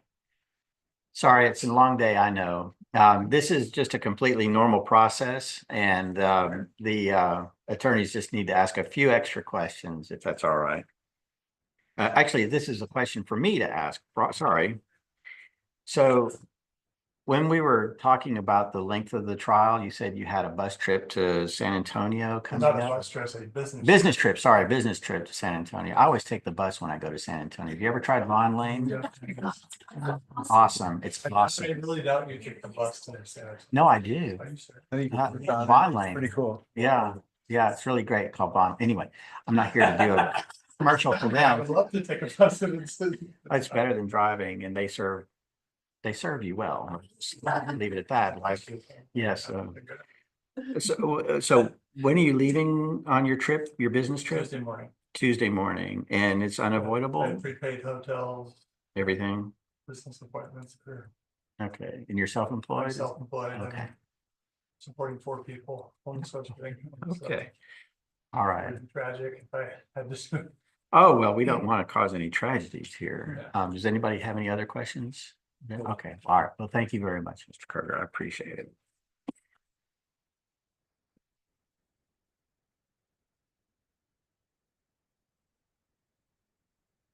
Okay. All right.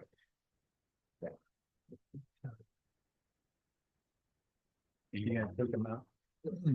You want to call number 45 in? See if we can talk to them. Okay. And 17 is stricken, yeah, for hardship. That's Someone back. cause. That person who knows Nate Polydor's. Yes, Okay. that was 23, I believe. 23 has not been stricken. Yeah, It's been 23 is voted. still in play. That was 23? No. 23 knows Dr. Sauer. Okay. That's who it was. 23 knows Nick, right? Yes, 23 23 knows. She worked for his. Are you, Wait, are 20 you striking 23? 17? Yeah. Yeah, 17 is No, going to be 23 stricken. But 23's not struck yet, right? 23 has not been, no one's That's asked. the one that I asked earlier and was told it was. That's what I thought too, yeah. Yeah, I don't know that there's an objection on this. I didn't think there would be. I Yeah. just didn't write it down. Okay, so 23, everybody's agreed that that's a conflict there. Yes. Okay, 23. Okay.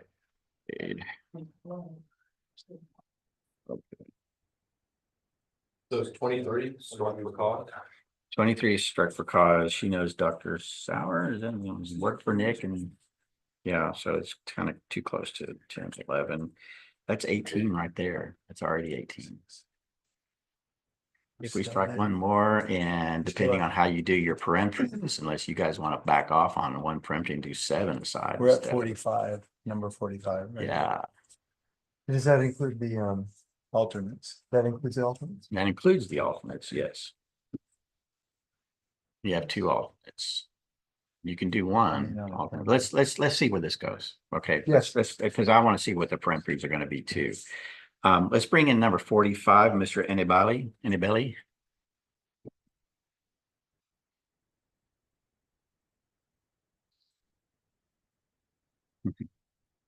Oh. Yes, I'll be asking. Actually, Yes, we're actually there right now, all the way to the end. yes, we are. With two alternates. Yes. I believe so. Well, I've got 18 right now done, yes. Yeah, this could be 19, so we'll see where we go with the parameters. And remember, you don't have to exercise all 8.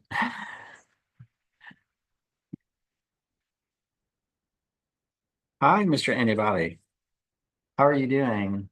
Okay, this is normal part of the process. So I was concerned because you have to fly back to Wisconsin for work, and your employer is not going to let you off for jury duty.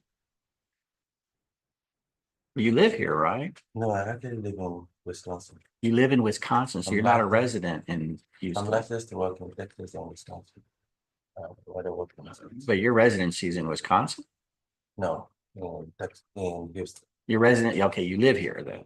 Okay, you live in Houston, Harris County.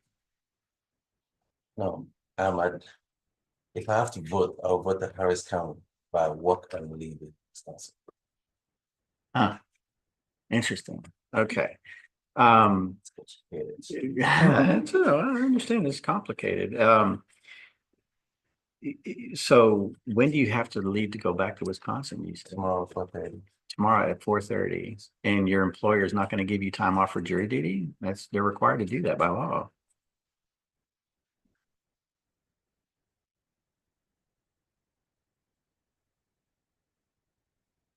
I make a call.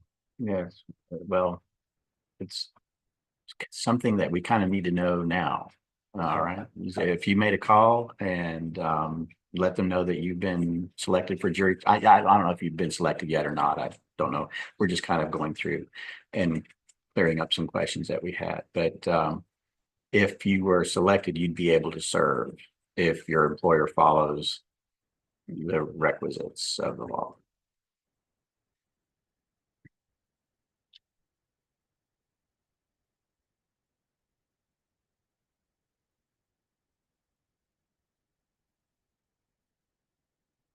Don't know. Hard to say. I rather say no. Danny, do you have any questions for Mr. Anybody? Sir, you seem to be struggling with that question about asking your employer. Is it concerned asking your employer, or the employer you got you off? That you need to be at work, I mean. That's okay. That's all right. I don't have any other questions. Thank you. Thank you.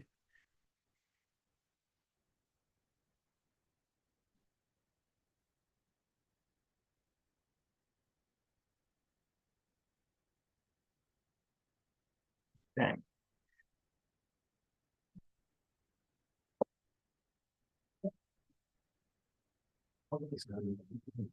Rude. Okay. So we're at. We let him know. I'm gonna strike him for cause, because if he were put on the jury, I don't know that he would. He's upset. He's upset. Yeah. So we're not down to 24, which requires me to order a new jury. We're down to 29, but my problem is that typically you only get 6 strikes per side. That's 12, but now I've elevated it to, because I've had to equalize the strikes. So you each have you have 8 per side. However you want to divide that up, I don't know. Why don't you go ahead and take your strike list, and what you'll do is you'll give me your strikes for your peremptory strikes, rather, at this point, knowing what I've already said is excluded as for cause. Give your strike list to the clerk, and she'll compile the final list. And if we have 14 left over, that's good. Again, remember, you don't have to use all your strikes, but you're certainly entitled to them. I would prefer to give up the alternates over. I tell you what, let's do the peremptories first, Yeah. and then see where that takes us, because I don't know that everybody wants to use all 8. I have no idea. Let's see where the peremptories take us first, and then if it takes us down below 14, then let's talk about alternates if we need to talk about alternates. All right, Okay. thank you. All right. Thank you very much.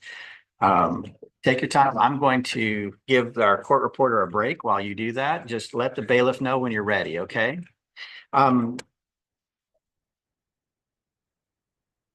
All right. Sorry, let me.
You ready? Have you altered in your peremptory strike to the clerk?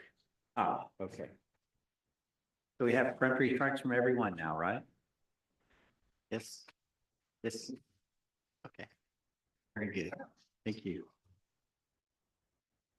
Clerk will prepare the final list and give it to me. We can, we'll bring in the jurors in just a second. I want to make sure, read the list, make sure that, we're good to go. I think we will.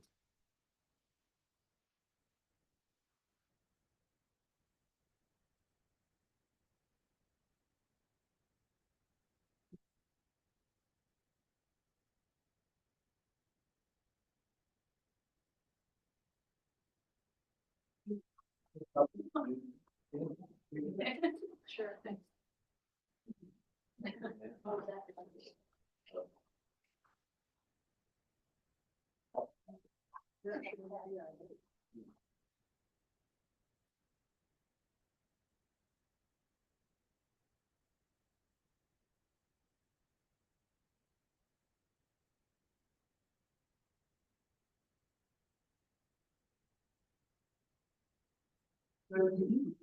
The jurors all, would you use their original numbers? Are you not gonna use original? No, they'll be reassigned numbers now. Okay. Can you nominate us with the type, with your panel? Yes, I will definitely do that. Yeah, absolutely.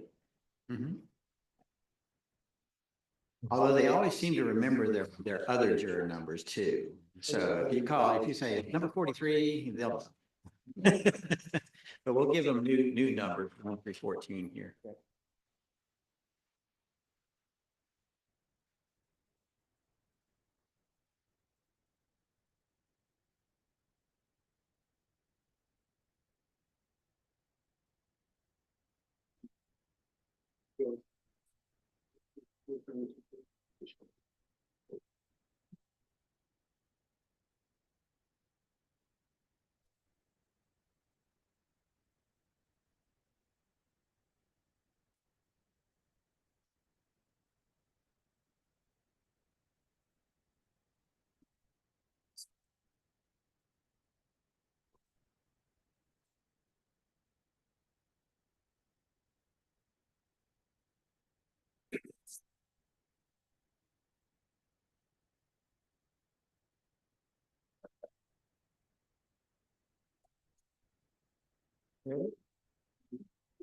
Very much. That's the ones that are left. Okay. Yes, thank you. I'm gonna tell. All right. Okay, counsel, are you ready to hear the jury list? And then Yes. just double check and make sure that these are the ones that you believe are supposed to be here. So we have we got three.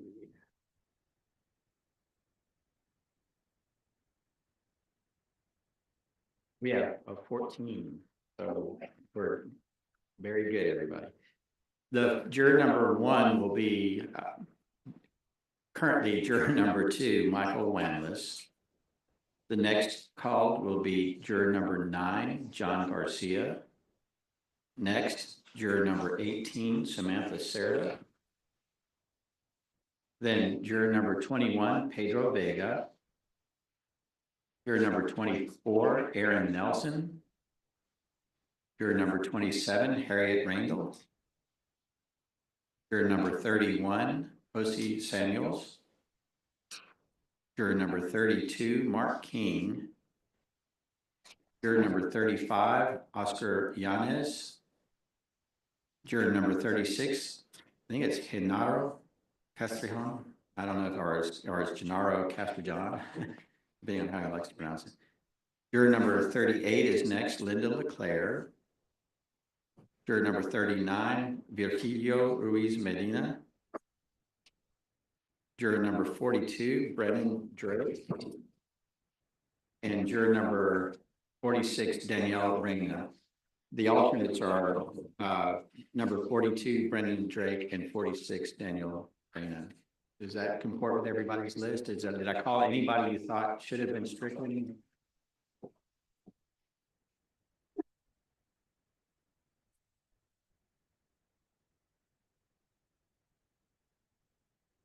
Good, okay, cleared with the Hooks team over there.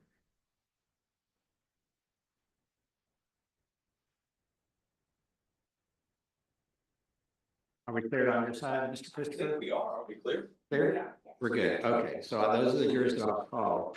And so if you'll bring into the NIRE panel and I'll call the jurors. All right.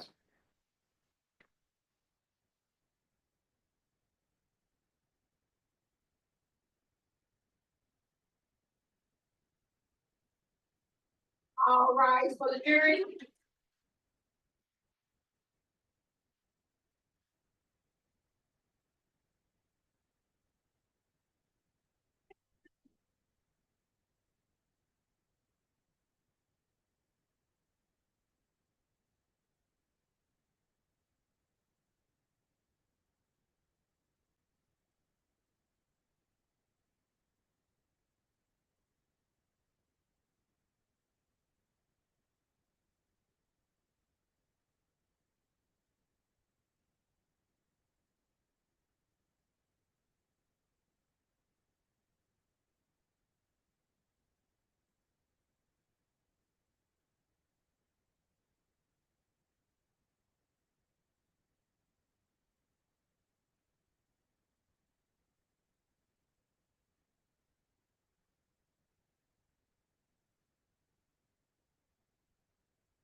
You may all be seated. All right, ladies and gentlemen, thank you very much for your patience. I know it's been a long day and I know you skipped your lunch. We all have too. My gratitude is to you for sticking in and hanging on this long, okay? What I'm going to do now is I'm going to call the names of the jurors who've been selected and you'll take a seat. The bailiff will show you where over here. Once you're all seated, I'll swear you in. Once you're sworn in, at that time, I'll release the rest of you, okay? Because if somebody says, no, then I might pull somebody else. All right, that shouldn't happen. Then you'll be released. If you need letters for work or whatever, the clerk will have them for you. Feel free to come and get an excuse letter from the clerk. For those of you who've been selected, after I've sworn you in, or after the clerk actually has sworn you in and I've read the instructions to you, you're going to retire to the jury room where the bailiff is going to get some more information from you so that you can be in direct contact with her. I also have some pizza back there that you can take home with you. We were going to try to get you some lunch, but it didn't work out that way. But you can take home some pizza and then we'll call it a day today. And tomorrow morning, we'll begin with opening statements when the trial actually begins, okay? All right, so the first person is juror number 2, Mr. Michael Wanless. And juror number 9, John Garcia. Juror number 18, Samantha Cerda. Juror number 21, Pedro Vega. Juror number 24, Aaron Nelson. Juror number 27, Harriet Randall. Juror number 31, Josie Samuels. Juror number 32, Mark King. Juror number 35, Oscar Yanes. Juror number 36, is it Genaro? Correct. Genaro Castrejo? Yes, sir. All right, oh, okay, very good, you're constable. All right, I'm gonna be doubly safe in here then. Juror number 38, Linda Leclerc. Juror number 39, Virgilio Ruiz Medina. Juror number 42, Brennan Drake. And juror number 46, Daniel Reina.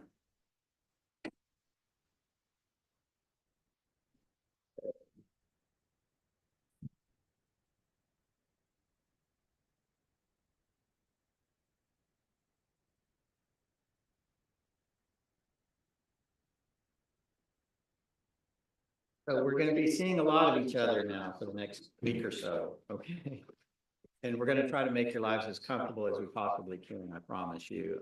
And thank you so much for your service. It was, like I said, it's a constitutional promise, but now after being sworn in, you are going to be participating directly in your own government because you will be part of this court. And it's such an important thing to do. So we're gonna swear you in, and once you're sworn in, I'll release the rest of you, okay? All right, would you please rise, raise your right hand.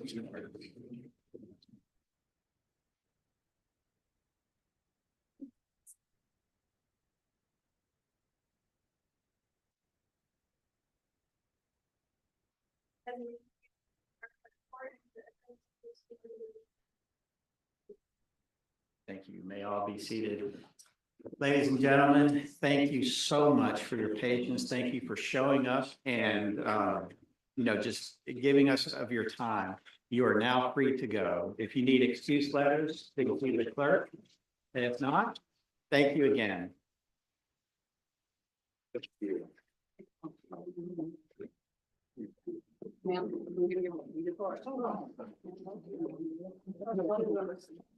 I thought it was just original.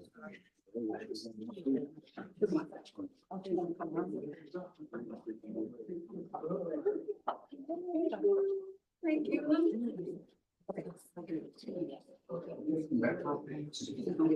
So while they're going out, what I'm gonna let you know is, you're gonna have lots of snacks back there. If you have something in particular that you like as a snack, let me know. We'll provide it for you. You have colas and water and all that kind of good stuff, or bad stuff, however you want to look at it. You're welcome to bring drinks out into here. Just make sure it's one that has a screw-on cap, or if you have your own mug, make sure it has a lid on it. But you can bring drinks out over no food. Okay, and all right, you may all be seated. Thank you. So I was giving them time to go. So next, I'm going to read to you some written instructions. These are in your notebooks. You can refer back to them later on. But as a matter of process, I need to read these to you. It's going to take a little bit of a time to do. And then after that, you'll go back to the jury room. We'll get a little more information for you for the bailiff. And again, you can take it. You can eat it here if you want to, or take it home. It's entirely up to you. All right, these are the written instructions. And some of this is repeated, but it needs to be said again. Turn off all your phones and electronic devices. While you're in the courtroom and while you are deliberating, do not communicate with anyone through any electronic device. For example, don't communicate by phone or text message, email message, chat room, blog, social networking, websites such as Facebook, X, Instagram, TikTok, all those things. You're going to get a number where others can contact you in case of an emergency. That's going to be the bailiff's personal cell phone. So if anybody needs to contact you while this is happening, she will give you that number so you can give it to other people, okay? Don't post any information about this case on the internet. Wow, I need to update this, don't I? Before these court proceedings end and you're released from jury duty, don't record or photograph any part of these proceedings because it is prohibited by law. Again, to avoid looking like you're friendly to one side or the other, don't mingle or talk with the lawyers, the witnesses, or the parties, or anyone else involved in the case.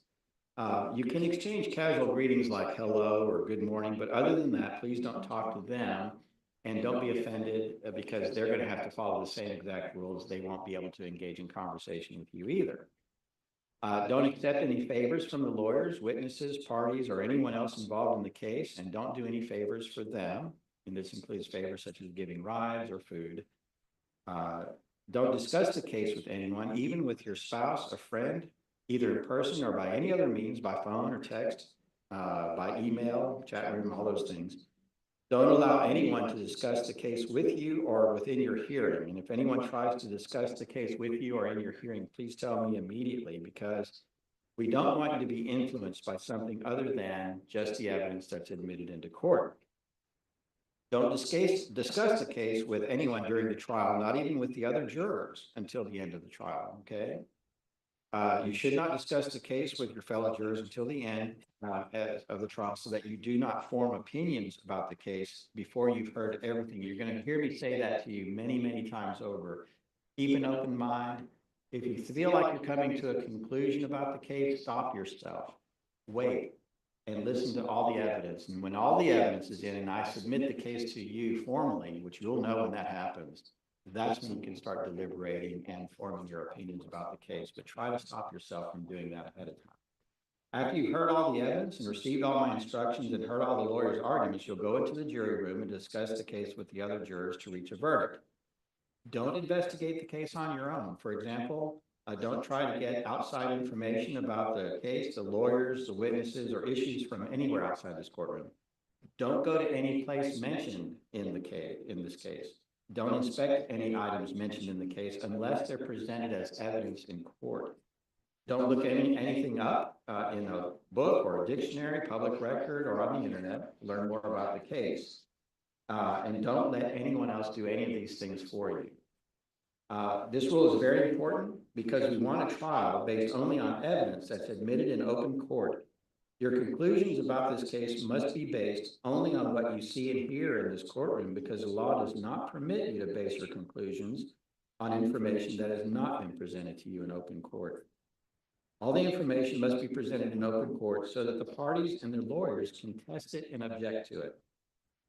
Information from other sources like the internet will not go through this important process in the courtroom. In addition, information from other sources could be completely unreliable. As a result, if you investigate the case on your own, you could compromise the fairness to all parties in this case and jeopardize the results in this trial. Don't tell the other jurors about your own experiences or other people's experiences. For example, you may have special knowledge of something in the case, such as a business, technical, or professional information. You may even have expert knowledge or opinions, or you may know what happened in this case or in a similar case, but don't tell the other jurors about it. Telling the other jurors is wrong because it means the jury will be considering things that were not in the court. You can see this is a theme that goes through this. Don't consider attorney's fees unless I tell you to, and don't guess about attorney's fees. Don't consider or guess whether any party is covered by insurance unless I tell you to. During the trial, if taking notes will help you focus your attention on the evidence, you may take notes using the materials that the court has provided. Do not use any personal electronic devices to take notes. If taking notes will distract your attention from the evidence, you should not take notes. Your notes are for your own personal use. They are not evidence. Do not show or read your notes to anyone else, including the other jurors. You must leave your notes in the jury room or with the bailiff, and the bailiff is instructed not to read your notes and to give your notes to me promptly after collecting them from you. I'll make sure that your notes are kept safe and secure and not disclosed to anyone. You may not take your notes, you may take your notes back to the jury room and consult with them during deliberations, but keep in mind that your notes are not evidence. When you deliberate, each of you should rely on your own independent recollection of the evidence and not be influenced by the fact that another juror has or has not taken notes. After you complete your deliberations, the bailiff will collect your notes. When you're released from jury duty, the bailiff will promptly destroy your notes so that nobody can read what you wrote. I'll decide the matters of law in this case. It's your duty to listen and consider the evidence and determine the fact issues that I may submit to you at the end of the trial. After you have heard all the evidence, I'll give you instructions to follow as you make your decision. These instructions will also have questions for you to answer. You'll not be asked, and you should not consider which side will win. Instead, you will need to answer the specific questions that I give you. Every juror must obey these instructions, and if you do not follow these instructions, you could be guilty of juror misconduct, and it may have to order a new trial and start this whole process over again, which is very time-consuming and very costly. This is how the case is going to proceed. The attorneys for the applicant will be given an opportunity to make an opening statement outlining their case. The opening statement is not evidence. It's merely to aid you in the general understanding of the nature of the case and the significance of the evidence as perceived by the attorney for the applicant. Then the attorneys for the contestants will be given an opportunity to make an opening statement if they desire, or they may waive or reserve their opening statement until the applicant has rested their case. The applicant will introduce their evidence. After the applicant has rested, the contestants will introduce their evidence. Rebuttal evidence may then be introduced by the applicant, if any. At the close of all the evidence, the charge of the court will be read to you. The attorneys will then have an opportunity to make closing arguments. You'll then retire to the jury room, select your presiding juror, and begin your deliberations in this cause. The evidence you may consider will consist of the testimony of witnesses and exhibits offered and admitted into evidence. The term witness means anyone who testifies by person or by deposition. The admission of evidence in court is governed by very specific rules. From time to time, it may be the duty of the attorney to make an objection to certain offered evidence, and it will be my duty as judge to rule on that objection. You must not concern yourself with these objections or the court's reasons for these rulings. These are purely matters of law. You must not consider any evidence to which I sustain an objection, or that I order stricken from the record, or that I order you to disregard. No statement, ruling, or remark that I make during the entire time in this case is on trial is intended in any way to indicate my opinion of the facts. The judge here has no right to indicate the opinion as to the facts. You're to decide the facts. In that determination, you alone must determine the believability of the evidence and the weight and value. My duty is to determine the law and as it applies to the proceedings. Please, again, keep an open mind, listen to both sides carefully and completely, and refrain from making any decision on any issue until the trial is over and the case has been formally submitted to you for your deliberation. Okay, that is the end of the instructions. Do you have any questions about these instructions? Okay, like I said, they're in your notebooks and you can read them. So what we'll do right now is we'll go ahead and have you retire to the jury room. Give your information, there's some information shared between you and the bailiff, and then you'll be free to go home. Okay. All right. Thank you very much. All right, so jury.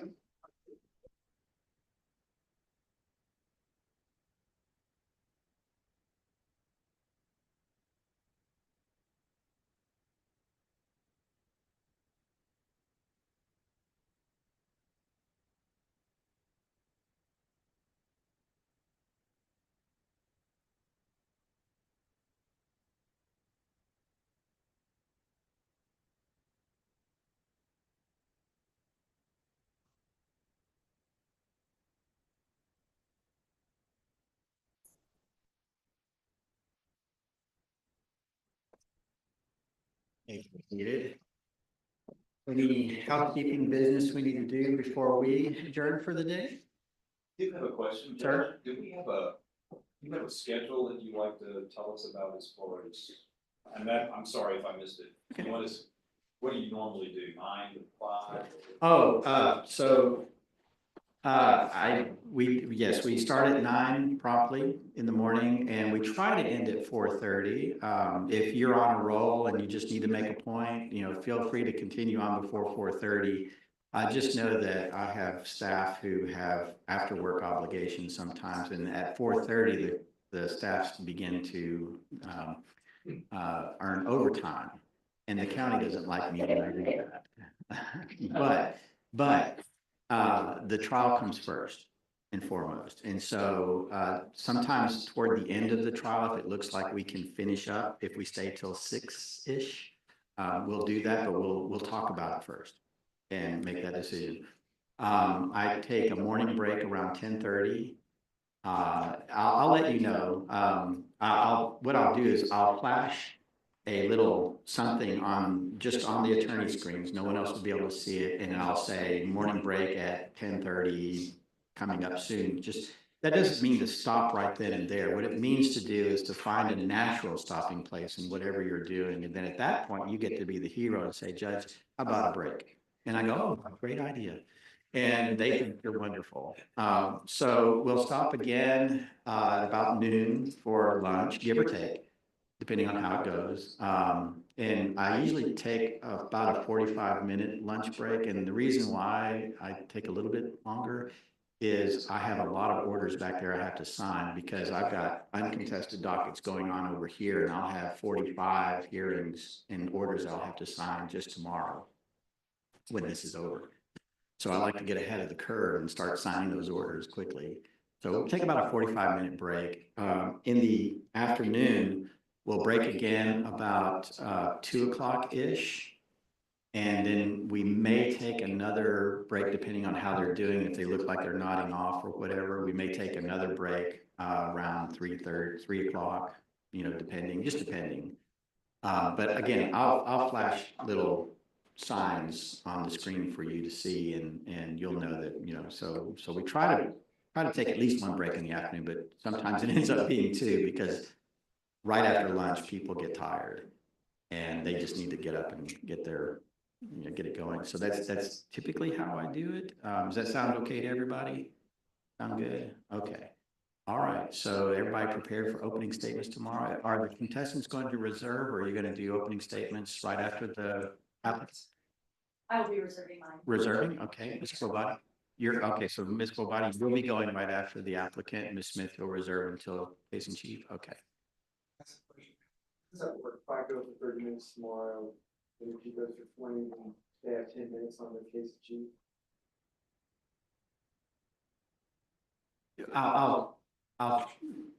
Again, I typically don't set time limits on openings, but I understand what you're saying because you're kind of 2 against 1 kind of thing. What we'll do is we'll do just like we did with Fort Dyer. Depending on how much time you take, I may give them just slightly longer to see if they can share that time. But it's not intended to stunt or to abbreviate your opening. It's just kind of something to try to keep it as fair as possible. So Ms. Globati may take up the entire time and leave you nothing. I don't know. You'll. Mine is less than 30 minutes, so. Okay, all right, that's fine. So. It feels like they're gonna get a bite of the apple, one, and they're gonna get a bite of the apple, two. Yep, that's how it works with multi-party litigation. I mean, it feels that way when you're the sole guy on one side of the issue. Yes. That's sometimes I've heard people cover that in opening. It's you're going to see them twice, but you're only going to see me once in opening. But the good news is you get a rebuttal at closing. So you get some extra time there. But we'll work that out and try to even it out as much as possible. Okay. And I don't know what your closings are, but I hope that they're not going to completely overlap each other because that would be, unnecessary, I think. I don't know. You might have said, look, here's what I said. You say it too. She'll stand up and go, ditto. One other thing, Sir. I met Lonnie, he was good today. Yeah. I met him before he was bad. So that's my concern. I just want to make sure, I made it clear to them that I will put him on by video tomorrow. And we'll have an opportunity to take him later on, but I just want to make sure. Okay, so you're planning on putting Monty on by video deposition tomorrow. Okay. Make sure that whatever computer you have is going to work with my system. If it's an Apple, you don't have an Apple, do you? Okay, all right. So here's the problem with Apple. Apple has a firewall that's sometimes impenetrable. And because we're using a county system that also has a big firewall, they don't tend to talk to each other.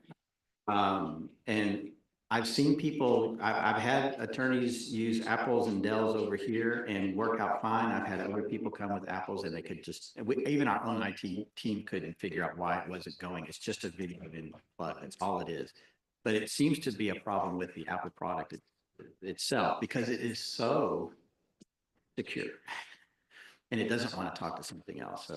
So you may want to come in early in the morning. You're welcome to come in very early in the morning if you want. Like I said, I usually get here at 7:30 anyway.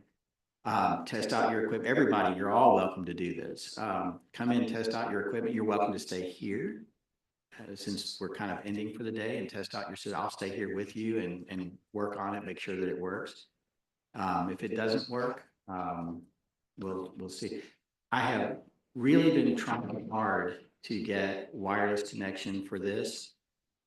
And I've got a system, but it has to connect to the county internet in order for it to work with my system. And my IT people are saying absolutely not. We're not going to have some other kind of Wi-Fi broadcast in here that's connected to our system because so that was nixed, and I can't find a product that will work that my IT team will want, that will agree to use. I mean, they're very picky. So that's a sad thing. Yes.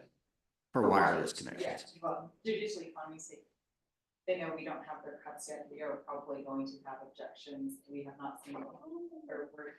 That's okay. If you have objections, we can take it up after opening. You want to do that? If you're going to call him first. I don't have their cuts yet. I know. And so I guess you're going to be very busy tonight and not getting any sleep, are you?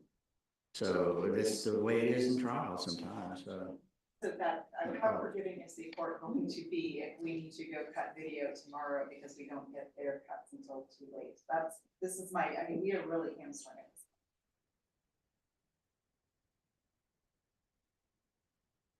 Well, we're cutting our video. sorry, I had to answer a jury question. They were wondering what time to show up.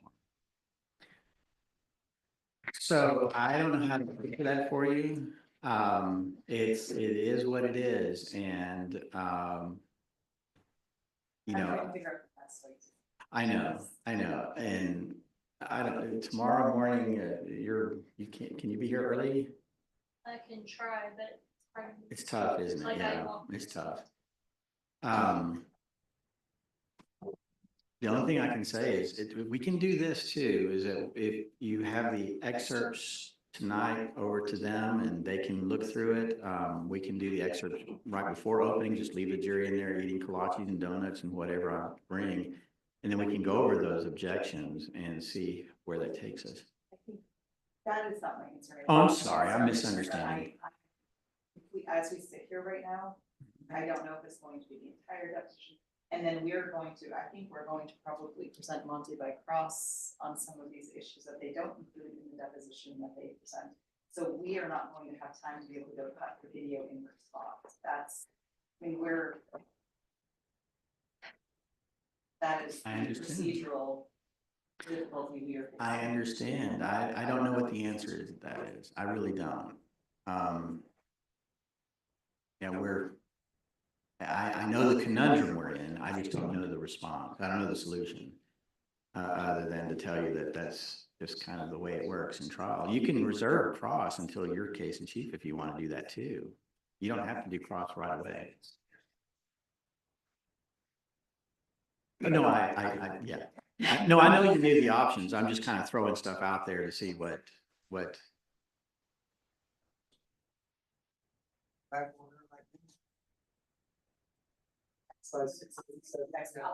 Is he going tomorrow?